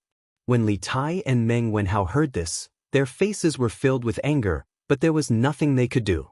After all, Han Li was definitely not Dr. Mo's opponent. They could only watch from the sidelines and worry. Li Zishuan drank a few mouthfuls of the gentle wine and read 5 chapters of A Mortal's Journey to Immortality to them. Then, he clapped his hands and stood up. Okay, today's lecture will end here. We will continue tomorrow. Qin Ke, leave the manuscript here. The 2 of you can go back now. But it's still early. Mister, please talk for a while more. Li Tai was enjoying listening to the lecture and was unwilling to end it like this. However, Li Zishuan did not fall for his tricks. If he continued talking for a while more, there would definitely be no end to it. I won't talk anymore. Xiao Shi, quickly bring the things I asked you to prepare. He had asked Xiao Shi to prepare some pastries and intended to let Meng Wenhao bring them back. After all, he couldn't just go and not come back, right? It's here. Young master. Here, Madam heard that your student was coming over and specially packed some of the best pastries and dried fruits in the residence. Madam was afraid of disturbing you, so she didn't come over personally. Xiao Shi handed over a heavy package and said with a smile. Previously, when Madam Li heard that her son's student had come to visit her son, she was even happier than Li Zishuan. She was filled with a sense of accomplishment. Hence, she asked Xiao Shi to prepare some dried fruits and pastries for Meng Wenhao to bring back. Li Zishuan took over the package and passed it to Meng Wenhao. Here, Wenhao, there are some dried fruits and pastries inside. They aren't worth much. Take it. As the saying goes, courtesy demands reciprocity. Since you brought gifts here, how can I let you leave empty-handed? Mr. Bus? I don't. Meng Wenhao waved his hand and wanted to decline. You don't dare to decline a gift from an elder. Just take it since he asked you to. Furthermore, you can't even eat the pastries from Mister's house. Li Tai slapped Meng Wenhao's shoulder and said loudly, Thank you, mister. Meng Wenhao had no choice but to bow and thank him. If there's nothing else, you can go back first. Li Zishuan waved his hand and smiled. The 2 of them then left. Qin Ke, why did you come back again? Li Zishuan asked Xiao Shi to help him tidy up the manuscripts. Just as he finished, he saw the little fatty Li Tai come again. He couldn't help but ask curiously, Xiao Xian, there's something I forgot to tell you. Once there were no outsiders around, he was unwilling to call Li Zixuan Mister anymore. At this moment he ran over and said. Li Zixuan was too lazy to argue with him and asked, "What's the matter?" Li Tai took a deep breath and said, "The 3 strategies you mentioned before have all been accepted by my father. The notice of reducing taxes by raising chickens has also been gradually sent to every state and county from today onwards. My father also ordered my uncle Li Xiaogong to prepare 500 ships to the South Sea within 5 days. Within 7 days, my uncle will lead 20,000 navy troops to the South Sea to trade for food." Li Zixuan was shocked. He wasn't surprised that Li Tai knew about the locust plague prophecy. He was surprised that the imperial court had the ability to prepare 500 ships within 5 days. It seemed like the shipbuilding ability of this era wasn't as backward as he thought. And then? "Qinghe, why are you telling me all this?" He was only slightly surprised, but he didn't have much of a reaction. Li Er had accepted his suggestion and advice, but he didn't give him any rewards. "He, Xiaoxian, the Datang Daily that you started has already spread far and wide. My father wants you to advertise it in the newspapers to attract more civilian merchants to join the imperial court's food trade army. According to the Ministry of Revenue's calculations, the 500 ships of the imperial court, even if all of them are filled with food, will still be far from enough to deal with the locust plague." Little Fatty chuckled and revealed the most important purpose of his visit today. This joker had been listening to a novel and had almost forgotten about the important business. Li Zixuan heard this and his expression became slightly serious. He nodded and said, "That's fine. I'll ask Ma Zhou to prepare today. You'll be able to see the news about this in tomorrow's newspaper." In the face of the locust plague, Li Zixuan wasn't in a place where he could bargain or worry about personal gains and losses. If he could save one more person, it would be considered as accumulating merit. Chapter 235. Li Tai left in satisfaction. This satisfaction was not only because he had listened to the novel for the entire afternoon, but also because he had taken away a luxurious caravan that he had always dreamed of. After watching the little fatty leave, Li Zixuan called for San Bao and ordered, "San Bao, get a few people to pull out 4 carriages and send them to the Qin Manor, Cheng Manor, Yuqi Manor, and Niu Manor. Tell them that it is inconvenient for me to go out during my confinement period. Ask those uncles to bear with me." "Yes, young master," San Bao replied. Remember to be polite." "Oh, right, pull out another carriage and send it to the East Palace." Li Zixuan thought for a while and said. San Bao accepted the order and left. "Xiao Shi, come and help me grind the ink." In the study room, Li Zixuan was writing rapidly. He was writing a letter to Ma Zhou and telling him some things. Not only was it about the recruitment of merchant ships to follow the army to the south that Li Tai had mentioned, but he also had many things to tell Ma Zhou about the Datang Daily novel section. Meng Wenhao's attitude towards novel writers today was a warning to Li Zixuan. It seemed that whether it was in the modern era or the ancient era, many people thought that writing novels was not a proper occupation and was useless. No wonder Datang Daily had been published for so long.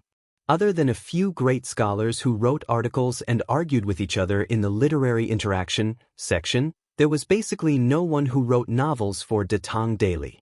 This would not do. If everyone thought of writing novels this way, then who would write novels in the future? Li Zixuan planned to stay at home and play cards with his wife, sleep, and read novels in the future. Therefore, he was writing a plan for Ma Zhou to hype up the rise of the novel and encourage everyone to write to Datang Daily. At this moment, he felt that being grounded by Ma Zhou was not such a wonderful thing. Otherwise, he would have gone to the workshop personally and told Ma Zhou in person. There was no need to go through so much trouble. "Alright, Xiao Shi, go and find someone. Since the workshop is not closed yet, ask him to ride a fast horse and quickly deliver this letter and these manuscripts to the workshop. Give them to Ma Zhou." After nearly an hour, Li Zixuan finished writing and put the letter into an envelope. Then, he put the rest of the manuscripts into a big paper bag and handed it to Xiao Shi. Fortunately, their house was not too far away from the workshop. Otherwise, the servant might not be able to make it back in time after delivering the letter at this hour. "Yes, young master." Strange Pavilion Workshop. Now, Ma Zhou had recruited many scholars to be his assistants. These scholars were mostly people from the Imperial College who had failed to pass the Imperial examinations. The editorial department of Strange Cultures Development. At this moment, they were deciding the layout of tomorrow's newspapers. Steward Ma, do you think this layout is okay? A middle-aged scholar in his 30s walked towards Ma Zhou with a few pieces of paper filled with words. Ma Zhou took it and looked at it seriously. After a while, he nodded and said, "Yes, the layout this time is very good. Let's follow this layout and pass it to the printing department. Let them start printing. After that, our editorial department will be off work today." But when the others saw Ma Zhou nod his head, they all heaved a huge sigh of relief. God knows how many times they were sent back by Ma Zhou every day because of typesetting problems. Although the salary given by court culture was high, the requirements were also high. Sir Li sent a letter over. The person who came was none other than Pang Feiji. This unlucky guy failed to ask for benefits from Sun Huayan last time and was almost exposed. Later, Yuqi Jingde arranged for him to be the head of security at Strange Culture. In fact, he was just a high-class concierge.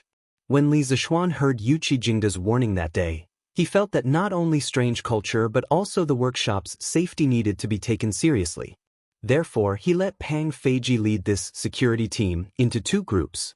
One group was responsible for Strange Culture's safety and the other group was responsible for the workshop's safety. Anyway, Yuqi Jingde said that this group of people would be under Li Zixuan's command in the future. There was nothing wrong with his arrangement. After this guy was arranged to come over, he usually ran between both sides.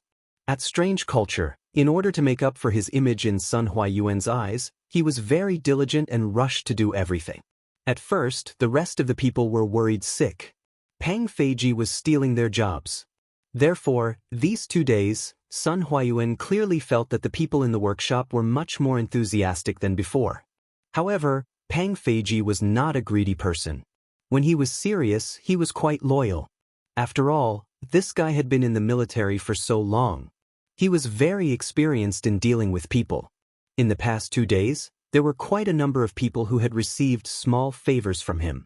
In private, everyone called him Brother G or Brother Chicken. At the workshop, Ma Zhou was one of the big bosses in the workshop. Of course, he was also someone Brother Chicken wanted to curry favor with. This way, even if Sun Huayan told Li Zixuan about his black material, there would be someone to speak up for him. He wouldn't die too miserably, right? Today, Brother Chicken came to the workshop to work. When he encountered the matter of delivering a letter to Ma Zhou, Brother Chicken did not hesitate to take over Song Xiaoxi's job and come personally to deliver the letter. Ma Zhou took the big bag of documents curiously. As he opened it, he said politely, "Thank you for your trouble, Pang Sigi." "Hee, it's nothing. Take your time, Master Ma. I'll take my leave first." Brother Chicken knew very well that he had to make up for his sins even if he had to kneel down. Now that Sun Huayan had something on him, in Strange Culture and the workshop, he had to act like a grandson until the end. But Ma Zhou nodded. Brother Chicken slowly left. Ma Zhou opened the paper bag and took out the envelope and the manuscript of Immortal's Journey to Immortality. He first put the manuscript aside, then opened the envelope. He opened the letter and read it seriously. Other than the occasional sound of other people packing up, the room was silent for a while. After a while, Ma Zhou put away the letter and said to the few editors who were packing up to go home, "Don't pack up anymore. Don't send the typesetting just now to the printing department. Redo it all. I'm afraid none of you will be able to go back tonight." "Why is this happening? Steward Ma, what happened? If we don't go back now, where will we stay tonight?" "Yeah, if we don't leave now, there will be a curfew later." The editors were dumbfounded. Even though they knew that Ma Zhou had a high position in the workshop, in the face of such a rude request, they could not help but refute. "Ahem, the boss has new instructions. Tomorrow's newspaper has to be redone. Everyone, work harder. Once you're done, you can rest in the workshop. Today's salary will be 5 times the usual salary." It was indeed unkind to ask people to work overtime at the last minute. Ma Zhou thought about it and decided that he could only use money to increase their work enthusiasm. 5 times. Let's do it. Let's do it. Chapter 236. Xiao Xian sure knows how to enjoy life. This carriage will be my ride in the future. Qing Mansion. The servants of the Li residence were ordered to deliver the limousine. Cheng Yaojin saw that the carriage's design was strange. Originally, he just wanted to take a look. After all, he liked to ride a horse and not sit in a carriage. But when he saw it, he immediately fell in love with the luxurious interior. He comfortably sat on the sofa and did not want to get down. Dad, this carriage was given to me by Xiao Xian. I thought you don't like to ride in carriages? Cheng Chumo followed him into the carriage. When he heard the second half of Cheng Yaojin's words, his face fell and he gloomily said, T. Did Xiao Xian say that this carriage is for you? You're clearly giving it to me, okay? Besides, I used to like riding horses and not riding carriages, but that's because the carriages in the past can't be compared to this one. Cheng Yaojin sat on the sofa and patted the table in front of him. He said to Cheng Yaojin angrily, Dad, when the first carriage was made, I asked Xiao Xian for it. Now that this one is here, you can't take it for yourself. Cheng Chumo was not willing to give up just like that. You old geezer, how dare you snatch things from your son? At this time, a slightly stout woman in purple came up. She was Cheng Chumo's mother, Cheng Yaojin's wife, Pei Tiyun, the daughter of Shanhai Pass's commander-in-chief Pei Renji, and the elder sister of Sui and Tang's third hero Pei Yuanqing. For thousands of years, the Pei family had produced great figures in each generation. It was indeed a wonder in Chinese and foreign history. In China's historical dramas, there were several dramas that depicted the Pei family, such as Westlake, Li Hui Nyang, Pei Heng's encounter with the Immortal, and The Legend of the White Snake.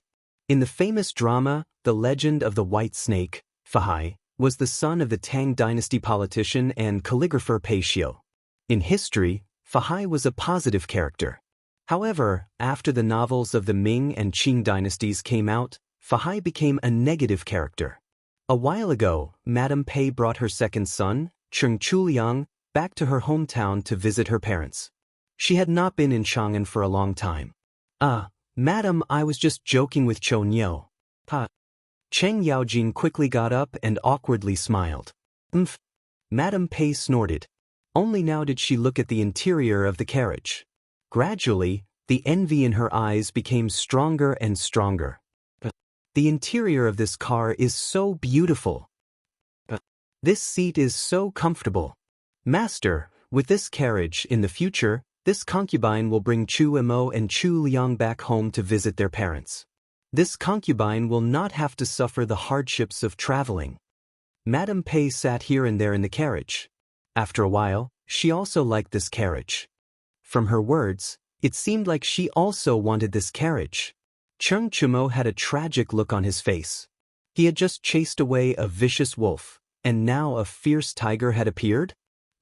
Qin Manor. Why you? Although this carriage is comfortable, I still prefer to ride a horse. This carriage is for you to use. Qin Xiong sat on the sofa in the carriage and took a sip of tea as he spoke to Qin Huayu. Recently, his health had improved a lot. He had no problem playing with a gun, riding a horse, or dabbling in hunting. If this carriage had been delivered a month ago, Qin Xiong would have gladly accepted it. However, he had finally recovered from his illness. How could he be willing to stay in a carriage? Thank you, father. Qin Huayu said happily. Qin Xiong did not care about this carriage, but it did not mean that Qin Huayu did not care about it. He had been eyeing Li Zishuan's carriage for a long time. Yes, although this carriage is comfortable, Huayu, you must not lose your ambition because of it. Qin Xiong stroked his beard and smiled. Yes. Eastern Palace. After the carriage was delivered, Li Chengqian immediately went in to enjoy it. Then, he sat on the sofa and did not want to get down. This thing was more comfortable than a bed. Why is there such a big carriage in front of Brother Crown Prince's palace?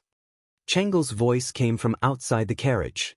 Li Chengqian opened his eyes and shouted, Chengle, I'm here. Brother Crown Prince, why are you sitting in a carriage for nothing? Changel suddenly heard Li Qingxian's voice and was shocked. Then she said, "Brother Crown Prince, I'm coming in too." After saying that, the little girl nimbly jumped into the carriage. Then she opened the curtains and was dazzled by the luxurious interior. "Changel, why are you here? Sit down and have a cup of tea." Li Qingxian stood up and said. Changel nodded. She walked to the opposite side of Li Qingxian and exclaimed, "Brother Crown Prince, your carriage is really big. It's like a small room inside. The thing to sit on is so soft. How is it? Do you like it, Changel?" Li Qingxian poured a cup of tea for his sister and said with a smile. Yes, I like it. Brother Crown Prince, are you giving this carriage to me?" When Changel heard Li Qingxian's question, her two small eyes curved into two small crescents. Usually, after Li Qingxian's words, he would give her a carriage. No. Li Qingxian's face darkened. He hurriedly shook his head and said, "I only said that if Changel likes it, you can come and sit here often. I didn't say that I would give it to you." He had just enjoyed it for a while. How could he bear to give this carriage to someone else? Even if it was his most beloved sister. If this kind of carriage was sold in the market, he would be willing to buy one for Changel. However, the problem was that he had already sent people to inquire about it. Obviously, there were no shops that sold this kind of carriage. Brother Crown Prince is so stingy. Changel wrinkled her cute little nose and said unhappily. Li Qingxian was sweating profusely. However, he was somewhat quick-witted. He rolled his eyes and said with a smile, "Changel, if you want this carriage, you can ask Li Zixuan for it. I heard from Qingke that the Li residence has many of these carriages. Now, in the entire Tang dynasty, only Li Zixuan has these carriages. It is said that he specially built a batch of carriages to pick up his bride when he gets married. This move is called diverting trouble," Li Qingxian thought proudly in his heart. When Changel heard this, she didn't clamor to ask Li Zixuan for a carriage as Li Qingxian expected. Instead, he saw the little girl leaning on the table with one hand supporting her cheek. She said with a yearning expression, "Brother Xiaoxian is so good to Sister Yuxi. I wonder if Changel's future husband will be so good to Changel?" Brother Crown Prince, it is said that the imperial family has no familial ties. The children of the imperial family have no love and have to follow their parents' orders. However, Changel doesn't want to be forced by father to marry someone she doesn't like. Brother Crown Prince, will you help Changel in the future? Li Qingxian looked at his sister's innocent face and longing eyes. He patted his sister's hand and comforted her. "Don't worry, Changel. Brother Crown Prince won't watch you be forced to marry." Changel smiled and said, Yes. Brother Crown Prince is so nice. This soft couch is so comfortable. When Changel goes back later, can I bring it back to Changel Palace?" Li Qingxian. Chapter 237. Newspaper for sale. Newspaper for sale. The freshly printed Tang Dynasty Daily. Today's headline: His Majesty wants to send Navy to escort fleet to the south to trade for food. Civilian merchant ships can also sign up. Early morning. The cheerful voice of the newspaper boy woke up the people who had just woken up and were still in a daze. Today's headline was exceptionally attractive. First of all, this was the first time the people had learned about the latest decree from the imperial court through this method. Secondly, the decree itself was already very attractive. Sending an army to escort merchant ships was something that the people and merchants had never heard of before. "Xiao Lu, go buy me a copy of the newspaper." A voice full of vigor came from a luxurious carriage. "Yes, master." Today, after hearing the headlines in the newspapers, the merchants who were interested in the news sent their servants to buy the newspapers. Zuaxian Restaurant. Within 5 days, the imperial court will prepare a fleet of 500 ships. 7 days later, Hejian County Prince Li Xiaogong will personally lead a navy of 20,000 to escort the fleet to the south. They will trade silk and porcelain for food. In a small country like Nanyang, rice is ripe 3 times a season. Spices are everywhere. A piece of silk or porcelain can be exchanged for dozens of loads of food and countless spices. The barren land of the South Sea is actually so rich? Brother Jihua, you have traveled extensively and are very knowledgeable. Is what the newspaper says true? A plump middle-aged man in a blue shirt was reading the newspaper. He couldn't help but ask in surprise. The skinny man opposite him was reading the newspaper seriously. He didn't even raise his head when he heard the question. It should be true. I have heard many seafarers talking about this before. Moreover, this newspaper is from Chitsu culture, and Chitsu culture is Lord Li's business. I am very sure that this news is true. These two were the regulars of Zuaitian restaurant who had tasted the immortal drunken wine. They were also wealthy merchants. Otherwise, they wouldn't have come to Zuaitian restaurant every day. Then why don't we see any merchant ships going south to purchase goods? Feng Jihua said impatiently, Brother Shifan, think about it. The vast ocean is filled with countless dangers. There are also pirates. Which merchant ships would dare to go out to sea? I see. But now, these problems are no longer problems. Shifan, continue reading. The ministers of the imperial court all agreed that 500 ships were far from enough. They specially recruited merchant ships from the common folk to accompany the army to the south. The army will protect the merchant ships, and the merchants will only have to pay 5% of their profits to the imperial court. Merchants who were willing to join the imperial court's fleet had to report to the Ministry of War within 7 days and send their ships to the Ba River in the east of the city. After 7 days, they would head south with the army. This was a business that was guaranteed to make a profit. And it's a huge profit. Feng Jihua sighed after reading the news. Brother Jihua, do you want to participate as well? Little brother, I remember that your family has more than a dozen large ships that often transport goods on the Grand Canal, right? Liao Shifan added. Feng Jihua pondered for a moment, then he slapped the table and said, Participate, why wouldn't I participate?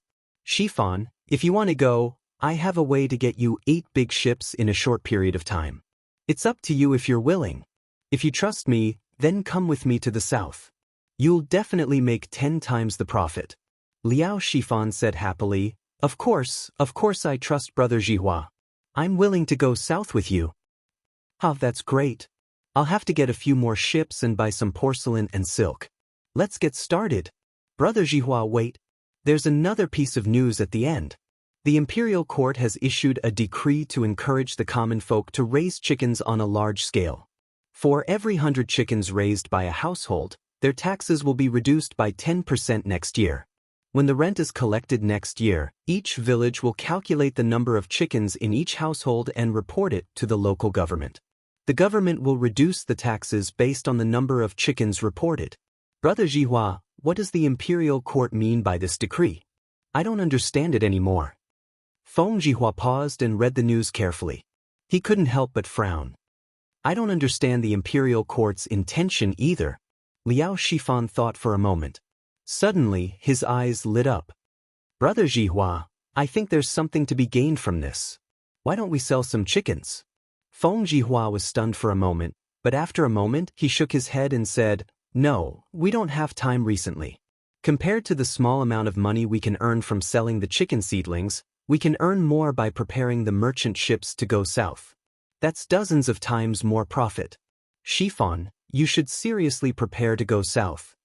Liao Sifan thought about it and agreed. He nodded and said, Brother Jihua is right.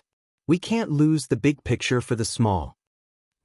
Ergua, I bought a newspaper when I went into the city today. Read it to me. What's in the newspaper? Lu Village. A dark-skinned man in his 30s called over a naughty kid who was about 10 years old. But, Second Uncle Lu, let me read the newspaper. I haven't read today's legend of a mortal's journey to immortality. The naughty kid said excitedly when he heard that there was a free newspaper to read. It should be a free novel to read. Smith. The dark-skinned man hit Ergua's head with the rolled-up newspaper and scolded him jokingly. Read your head. You only know how to read novels all day. You don't even know how to go to school. If your father finds out, he'll beat your ass.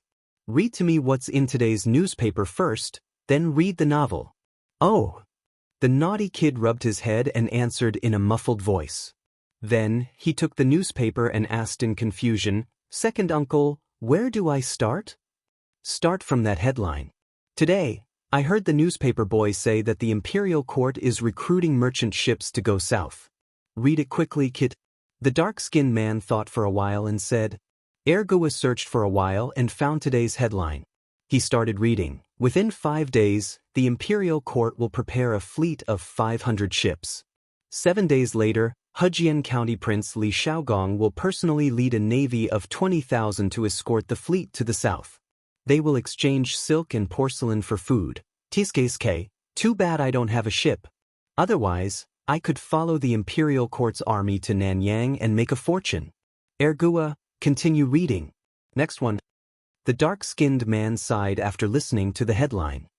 The imperial court has issued a decree to encourage people to raise chickens on a large scale. For every 100 chickens raised by a family, the tax next year will be reduced by 10%. When the rent is collected next year, the number of chickens in each family will be counted and reported to the local county office. The county office will reduce the corresponding tax according to the reported number. Stop. Ergua, are you sure you're not mistaken? Is that really what it says? The dark-skinned man was as excited as a 300-pound child. He pressed on Ergua's shoulder and said excitedly, It hurts, second uncle, let go of me first. The naughty kid was in so much pain that tears were about to flow out. The dark-skinned man let go of his hand embarrassedly and said, Cough, then quickly take a look again. Is it like what you said just now? The naughty kid looked at it again. After confirming that there was no mistake, he said affirmatively, Second uncle, that's what it says. I'm sure I'm not mistaken. Hey, second uncle, where are you going? Don't you want your newspaper? Kid's mother, give me money. I want to go to the city to buy chicken seedlings. The dark-skinned man's excited cheers spread far and wide. Today was destined to not be peaceful. The 2 imperial court decrees written in Datong Daily were like a storm that swept through the entire Chang'an city and the surrounding villages in an instant. Chapter 238. The people who were swept away by the storm of the new policy started to move. Some bought chickens, some looked for boats. People came and went on the streets. It was very lively. Boss, do you still have any chicks? What? No more? The market has only been open for less than 2 hours. How can there be no more? In the East Market, a man in a gray undershirt was shouting at a vendor who was selling chicks. Boss, hey, don't go. How much are the remaining chicks? I want them all. What? 100 coins for one? Why don't you go rob a bank? Wasn't it 80 coins a while ago? Buy it or not? If you don't buy it now, it will be more expensive in the future. Previously, the Li and Qing families had bought chicks without restraint. At one time, the price of the chicks had been raised from 50 to 125 coins. Later, after Wang Lin had transported 80,000 chicks from the south, the Li and Qing families no longer bought chicks. The market of chicks in Chang'an had gradually calmed down. The price of chicks had gradually dropped from 125 coins to 125 coins. Now that the imperial court had introduced the policy of reducing taxes on raising chickens, the people were crazily fighting for chicks. Many chicken vendors' stocks were quickly sold out. After the other chicken vendors came to their senses, they quickly organized people to buy chicks from other places. At the same time, they raised the price of chicks, intending to make a fortune. You mortals. So pitiful. Mei Jun, who had come to Chang'an to sell eggs today, looked at the villagers who were rushing to buy chicks and sighed with a superior expression. Since Mei village had been divided into Li Zishuan's fief, they only needed to pay rent to Li Zishuan, the big landlord, every year. Moreover, Li Zishuan had already introduced the policy of reducing the rent on raising chickens. Therefore, the policy of the imperial court had no effect on them. Naturally, they did not need to rush to buy chicks with others. Big Mouth Mei, why are you showing off here? Why don't you go and grab a place to sell eggs? Be careful that your wife won't forgive you when you go back. It was a skinny hand that suddenly patted Mei Jun's shoulder. Then came the slightly teasing voice of Second Master Lu. Compared to a few months ago, Second Master Lu looked more hale and hearty. Perhaps the old people would be more energetic once they had something to do. Second Master Lu, why are you making fun of me again? Mei Jun turned around and grinned. You brat, why are there so many people buying chicken seedlings today?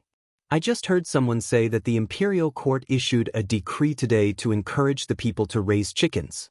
100 chickens can reduce the tax by 10%. There's such a good thing? However, our plum village has long enjoyed such treatment. Moreover, it's free chicken seedlings, Second Master Lu said with a complacent smile, but his words provoked too much hatred. A man next to him immediately glared at him and said, "What did you say? Your village has been receiving such treatment for a long time?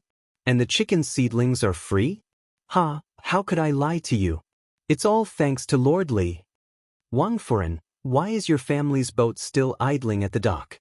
Why aren't you reporting to the Ministry of War?" "Why do we need to report it? Didn't you read today's newspaper? The imperial court wants to send troops to escort the fleet to the south to trade for food. The food in the south is cheap, and so are the spices. We can take the silk and porcelain and follow the imperial court's army to Nanyang to purchase goods. When we come back and sell them, we will definitely make a huge profit." "Really? But what if the newspaper is a scam?" "Silly. Don't you know who publishes this newspaper? Why would Lord Li, who is rich, lie to you? How much are you worth?" "Then wait for me, brother. My family has 10 big boats. Let's follow the imperial court's army to Nanyang to get some soup." This kind of conversation was definitely not the only one in Chang'an today. Businessmen often had the keenest sense of smell. The capital market had always been turbulent. Now, with the imperial court's decree, how could there not be a huge wave? Gi Lane. At Meng Wenhao's house. "Father, why are you back so early today?" Meng Wenhao was on leave today and teaching his little sister to write at home. Suddenly, the courtyard door was pushed open and a thin and dark middle-aged man came in. He was not tall and his body was not strong, but his slightly bent spine seemed to be full of infinite strength, as if he could hold up the sky. His gray clothes were full of sand and sand. It was impossible to tell whether he was wearing clothes or sand. Meng Wenhao heard the sound and looked up. Seeing that it was his father, he patted his little sister's head and hurried to greet him and said happily, "Well, there is not much work on Murky Street today. I finished my work and came back early. Are you still teaching Yaya to write?" The middle-aged man took off his shirt full of sand and sand, revealing his dark, thin, but very strong chest. He smiled and said to the son in front of him, who he was most proud of, "Well, father, Yaya has learned a lot of words recently. I also taught Yaya the pinyin invented by our teacher. In the future, Yaya may know more words than some rich kids." Meng Wenhao showed a rare innocent expression of a child and asked for credit from his father. Of course, Meng Wenhao's father didn't know what pinyin was, but he knew that his son was very good at reading and what he said must be reasonable. He said, "Well," to Meng Wenhao and went to wash his hands next to the well with a smile. At this time, the little girl in the house ran out and said with a giggle, Father, you are back?" The middle-aged man wiped his face, and out of nowhere, a sugar figurine wrapped in paper appeared. Then he squatted down, squinted his eyes, and smiled at his daughter. "Come, Yaya, this is what I bought for you. Eat it quickly and don't tell your mother." Yaya's slightly yellowed and malnourished face was like a blooming flower. It was so brilliant that even the sun paled in comparison. It was as if she was the most beautiful angel in the world. The little girl opened her small red mouth and revealed a pair of small rabbit teeth. She giggled, her voice as clear and melodious as a silver bell. "It's a candy man. Father is so good." Yaya happily took the candy man from Meng Wenhao's hand and opened the oil paper. Looking at the lifelike and cute little figure, the little girl hesitated for a moment and handed it back.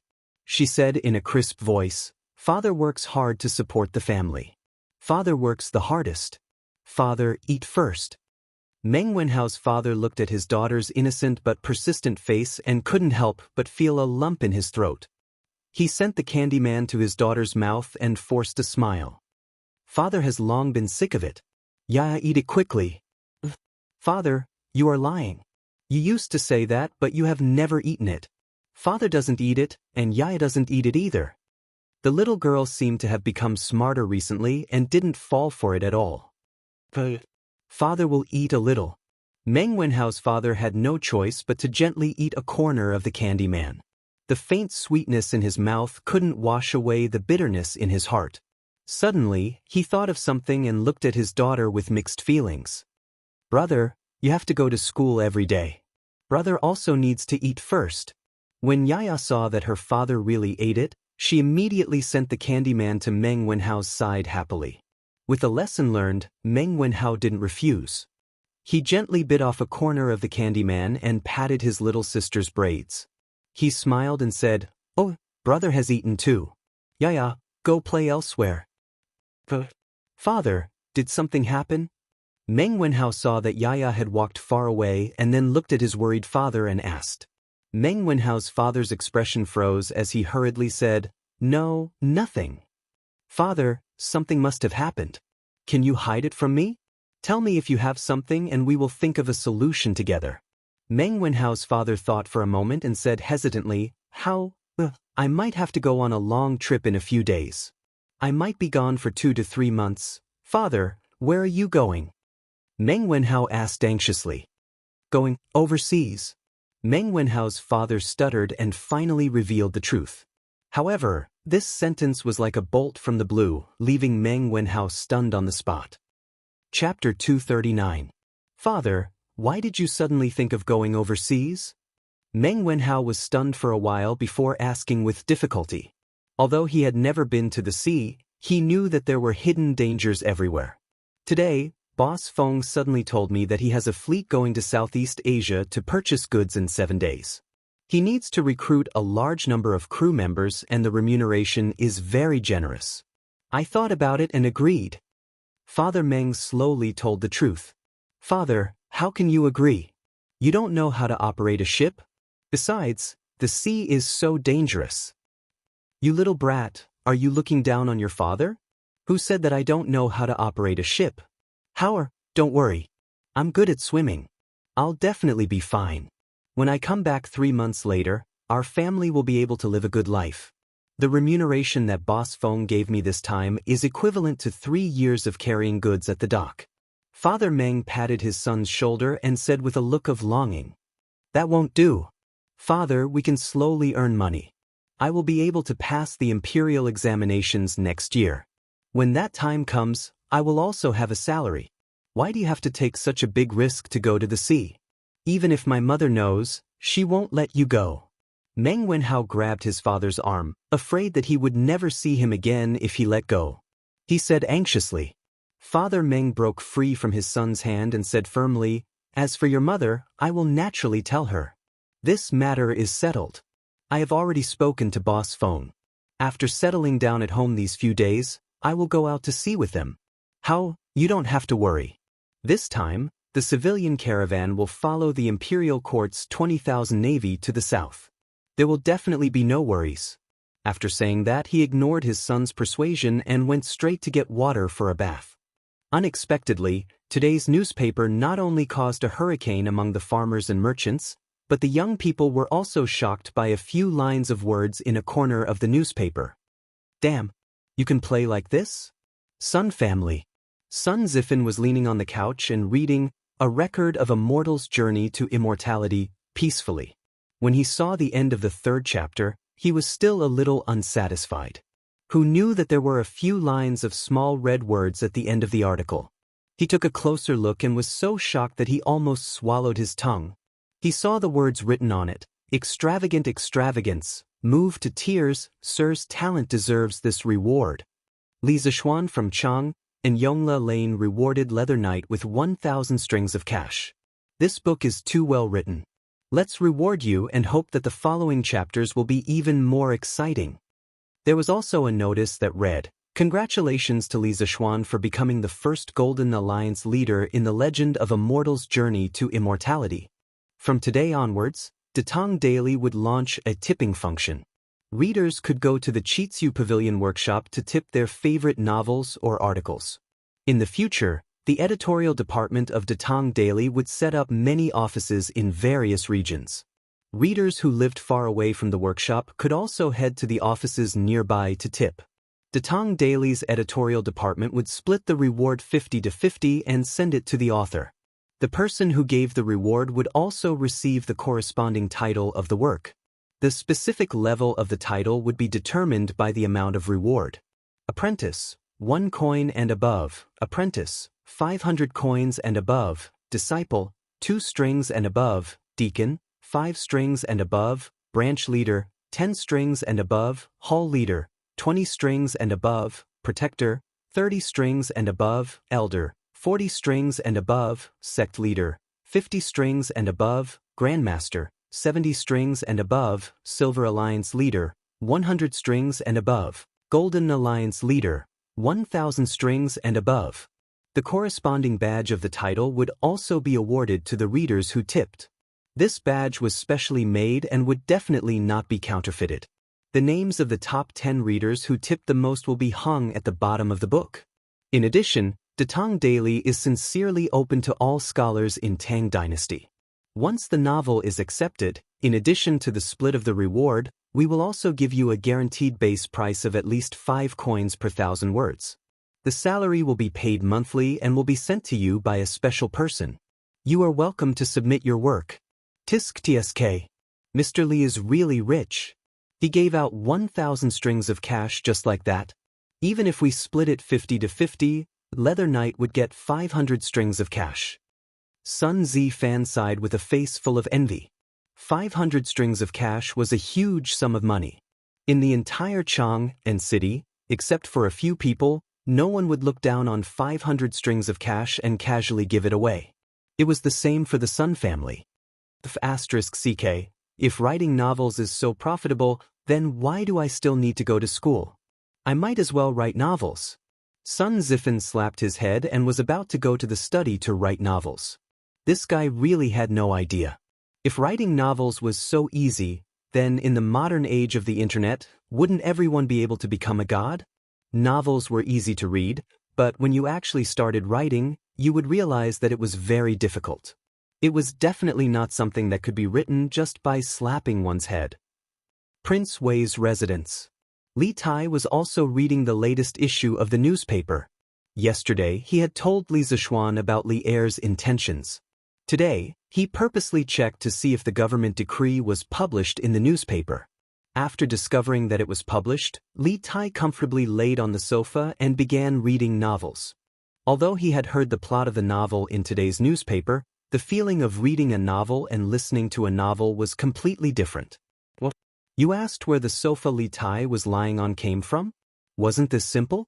After this little fatty came back yesterday, he had someone move the sofa from the carriage that Li Zishuan gave him into the palace. In his mind, when the carriage needed it in the future, he could just get someone to move it up. As Li Tai read, he naturally saw the red words at the end of the newspaper.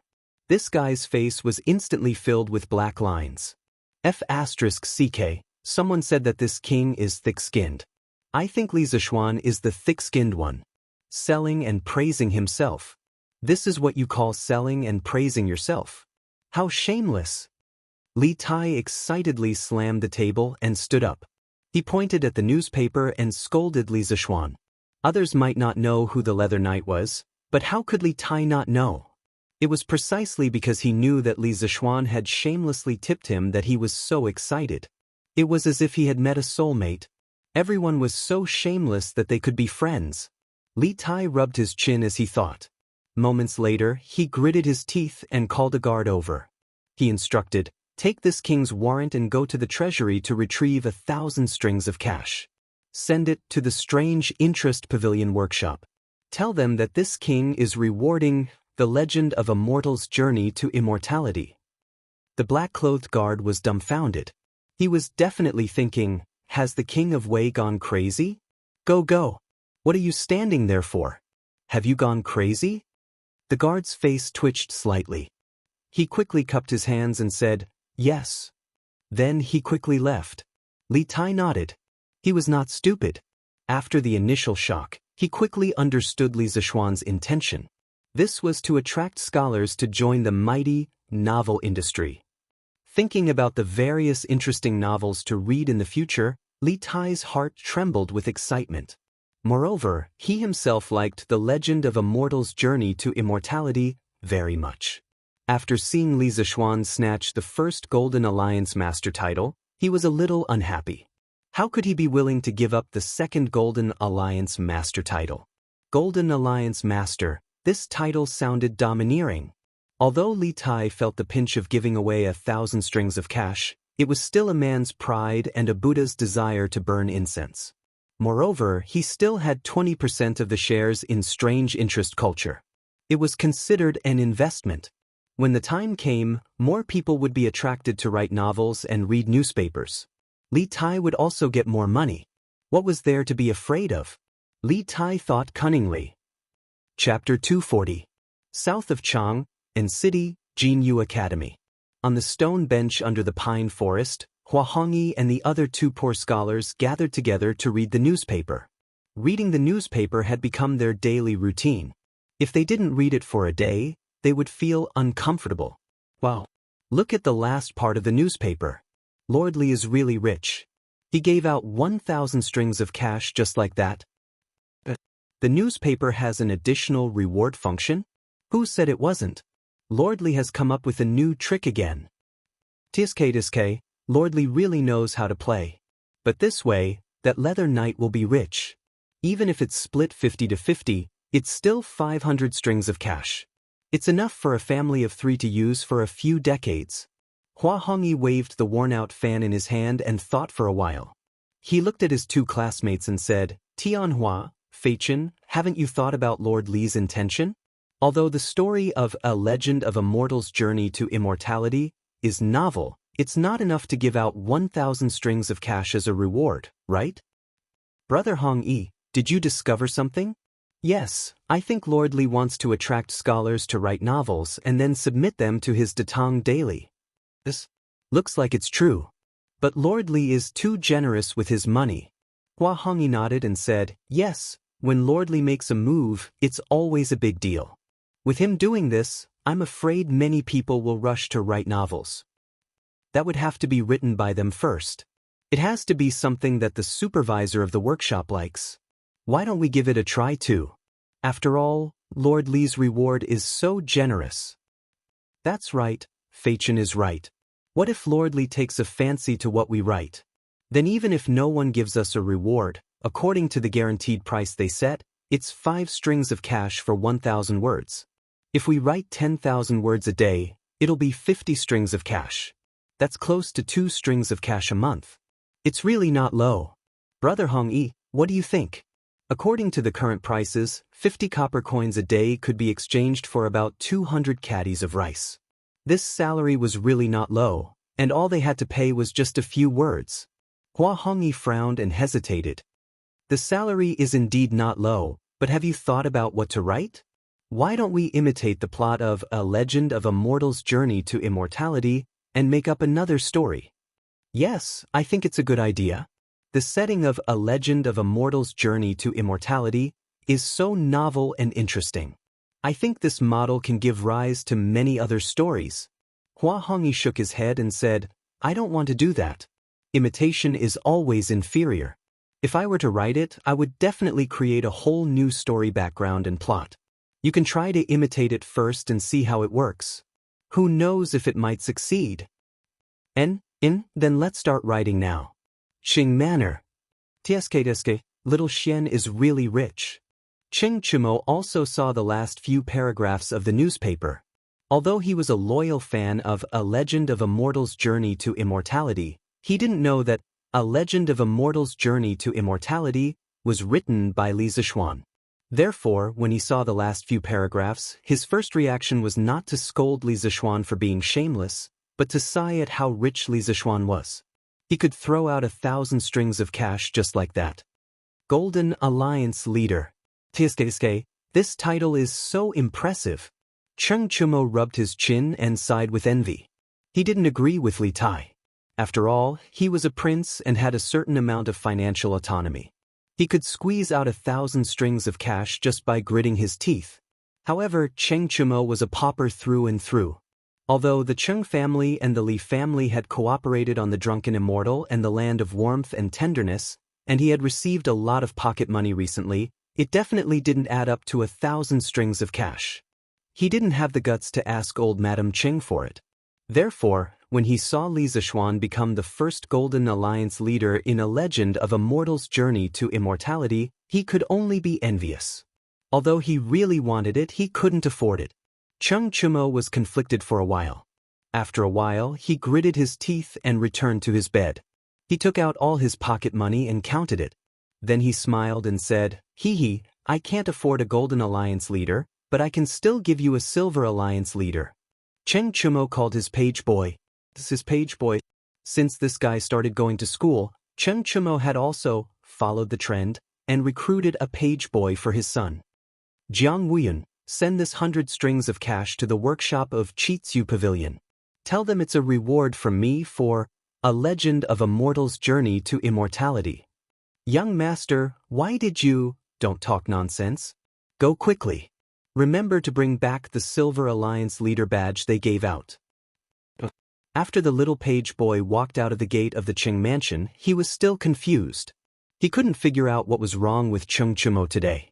How could he give out 100 strings of cash just like that? And Elaine, editorial department of Chitsu Culture. How was the response of today's newspaper?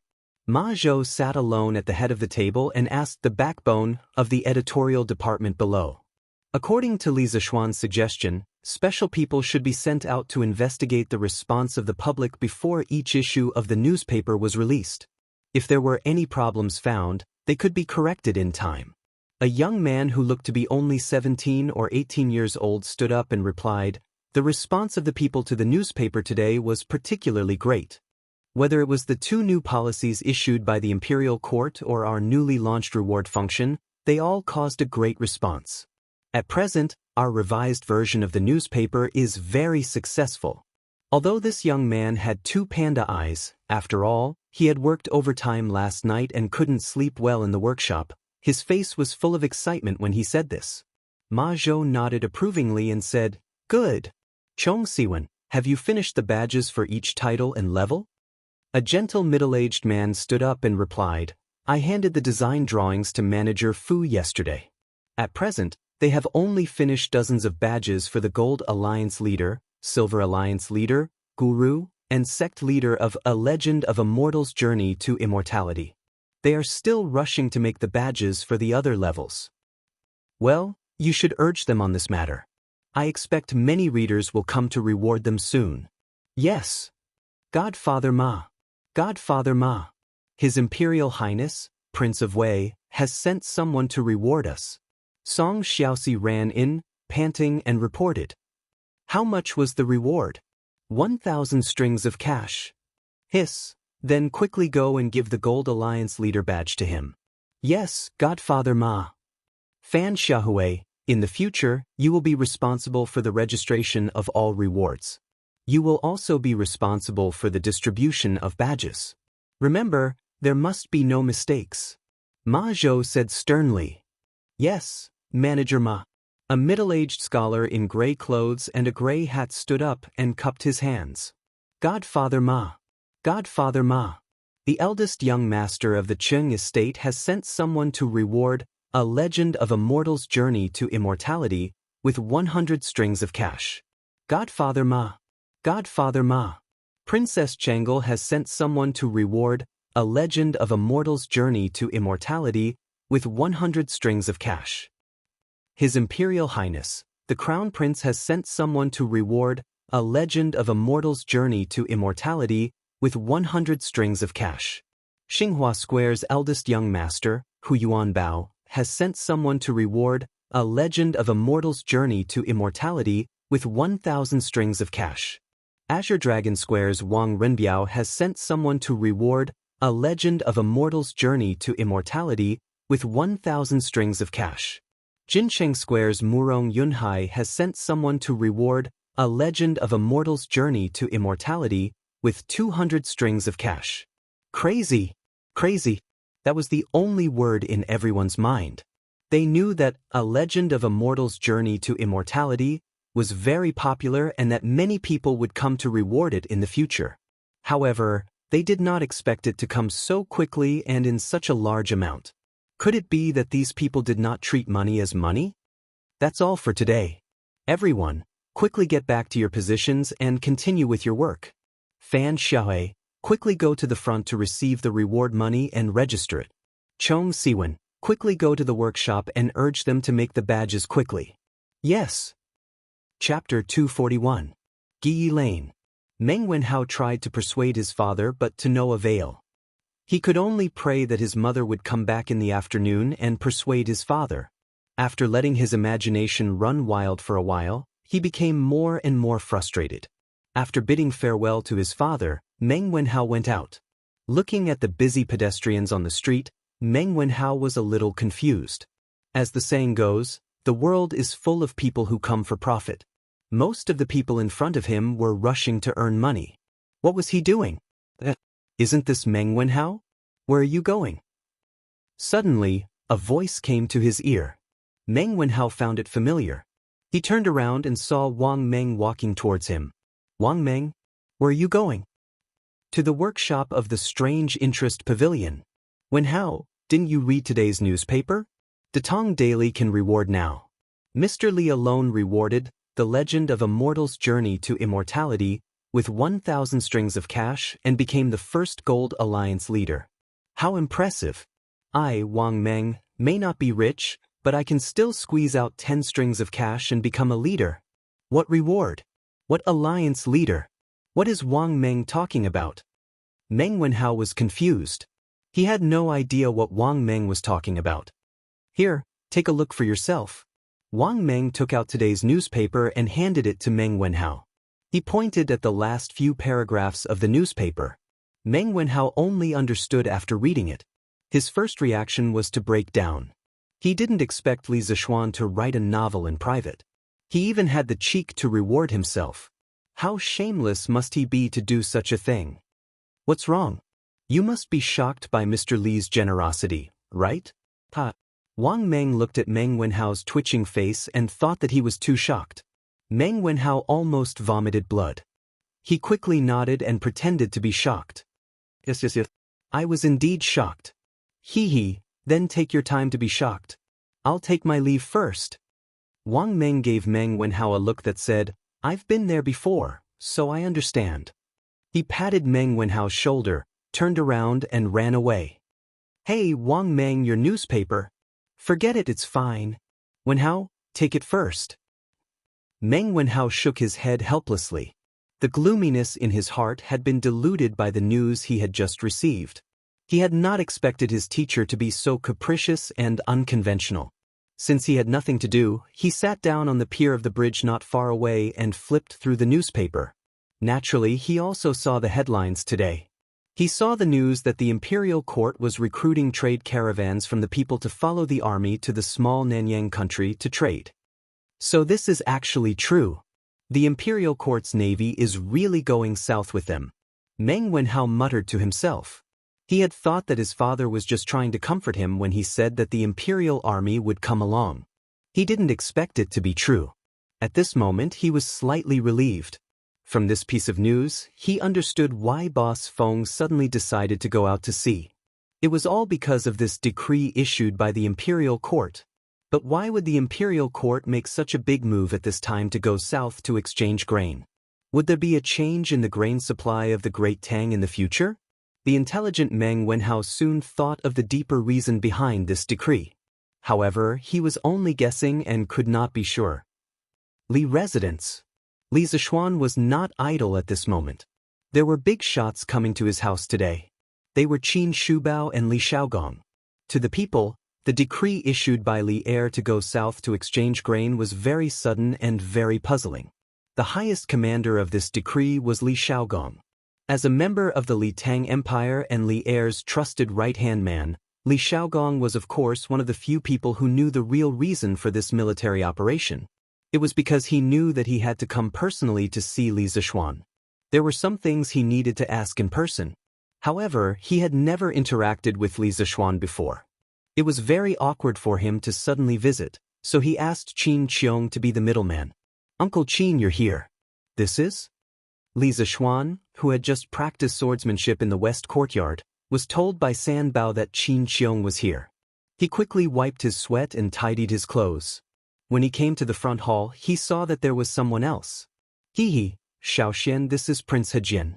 He is the highest commander of the 20,000 Navy going to Nanyang. Come and greet him. Qin Qiong stood up and smiled. Li Zixuan was shocked. Previously, Li Tai had told him that the Navy this time was led by Li Xiaogong. However, he did not expect to see him in person so soon. This Li Xiaogong was amazing. He would be one of the 24 meritorious officials of the Lingyan Pavilion in the future. Moreover, he would be ranked second only to Zhang Sun Wuji. Li Xiaogong's grandfather, Li Wei, was Li Hu's seventh son. Li Er's grandfather, Li Wei, was Li Hu's third son. He was also Li Er's cousin. Looking at the Li Tang Empire, Li Xiaogong was considered a rather accomplished person. He was humble and did not claim credit, nor did he take power. He had a noble character and did not even want a big house. He was just a little lecherous. It was said that there were more than 100 singers and dancers in his back room. However, they did not steal or rob, so it was not a big problem. Greetings, Prince. Li Zixuan cupped his hands and bowed to the vigorous and ruddy man in front of him. Ha, rise. Kid, you just finished practicing swordsmanship, right? This prince can still feel sword intent from your body. Li Zixuan was sizing up Li Zixuan, but Li Xiaogong was also sizing up Li Zixuan. He narrowed his eyes and felt the sword intent that Li Zixuan had just finished practicing swordsmanship. Li Xiaogong's pupils shrank, and he laughed boldly and asked, Prince's eyes are as sharp as torches. This kid admires you. Li Zixuan was slightly surprised. He did not expect to meet an expert. He could not see through Li Xiaogong's realm for a while because Li Xiaogong's blood qi was dozens of times more vigorous than Qin Qiong's. He had probably entered the Grandmaster realm many years ago. What a monster. This Li Xiaogong looked to be in his 30s. Hi, not bad, not bad. Kid, your sword intent is pure and sharp. It is rare for someone your age. However, you still need to practice diligently. Your sword intent is too sharp. You must know that when it reaches its peak, it will decline. You must learn to control your sword intent and restrain it. Recently, this old man has heard that you have been fiddling with a lot of strange things. You are really not doing your job. How can the heart of martial arts not be calm? Kid, you have such a good foundation. How can you neglect your martial arts? Li Xiaogong put down his teacup, stood up, and patted Li Zixuan's shoulder as he said earnestly. Li Zixuan was speechless. Li Xiaogong was complaining that he had been causing too much trouble recently and was not doing his job. But now, he had forgotten what his real job was. Teaching, or practicing martial arts. However, Li Xiaogong's theory made Li Zixuan feel enlightened. When he came to this world, his master was already gone. These few months of practicing martial arts were completely based on the memories of his predecessor. He lacked the guidance of a master. Chapter 242.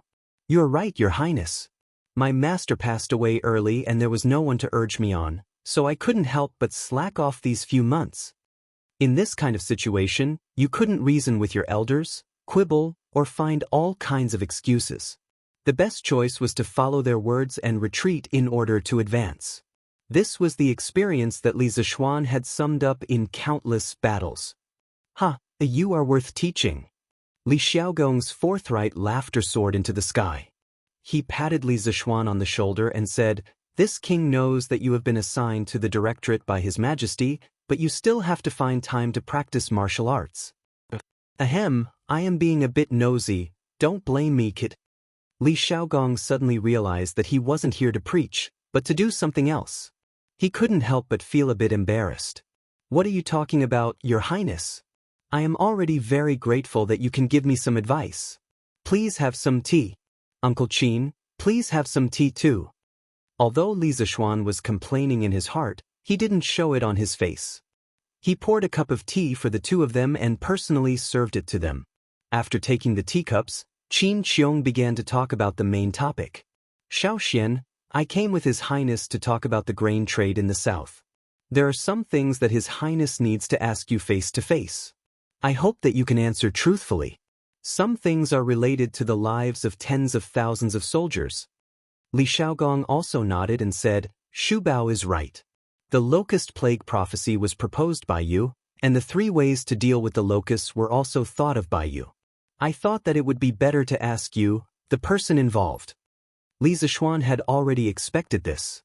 He cupped his hands and said, "Feel free to ask, Your Highness. I will tell you everything I know." Good. Li Xiaogong pondered for a moment. His sharp eyes rested on Li Zishuan's face for a while, and then he said, "Boy, you told His Majesty that there would be a plague of locusts in June next year. Since His Majesty and several important ministers believe you, then this old man will also believe you for the time being. But how did you know that the small country of Nanyang would be rich in grain? Have you also been to the sea?" Li Zishuan felt Li Xiaogong's sharp gaze. He didn't dare to hesitate. The relevant thoughts flashed through his mind and he answered, "My master did take me to travel around the world in his later years. I've been to a small country in Southeast Asia a few times. I have a little understanding of the local conditions and customs there. At that time, I was indeed amazed by the rice that matured 3 times a year." "Then how did you get out of the sea?" Li Xiaogong continued to ask. "A merchant ship, about 70 to 80 feet long and 10 feet wide. My master and I entered the Yangtze River from Yuezhou. The Yangtze River was called the Jiang in ancient times. After the Sui dynasty, it was called the Great River and the Yangtze River. Following the river, we passed Ezhou, Hangzhou, Xianzhou, and entered the East Sea from Yangzhou. Because the merchant ship was small, it couldn't withstand too much wind and waves. Our ship sailed not far from the coast. We went all the way south and entered the South Sea through Liuqiu. Fan was called Liuqiu in the Tang dynasty." "That's right." "Finally, my master and I arrived in Myanmar. After traveling around the countries in the South Sea for 2 months, my master and I turned back the way we came."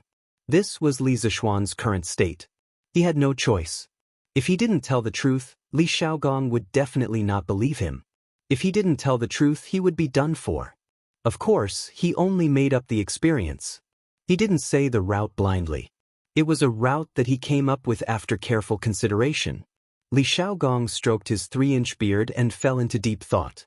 He had never been to the sea before. Naturally, he didn't know whether Li Zishuan was telling the truth or not. "Then, kid, can you draw a map of the sea for me? To be honest, although I have commanded the Navy many times, I have never been to the sea. I have only heard of the dangers of the sea, but I have never experienced them. With a precise map of the sea, the dangers of the south will be much smaller." Li Xiaogong thought for a long time, but he couldn't find any loopholes in Li Zishuan's words. Thus, he revealed the most important purpose of his trip. Li Zishuan thought about it seriously. In his previous life, he was very good at geography.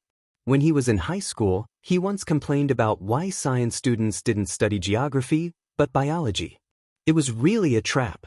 Now, with his abnormal mental strength, it shouldn't be a problem for him to recall a rough map of the sea. At most, he could ask others what some places were called in the Tang dynasty. Moreover, this matter concerned the lives of tens of thousands of people. This map must be drawn. "This kid is willing to help. Your Highness can go back and wait for a few days. After this kid finishes drawing, I will send someone to deliver the map to your residence.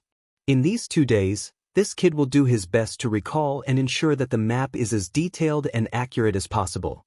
Li Xiaogong smiled and politely said, "Then I will have to trouble Xiaoxian." Li Zishuan repeatedly said that he didn't dare. He hesitated for a moment and slowly said, "Your Highness, actually, this kid thinks that there are a few aspects of sailing that Your Highness must pay attention to. Otherwise, when the time comes, there will be a lot of losses for the crew and soldiers." "Then Xiaoxian, quickly tell me. If it is reasonable, I will definitely do it." Li Xiaogong's hand that was holding the teacup suddenly paused as he hurriedly said. Li Zishuan secretly nodded. Li Xiaogong's performance showed that he indeed loved his soldiers as if they were his children. Otherwise, with his status as a prince, he wouldn't be so polite to him. Firstly, the fleet should have enough fresh water and food. I don't need to say this. As a general, Your Highness should be able to think of it. Secondly, the fleet must not go far along the coast. This way, on the one hand, the fleet can go to the shore to take shelter from the wind when there are big storms and waves. On the other hand, when the fleet is short of supplies, They can also go to the shore to replenish at any time. Thirdly, all the crew members must eat fruits every day. My master once said that if the crew members of an ocean voyage don't eat fresh fruits for a long time, they will suffer from septicemia. In serious cases, they will even lose their lives. Hiss! Qin Qiong and Li Xiaogong gasped. There is actually such a thing? Li Xiaogong's face was full of disbelief. Li Zixuan nodded with certainty and said, "There is indeed such a thing. My master was also a medical sage when he was alive. Uncle Qin and your highness should believe what he said, right?" Yes, of course this old man believes. Qin Qiong nodded. Even Li Zixuan's half-baked medical skills could cure his illness. How could Qin Qiong not believe that Li Zixuan's master's medical skills were brilliant? This prince also believes. When the time comes, we will do as you say. Yes. Fourthly, ocean voyaging is a very lonely thing. Being alone for a long time can easily cause mental problems. Many crew members did not die from the waves or septicemia, but in the end, they died of mental disorders, which is to say, losing their minds. So I hope that your highness, on the one hand, can organize more crew members to communicate with each other. On the other hand, when we reach the shore to replenish, let the crew rest on shore.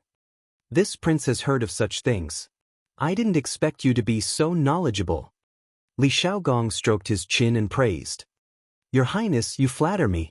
Fifthly. Chapter 243. Fourthly, do you know about Sinan, your highness?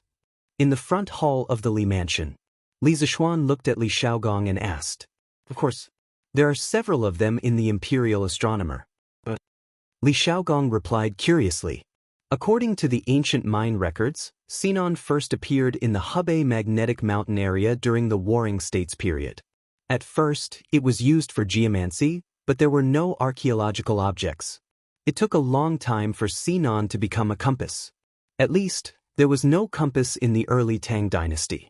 Qiu Yanhan, a geomancy expert in Xianxia during the Kaiyuan period of the Tang dynasty, was praised by later generations as the founder of the three needles of geomancy: straight needle, sewing needle, and medium needle. He might be the first inventor of the magnetic needle. In the early Northern Song dynasty, another guide tool was created in our country, the guide fish. It was made of a thin piece of steel and was shaped like a fish.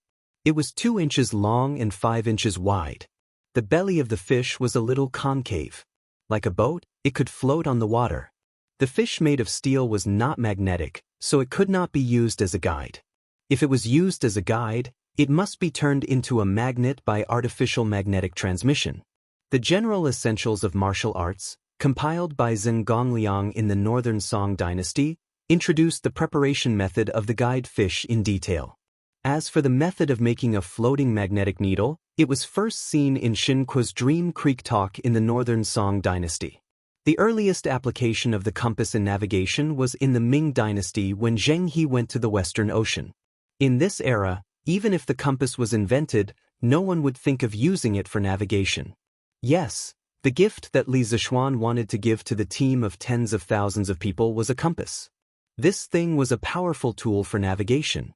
In the Song dynasty and Yuan dynasty, the compass invented by our country was spread to many countries in Europe and Asia, making it possible for modern Europe to explore the ocean. Of course, the European countries established colonies by sailing the ocean and rose completely, but we, Your Highness, the handle of the Sinan will point to the south no matter how it is rotated. With it, we will be able to distinguish the direction in the vast sea. In this way we won't get lost. Li Xiaogong's eyes lit up. Although he had never been to the sea, he had fought many water battles. He said excitedly, you have a lot of ideas. Only you can think of using the Sinan for navigation. Speaking of this, he frowned and said, but Sinan is too big. I'm afraid it will be inconvenient to put it on the ship. Li Zixuan laughed and said, Wang, you need not worry about this problem. Xiaobei knows of an object that can also point us in the right direction. Moreover, it is incomparably light and easy to carry. If your highness needs it, I can have the workshop make a few today and send them to your highness. Your highness will know when you see them. Is there really such a divine object? Then you have to make it as soon as possible. There are only a few days left before the army departs. At this moment, Li Xiaogong was really glad that he had come today. The harvest was too great. Li Zixuan was about to nod when he suddenly remembered something and said, "This one is very willing to help your highness. However, this one is still under house arrest. I can't go out, nor can I go to the workshop personally. As a result, I'm afraid the progress will be much slower." Although the house arrest order allowed him to have many days off, it was indeed inconvenient for him to go out if he had something to do.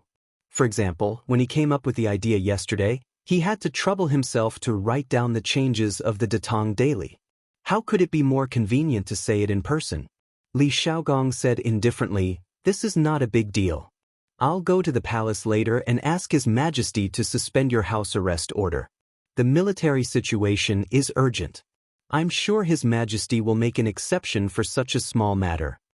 Li Zixuan said happily, "Thank you, Your Highness." "It's okay. Xiaoxian, do you have anything else to say about what needs to be paid attention to when going to sea?" "There is one more thing," Li Zixuan said in a low voice. "Your Highness, I suggest that Your Highness choose as many elite soldiers as possible for the 20,000 naval troops this time. They can win both the naval battle and the land battle. They should also be well prepared with weapons." Li Xiaogong's eyes flashed and he said in a cold voice, "Xiaoxian, you mean we will not only encounter naval battles, but also have to fight with others on land?"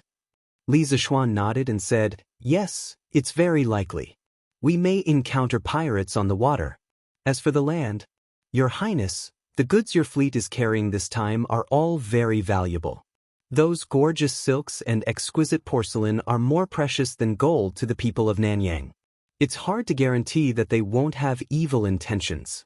If you are not careful, the 20,000 troops led by Your Highness will be attacked by those small countries.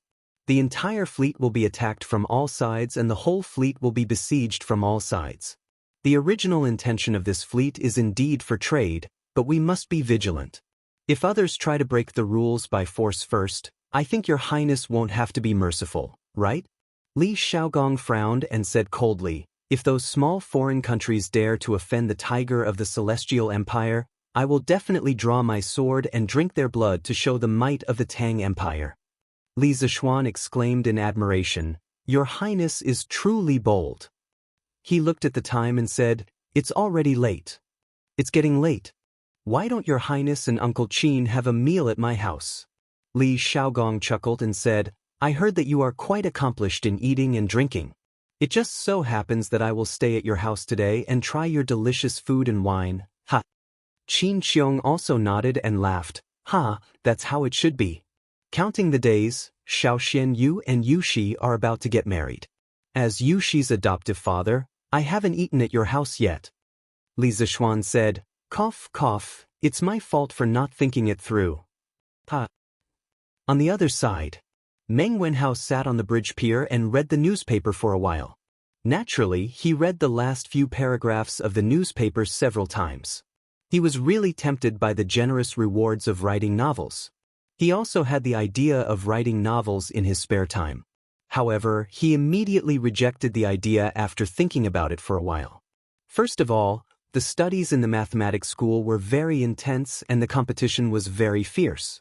He still wanted to get first place in the monthly exam and get the opportunity to bring his family to the Zuaishin restaurant for a free meal. Under normal circumstances, if his family ate and drank freely at the Zuaishin restaurant, they could eat at least 50 to 60 strings of coins.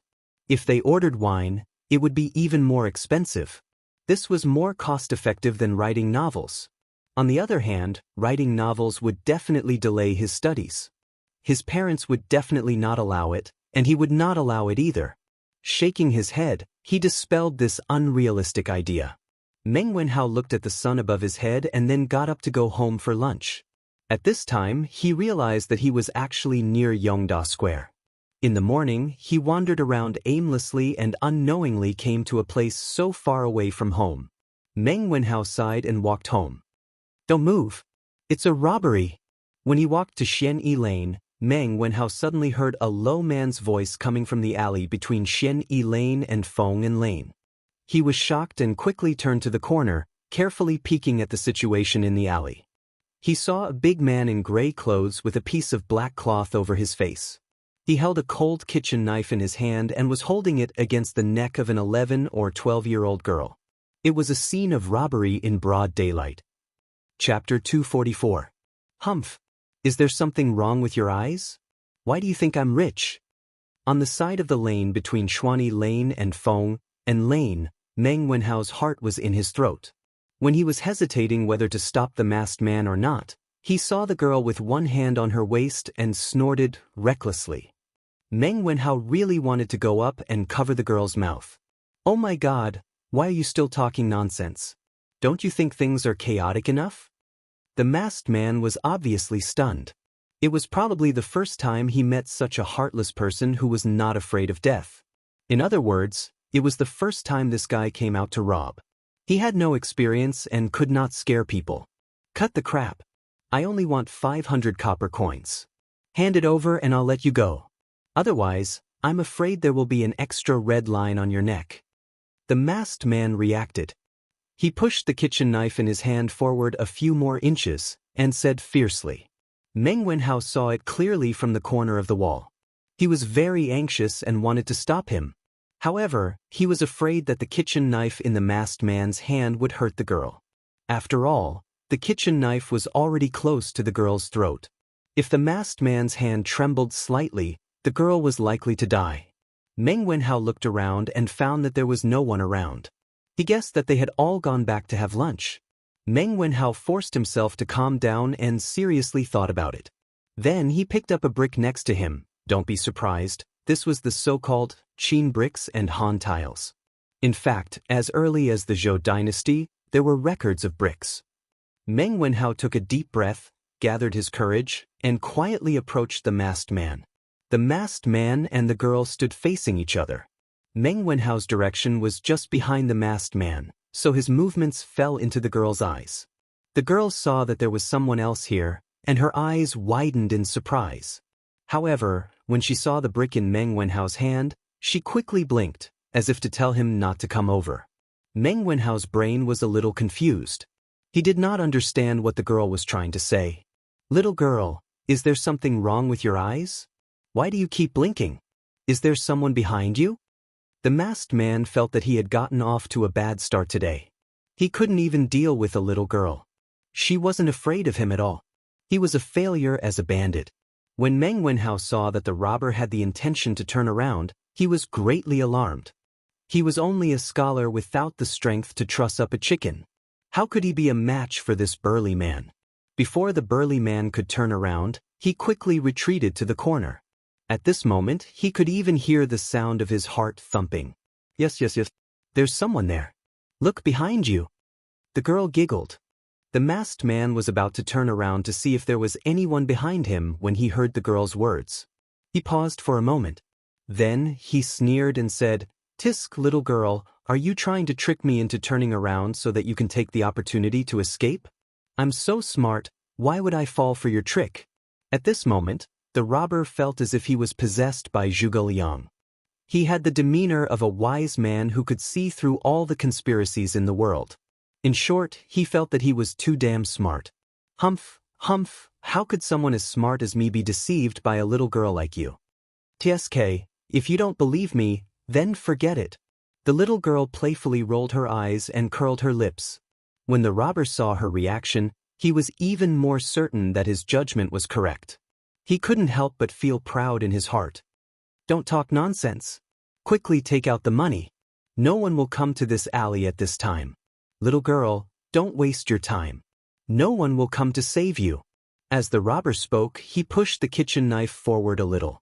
On the girl's white and tender neck, there was already a faint trace of blood.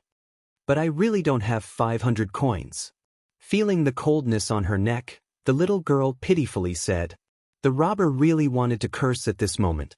How could there be such a person who cared more about money than life these days? He swept his eyes over the girl's body and saw that the girl was wearing coarse hemp clothes with patches. There were no gold hairpins or silver ornaments in her hair. He couldn't help but frown. Why did he pick such a poor person to rob? Was he really blind? The robber quickly shook his head. At this time, he definitely couldn't admit that it was his problem. He could only go down this path to the end. Suddenly, he saw that there was a jade bracelet on the girl's wrist. He quickly said excitedly, "Hee, who said you don't have it? I see that the jade bracelet on your wrist is worth about 2 strings of coins. Quickly give it to me." After saying that, he pretended to be fierce. Of course, this expression was in vain because his face was covered and the girl couldn't see it. His left hand squeezed the girl's shoulder. The girl's face clearly turned pale, but she didn't cry out in pain. She quickly protected the jade bracelet on her left wrist with her right hand and anxiously said, "No. This was left to me by my mother. You can't take it away." "Hey, I don't care who left it to you. Quickly take it out or else." As he said that, he gestured with the kitchen knife in his hand and threatened, "Do you want the jade bracelet or your life? Choose one." Meng Wenhao was so anxious that his forehead was sweating. He secretly scolded the girl in his heart for being so stubborn. Why was she still hesitating at this time? After a moment of stalemate, the girl finally took off the jade bracelet on her wrist and reluctantly handed it to the masked man. "Here, for you." "Hee, that's more like it." The masked man took the jade bracelet and smiled proudly. "Okay, I'll keep my word. You can go now." The robber removed the kitchen knife from the girl's neck and said, "Big brother, didn't you just say that you only want 500 strings of coins? But this jade bracelet is worth at least 2 strings of coins. If you keep your word, give me 1,100 strings of coins." The usual money of the Tang dynasty was only equivalent to 800 strings of coins. "To tell you the truth, I just arrived in Chang, and today and have used up all my traveling expenses. If you take the jade bracelet away, I really have nothing left and can only jump into the crooked river pool." The girl looked pitiful and looked like she was about to cry. She looked at the masked man and said, Meng Wenhao, who was lying on the side and peeking, was speechless. Who would ask a robber for money? This girl really didn't have any awareness of being robbed.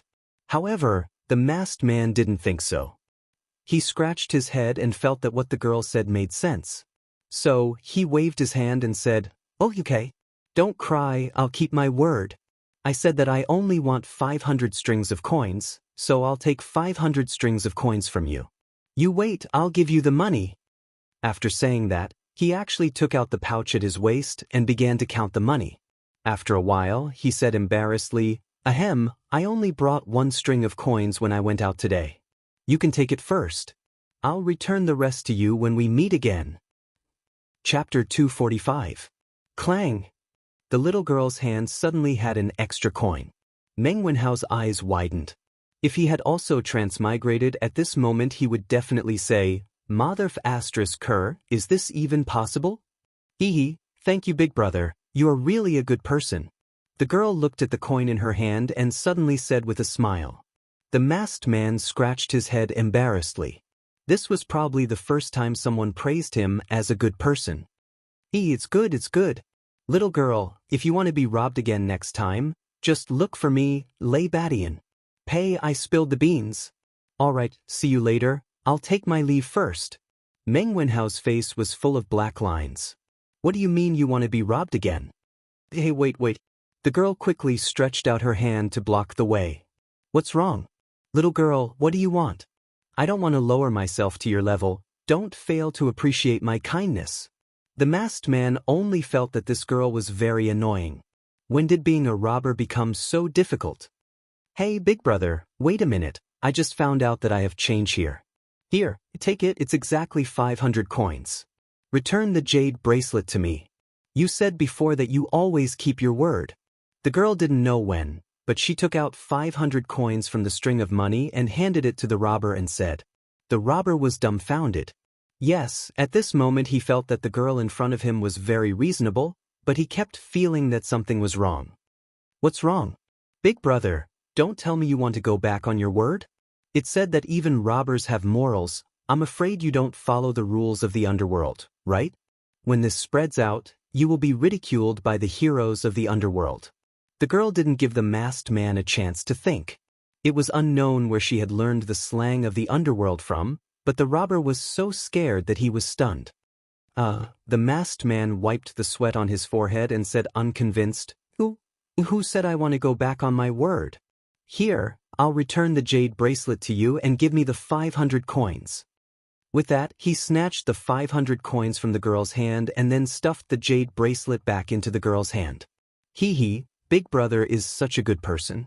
You are the true hero of the Greenwood gang. After the girl took back the jade bracelet, she was exceptionally happy. Words of praise were as if they were free. The masked man was even happier with his daughter's compliment. He waved his hand and said, All right. I'll take my leave first. See you again.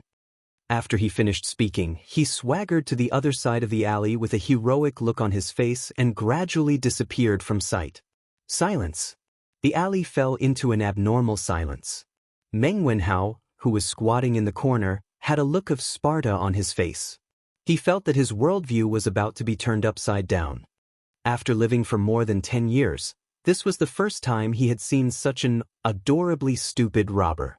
Of course, he definitely did not know the term adorably stupid. This big idiot is really blind. This lady is as beautiful as a flower, but she only cared about the money and forgot about the beauty. She is really stupid. This time, this lady was careless and fell into your trap. The next time I see you, I will beat you up every time I see you.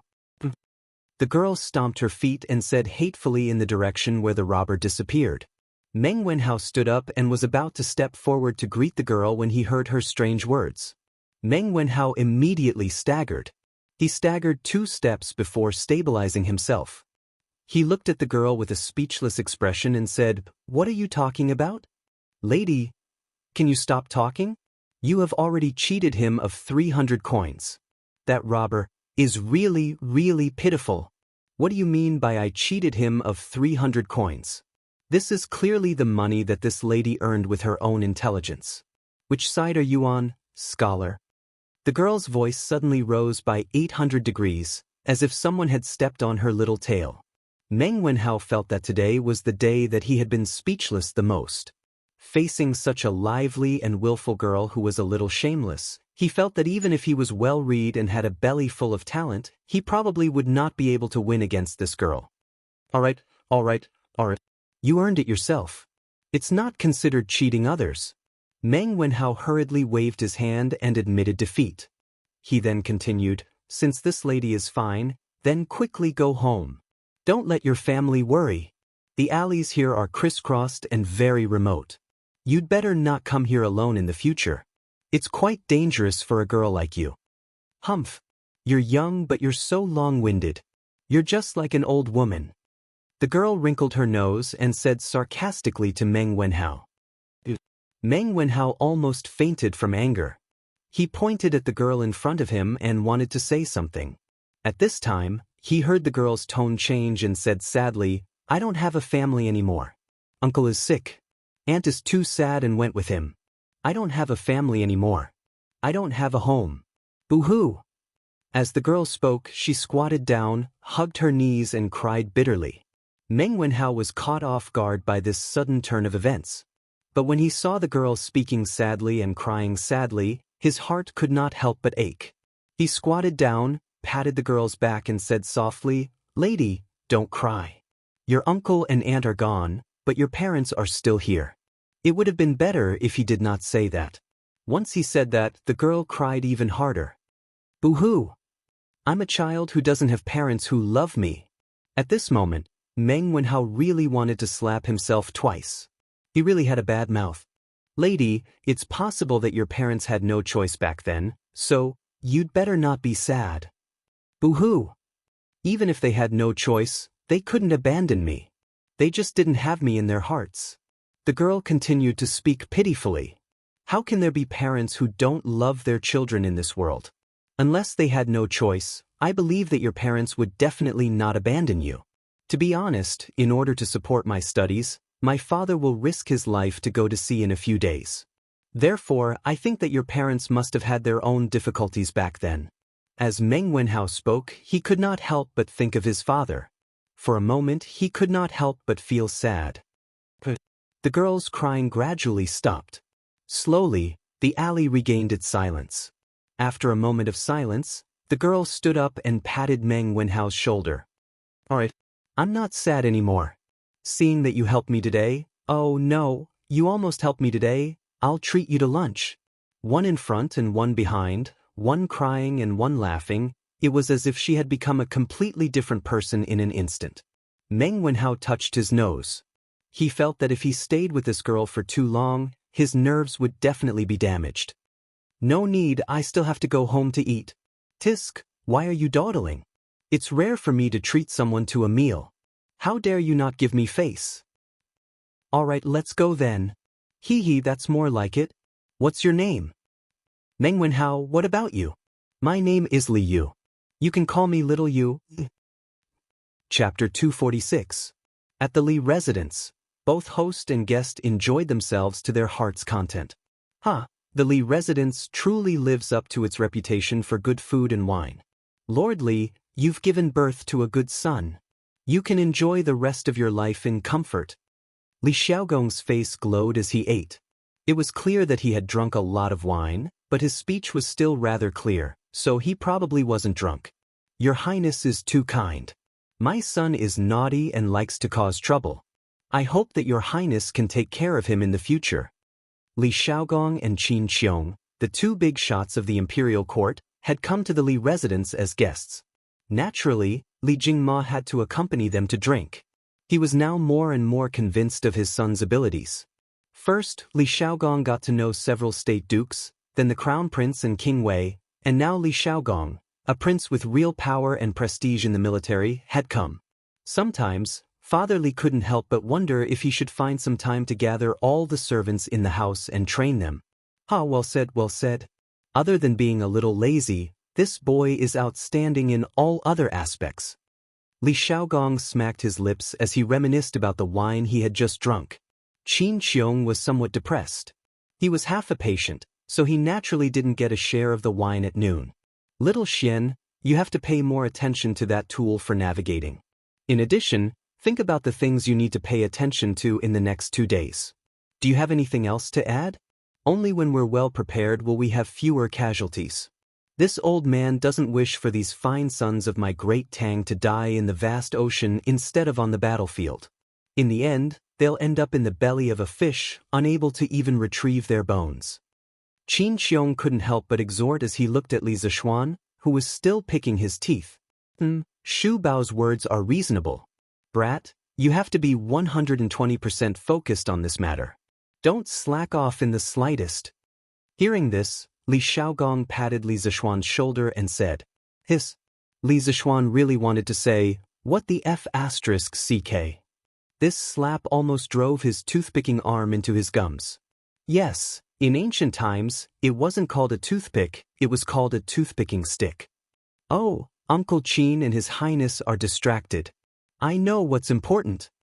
Li Zishuan sucked in a breath of cold air and replied incoherently. Hey. Alright, old Master Li, since that's the case, this prince will not impose on you any longer.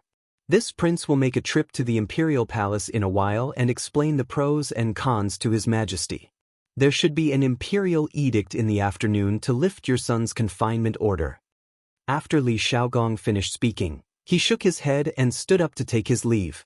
Thank you for your concern, Your Highness. Many thanks, Your Highness. Old Man Li and Li Zishuan hurriedly got up and cupped their hands in thanks. Li Xiaogong laughed heartily and waved his hand. He looked at Qin Xiong and said, Shu Bao, do you want to come along? Qin Xiong nodded and bid farewell to Li Zishuan. This old man will take his leave first. Little Xian, if you need any help, feel free to look for this old man. Take care, Your Highness and Uncle Qin. As expected, less than an hour after Li Xiaogong left, an eunuch came to the Li residence to announce that Li Zishuan's confinement order had been lifted ahead of schedule. He also strictly ordered Li Zishuan to make use of the time to make tools to identify the direction and was not allowed to slack off in any way. Phew.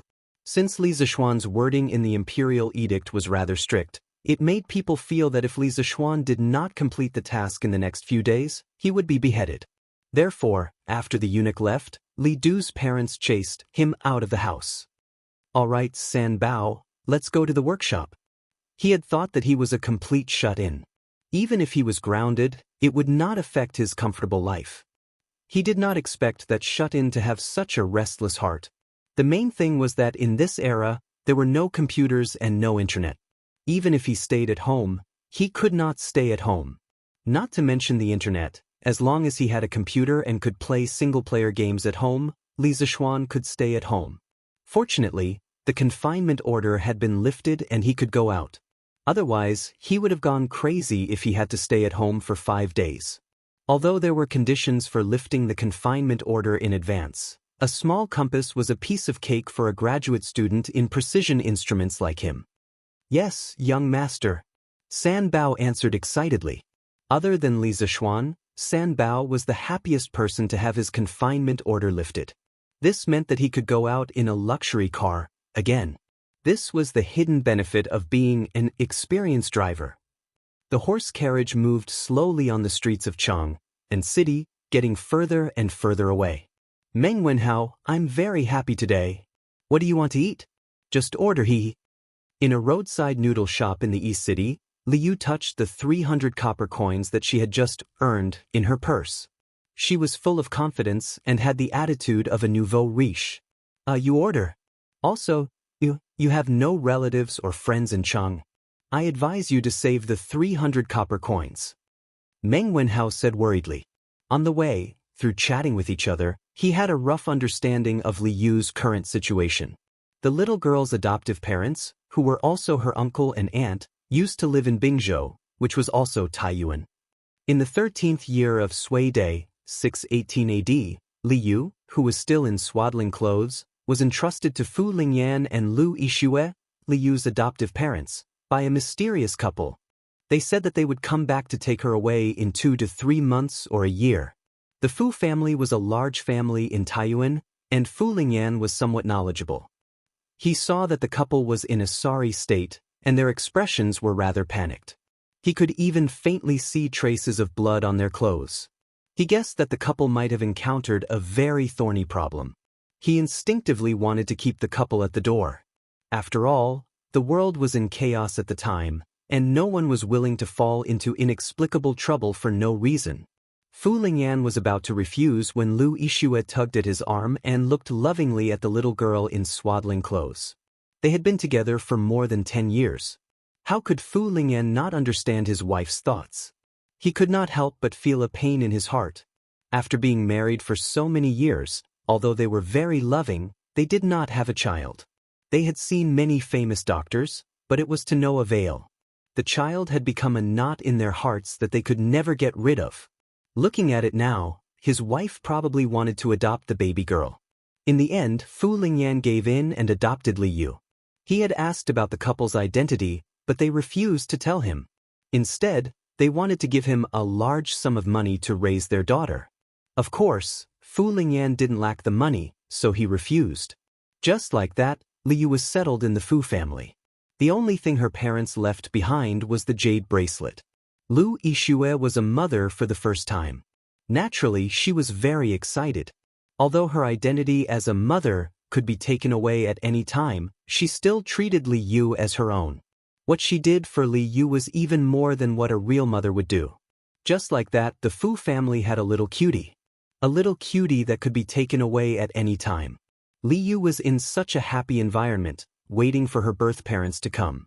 Who knew that in the 6th month of that year, peasant uprisings would spread throughout the country. Li Yuan, who was guarding Taiyuan at the time, and his second son, Li Shimin, took advantage of the situation to rebel. He called back his eldest son, Li Jianqing, and his 4th son, Li Yuanji, from Hedong, west of today's Yongji, Shaanxi.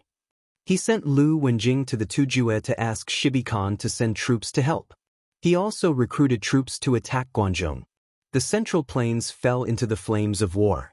Taiyuan, as the place where the dragon rose, was naturally the first to bear the brunt. Various mountain bandits took advantage of the chaos to commit crimes, burning, killing, and robbing. The Fu family was also affected. To escape the chaos of war, Fu Lingyan decided to move his family to the south. Chapter 247.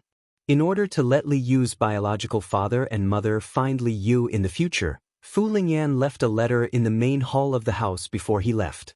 He explained that the Fu family had moved south to avoid the chaos of war and asked them to search the Jiangnan area after they found the letter. In this chaotic world, human lives were worthless. Fu Lingyan didn't know if a mere letter could reach Li Yu's parents, but he had tried his best and had a clear conscience. Along the way, they naturally met many bandits. Their lives were on the line many times, and Fu Lingyan also suffered many internal injuries. In the end, the Fu family settled down in Jiangnan's Yuezhou. At this time, Fu Lingyan had used up all the gold, silver, and valuables he had brought with him when he left Bingzhou. Most of them were given to the bandits. Although they could no longer live a luxurious life, because of Li Yu's participation, the husband and wife were able to live happily.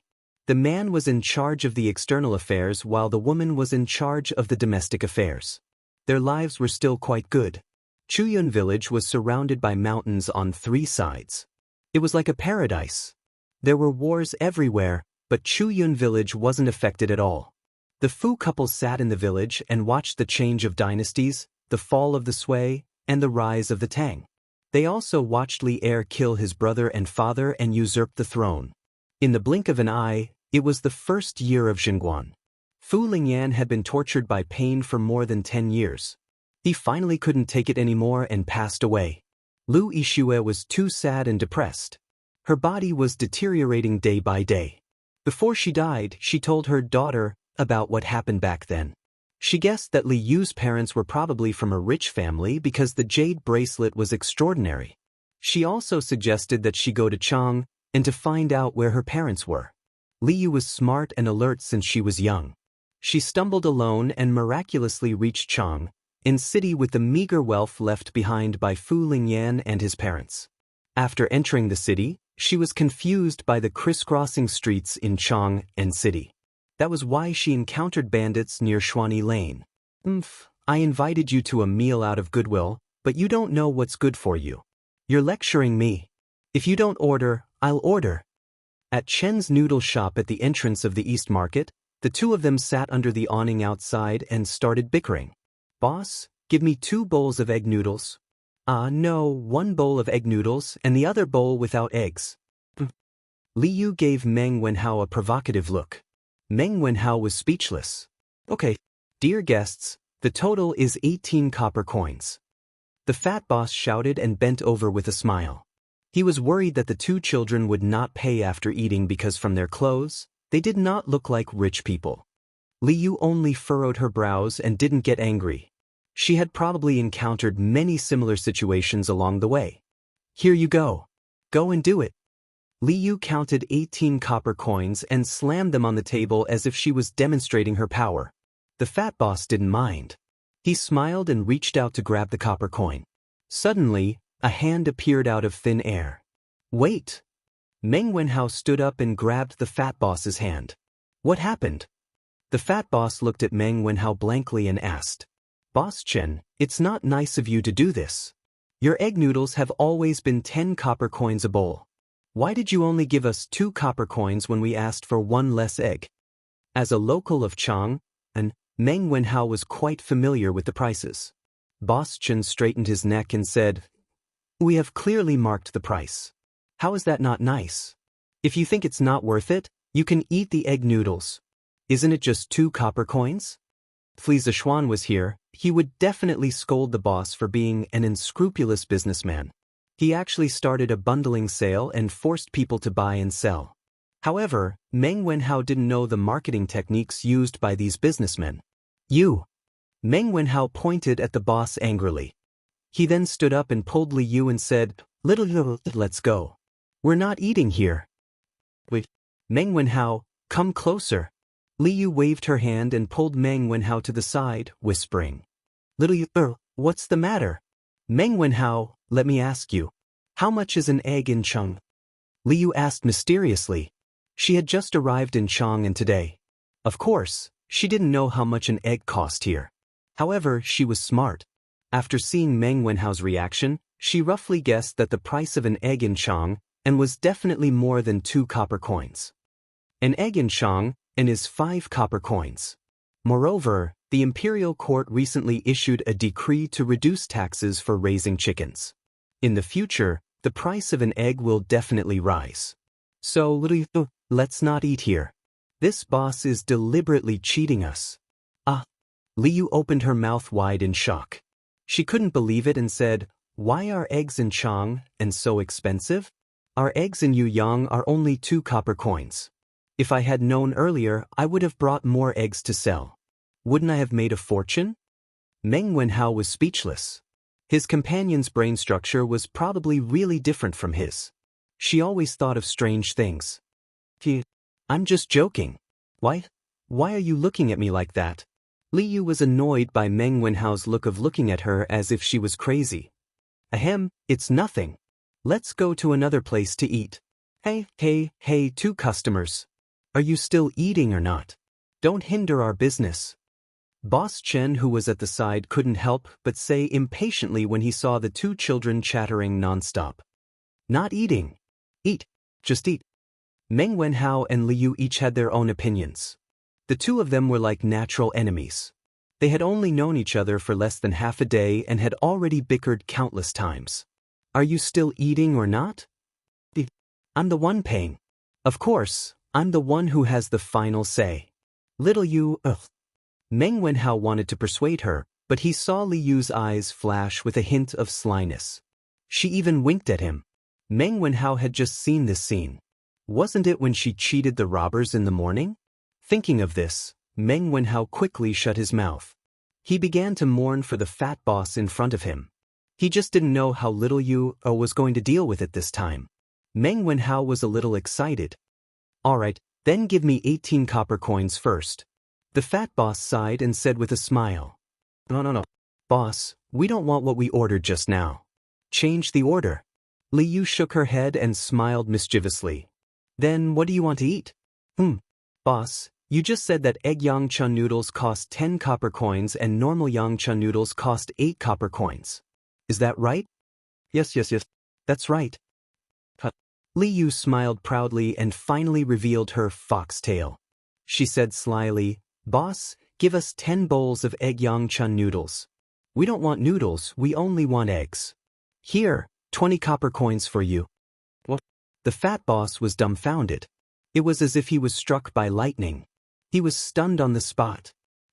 Chapter 248. Miss, how can you eat Yangchun egg noodles without noodles? The fat boss was stunned for a moment before he reacted and smiled bitterly. Why not? If others can eat Yangchun noodles without eggs, why can't I just eat eggs without noodles? Liu frowned and pretended to be unhappy. But this is against the rules. We don't want to do business with you. You should go elsewhere. The fat boss could not argue with her and could only chase her away. You just think that you will lose money by selling like this, right? You just charged 8 coins for a bowl of Yangchun noodles without eggs. Why didn't you think that you will lose money by setting the price like this? A black-hearted boss like you should be sent to the authorities.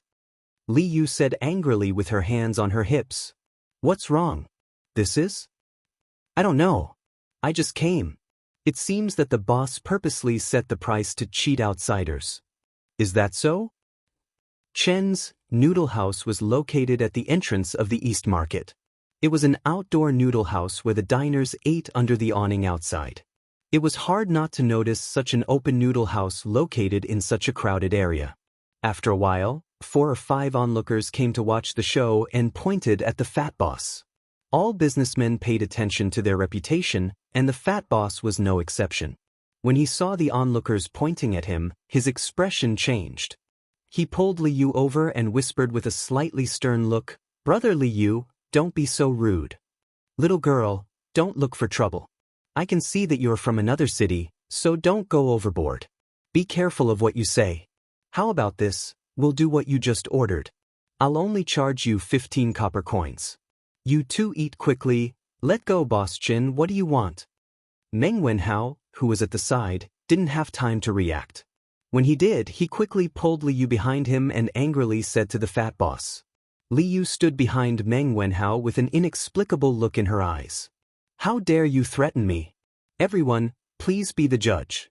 This restaurant's Yangchun egg noodle soup costs 10 copper coins per bowl, but the boss charged 8 copper coins per bowl for the ordinary Yangchun egg noodle soup without eggs. Now the eggs in Shang and cost 5 copper coins per bowl. Don't you think this boss is evil? Li Yu pointed at the fat boss and said to the crowd, "Wow, the owner of this shop is really evil. I really didn't expect this. I've been to this shop before. The boss here is indeed quite evil." The onlookers understood what had happened and criticized the fat boss one after another. Seeing that he had been pointed at by thousands of people, the fat boss's expression flashed with a trace of viciousness. He shouted, "Little girl, you forced me to do this. Dabao, Bao, come out quickly and chase these 2 bastards away." "Father, they're here." In the house, 2 huge young men immediately came out. They were about 7 feet tall, 2 meters, and were obviously much taller than the average person. Moreover, they were bigger than the fat boss. What was even more amazing was that the 2 of them looked exactly the same. They should be twins. As soon as the 2 7-foot giants appeared, everyone was shocked. Meng Wenhao and Li Yu were dumbfounded. They looked up at the 2 giants, and the onlookers, who were watching the show, became nervous. They didn't dare to point at the fat boss anymore. The fat boss was very satisfied with the crowd's reaction. He nodded his head and pointed at Meng Wenhao and Li Yu. He said to his 2 sons, "Dabao, Bao, these 2 kids are causing trouble. Quickly throw them away. Father will make good food for you later." They father. Not sure if it was Dabao or Bao, but they answered excitedly.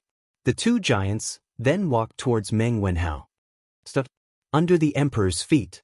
Boss Chen, you purposely hurt people like this. Aren't you afraid that the people from Wu Ho government will arrest you?" Meng Wenhao stood in front of Li Yu to protect her, and said with a strong front, "He, which eye of yours saw me hurting people? I'm just chasing away evil customers. Which law did I break?" The fat boss sneered. "Then you don't have to chase us away. We'll leave on our own." Meng Wenhao was furious, but considering Li Yu's safety, he could only give in temporarily. "Fat boss, then it's best not to." "Why should we leave? I don't believe that in front of so many people. What can you do to us?" Before the fat boss could finish, Li Yu used the numbers advantage and interrupted him. "Hey, little girl, you don't know the immensity of heaven and earth. I'll see who will help you today. Dabao, Bao." "Yes, father." The 2 giants did not hesitate and walked towards them. Ping ping. Those who were close to them could even hear the tremors of the earth. It was easy to imagine how huge these 2 giants were. The crowd that Li Yu relied on did not follow her expectations and came out to fight for justice. Instead, after feeling the terrifying aura of the 2 giants, they scattered like birds and beasts. They did not dare to stay and watch the show. Hey, why did you all leave? You're not loyal?" Li Yu was also a little flustered at this moment. She was a little annoyed as she shouted at the fleeing crowd. "Little Yu, don't shout." Meng Wenhao angrily pulled Li Yu and turned to run. "He wanna run? You ruin my business. How can I let you go so easily? Dabao, Bao, chase after them and teach them a lesson." The fat boss sneered from behind. "Yes, father." The 2 giants had long legs. They caught up with Meng Wenhao and Li Yu in a few steps. 2 big hands appeared behind Meng Wenhao and Li Yu's neck. Then, the 2 giants lifted Meng Wenhao and Li Yu up from behind. Hey. Damn fatty, what are you doing? I don't like people like you." Li Yu's legs were kicking wildly, but he did not forget to talk nonsense. Meng Wenhao really wanted to go over and cover her mouth. This was a classic example of cheating teammates. "You're the damn fatty." A flash of anger flashed across the giant's face as he threw Li Yu out. The other giant also threw Meng Wenhao out. Li Yu was so scared that she screamed with her eyes closed in the sky. "All right, stop screaming. You didn't fall to your death." Li Zishuan looked at the little girl who was still screaming in his hand and couldn't help but be speechless. He also wanted to let go, but this girl not only kept screaming, her hands and feet also kept swinging randomly. If he let go, this girl would fall to the ground. Fortunately, Li Zishuan's strength was great, so he was able to carry one person with each hand. Meng Wenhao was still fine. Although he was scared and pale, he was still quiet. "Sir, why are you here?" Chapter 249. East Market, not far from Chen's noodle shop. Meng Wenhao, who was still in shock, stood on the ground and looked at Li Zixuan. "I'm fine?" Li Yu, who was lifted in the air, screamed for a while. She realized that she hadn't landed on the ground, so she opened her eyes in surprise. Li Zixuan saw that the girl had returned to normal, so he put her down and said to Meng Wenhao, "Heh, if I came a little later, you too would have been buttocks, right?" Coincidentally, Li Zixuan had just been released from his house ban. On his way to the workshop, Li Zixuan happened to see Meng Wenhao arguing with the fat boss. Li Zixuan sat in the carriage and listened carefully to their argument. After he figured out the cause of the matter, he wanted to come over and take a look. Then he saw Meng Wenhao and Li Yu being thrown into the air by the giant baby. In a moment of desperation, he didn't care about anything else. He used cloud-piercing steps and saved the two children, preventing their buttocks from being buttocks. "Ah." Meng Wenhao scratched his head awkwardly and said, "Sorry for the trouble, sir." "Heh, it's no big deal." Li Zixuan waved his hand and didn't care. "Wow, you're Meng Wenhao, sir? How can you be so young? Shouldn't sir be an old man with a white beard? Also, why do you know martial arts?" Li Yu's heart was quite big. Just now, he was almost scared half to death. Now that he heard the conversation between Meng Wenhao and Li Zixuan, it was as if he had discovered a new continent. He circled around Li Zixuan and sized him up while sighing. "Li Zixuan, little you, don't be rude. This is my sir. He saved us just now." Meng Wenhao wouldn't argue with Li Yu about other things, but when it came to his sir, Meng Wenhao wouldn't allow Li Yu to be rude. "I'm fine." Li Zixuan waved his hand and looked at the two children. He joked, "Wenhao, take your little girlfriend and stay by the side. Let me have a good talk with this shop owner." He had been watching for a while and naturally saw Meng Wenhao shielding Li Yu behind him. He could not help but tease him. However, he was naturally wasting his feelings. How could the ancients have the concept of boyfriend and girlfriend? In ancient times, free love was not advocated. If two people wanted to confirm their relationship, they had to be engaged before they got married. Before that, the relationship was just a normal relationship. It could not be called a boyfriend and girlfriend relationship. "Sir, what little girlfriend?" As expected, Meng Wenhao was dumbfounded. Where did this madman come from? How dare he meddle in other people's business? Don't think that just because you know a few tricks, you can learn to fight for justice. The fat boss originally thought that with his two sons involved, there would definitely be no suspense, so he didn't pay much attention to this side. However, when he inadvertently glanced over and saw that Meng Wenhao and Li Yu were still acting as if nothing had happened, he immediately walked over and scolded Li Zixuan. "How dare you? Are you blind? Why don't you look at this?" As a lackey, San Bao was very conscious. When he saw the fat shop owner's arrogant attitude towards his young master, he quickly jumped out and scolded him. However, before he could finish, Li Zixuan stopped him. "San Bao, you go to the side too." This shop owner bullied his student. How could he let him off so easily? If he allowed San Bao to announce his name and identity, wouldn't it be too boring? Yes, young master." San Bao scratched his head and replied before quickly retreating to the side. Bullying children with brute force. What kind of ability is that? Are you two going to come at me together or three at once?" Li Zixuan did not waste time with the fat shop owner. He was dressed in a white shirt and stood with his hands behind his back as he spoke calmly. Invisible pretentiousness was the most fatal. His image of an otherworldly expert had really stunned Meng Wenhao and Li Yu. The two children looked at Li Zixuan with hearts in their eyes, looking like modern, brainless fans. Three at once. The fat shop owner was stunned. After a while, he reacted and said angrily, "Arrogant! Bao, teach this brat a lesson." Instead, the two giant babies, one with Raging Bull Charge and the other with Mount Tai Crush, pounced on Li Zixuan with great momentum. Li Yu, who was standing at the side, saw the momentum and swallowed her saliva with difficulty.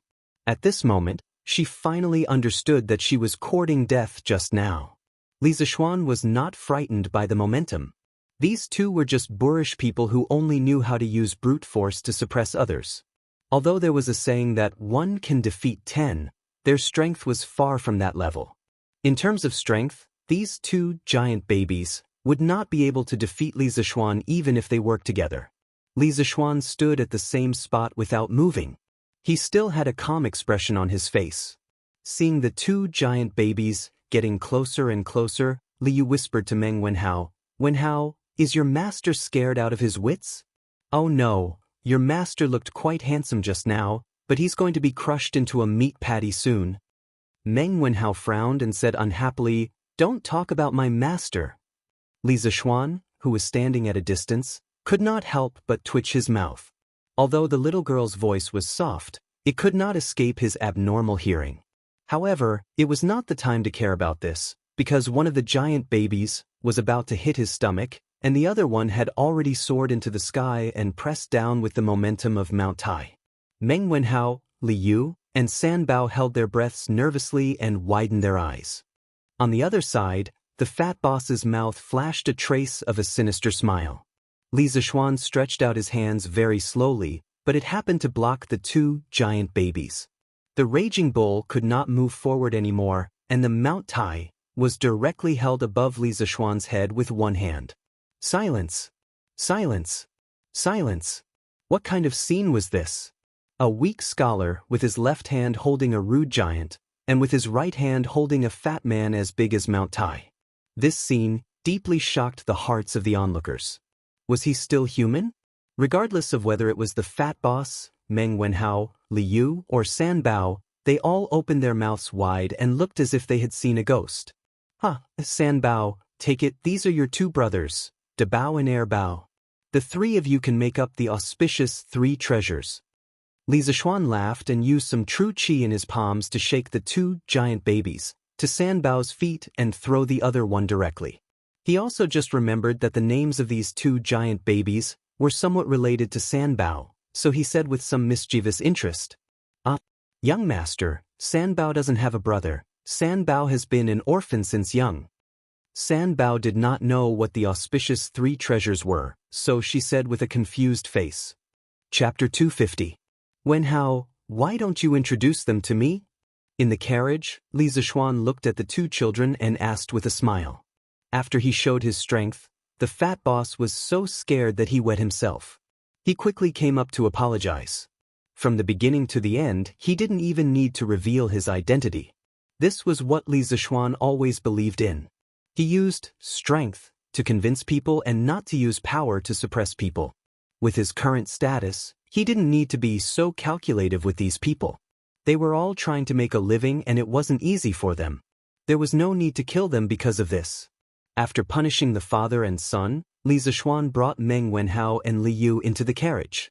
After all, the environment in his carriage was much better than the small noodle shop. Meng Wenhao felt that Li Zixuan was looking at him and Li Yu strangely. He scratched his head and pointed at Li Yu. "Sir, she is. I am Li Yu. Sir, you can call me Little Yu. I came to Chang and to look for my family. This carriage is really big. Sir, your family must be very rich." Without waiting for Meng Wenhao's introduction, Li Yu introduced herself. After this girl got on, her eyes wandered around the carriage. The luxurious interior shocked her. "Little Yu?" Li Zixuan was thunderstruck. He muttered to himself and then looked at Li Yu. With a strange expression, he asked, "Little Yu, have you heard of someone called Hua Wuke?" "Hua Wuke? Never heard of him.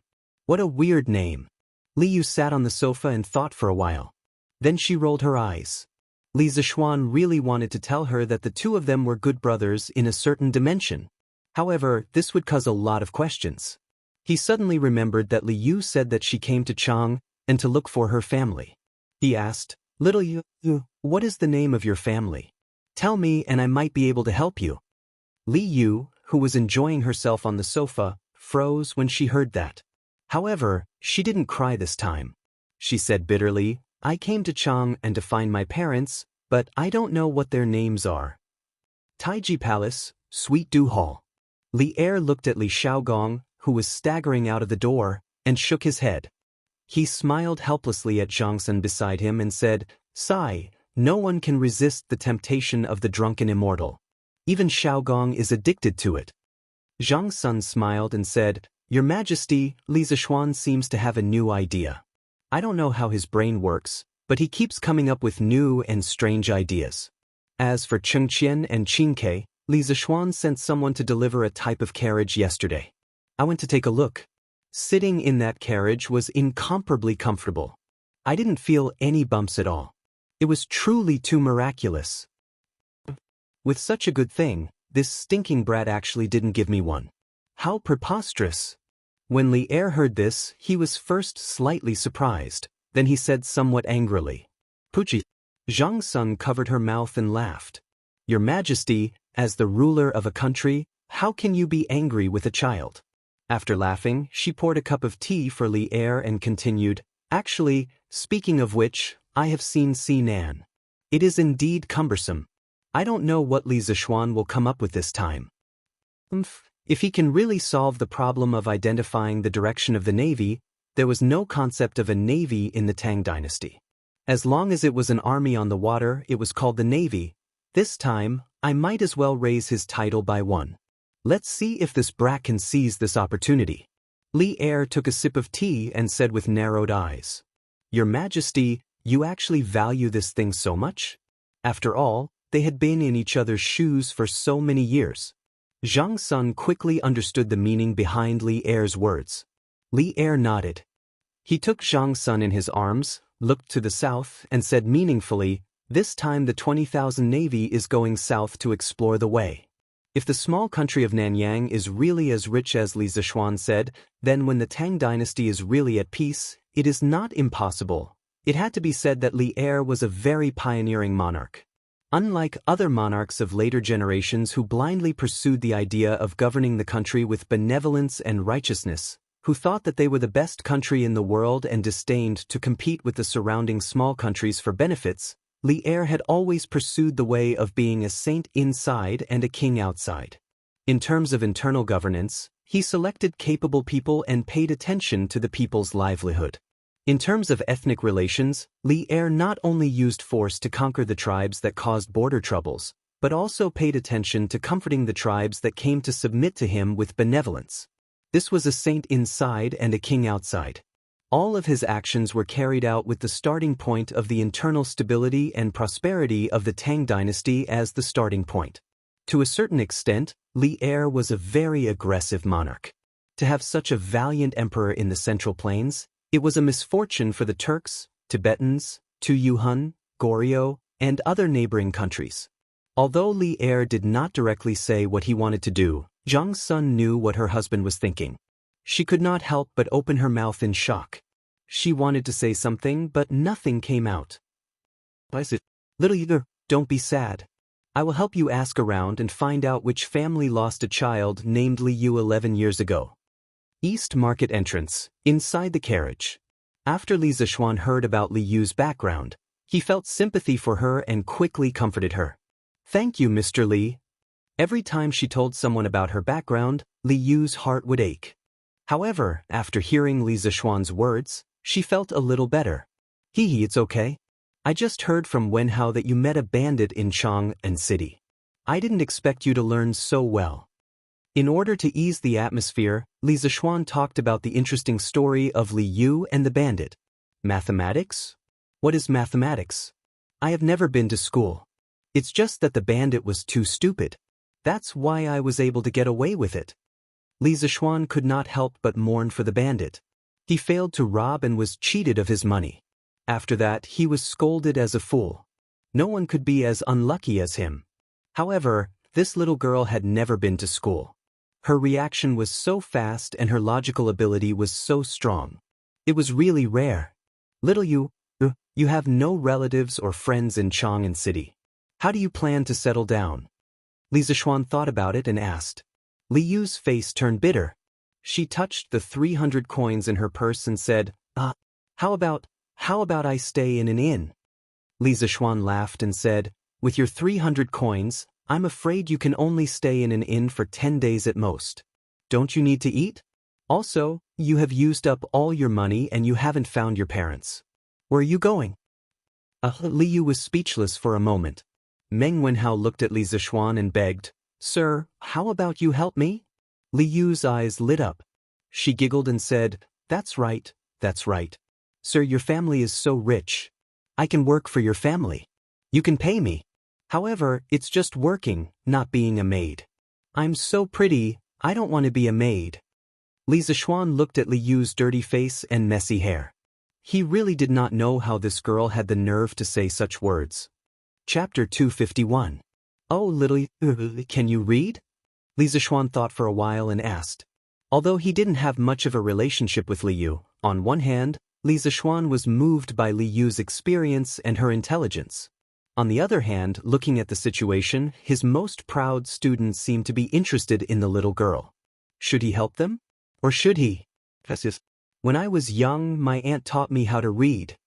Although Lu Yixue did not know mathematics, she knew a little about poetry. In addition, she treated Li Yu as her own daughter. Of course, she would take the time to teach Li Yu how to read. Well, since little Yu is not willing to be a servant, how about this? Our workshop is lacking reporters. You can earn money by writing news. Li Zixuan thought for a while and suddenly slapped his thigh and said excitedly. This little girl's mind was jumpy and she had a weird personality. Her words were also humorous. He wanted her to try being a reporter and see how it would turn out. What is a reporter? What is news? Li Yu felt that the people in the city were not friendly. They kept saying words that the people in the countryside had never heard of. Meng Wenhao also looked at Li Zixuan curiously. After reading the newspaper for so long, he knew what news was, but he did not know what a reporter was. Li Zixuan took a few newspapers from the table and handed them to Li Yu. Little Yu, take a look at what the news is about. Then, the reporter is the person who writes the news. I call him a reporter. If you can write a similar article, then come work in the editorial department. For every article you write, I will give you 100 coins. How about it? Li Yu was extremely excited and quickly agreed. Meng Wenhao's eyes flashed with envy. Even if she only wrote one article a day, she could earn 3,000 coins a month. This salary was not low. Li Zixuan smiled and looked at Meng Wenhao. Wenhao, why are you out today? Aren't you studying at home? Oh, right. Sir, the newspaper said that the imperial court sent the navy to escort the fleet to the south. Do you know about it? Meng Wenhao just remembered the reason why he came out today.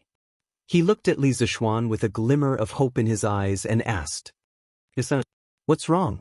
Sir, because of the imperial court's decree, countless merchants flocked to buy ships. Correspondingly, the merchants also crazily recruited sailors. My father joined them because of the rich reward from a ship owner. I heard people say that there are countless dangers in the sea, so I tried to persuade my father not to go out to sea. However, he was not persuaded.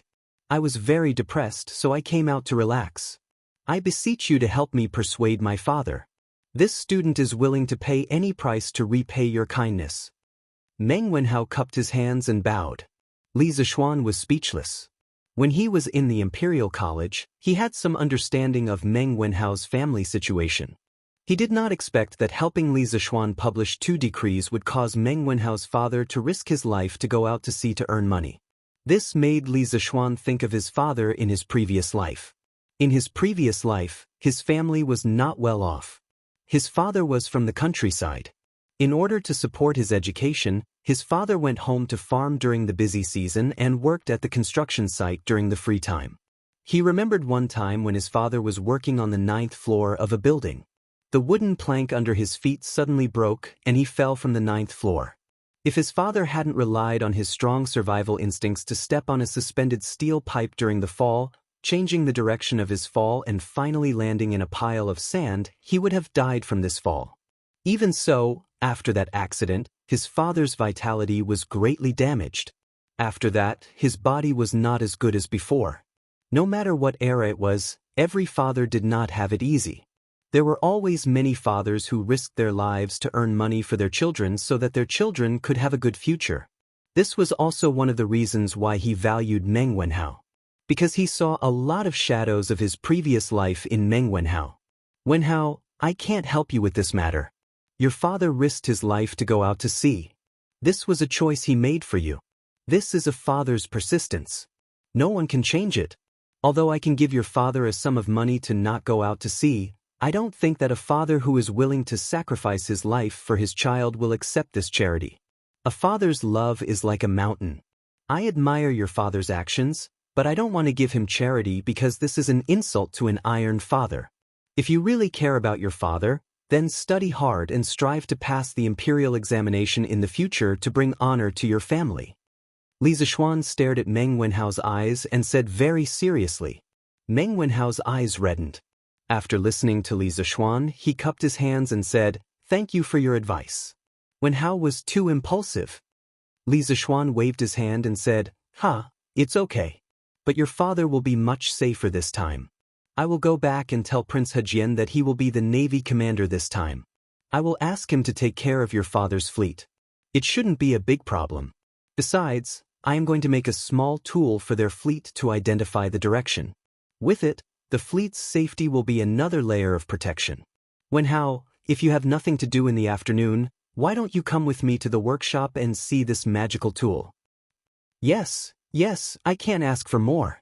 When Meng Wenhao heard that the small tool for identifying the direction could give the fleet an extra layer of protection, he wanted to go and see it himself. It would be best if he could help. After all, it was related to his father's safety. Now that he heard Li Zixuan's invitation, he had no reason to refuse. I'll go too. Mr. Li, your newspaper is so interesting. I also want to go to the workshop to see it. Li Yu, who had been reading the newspaper for a long time, said excitedly.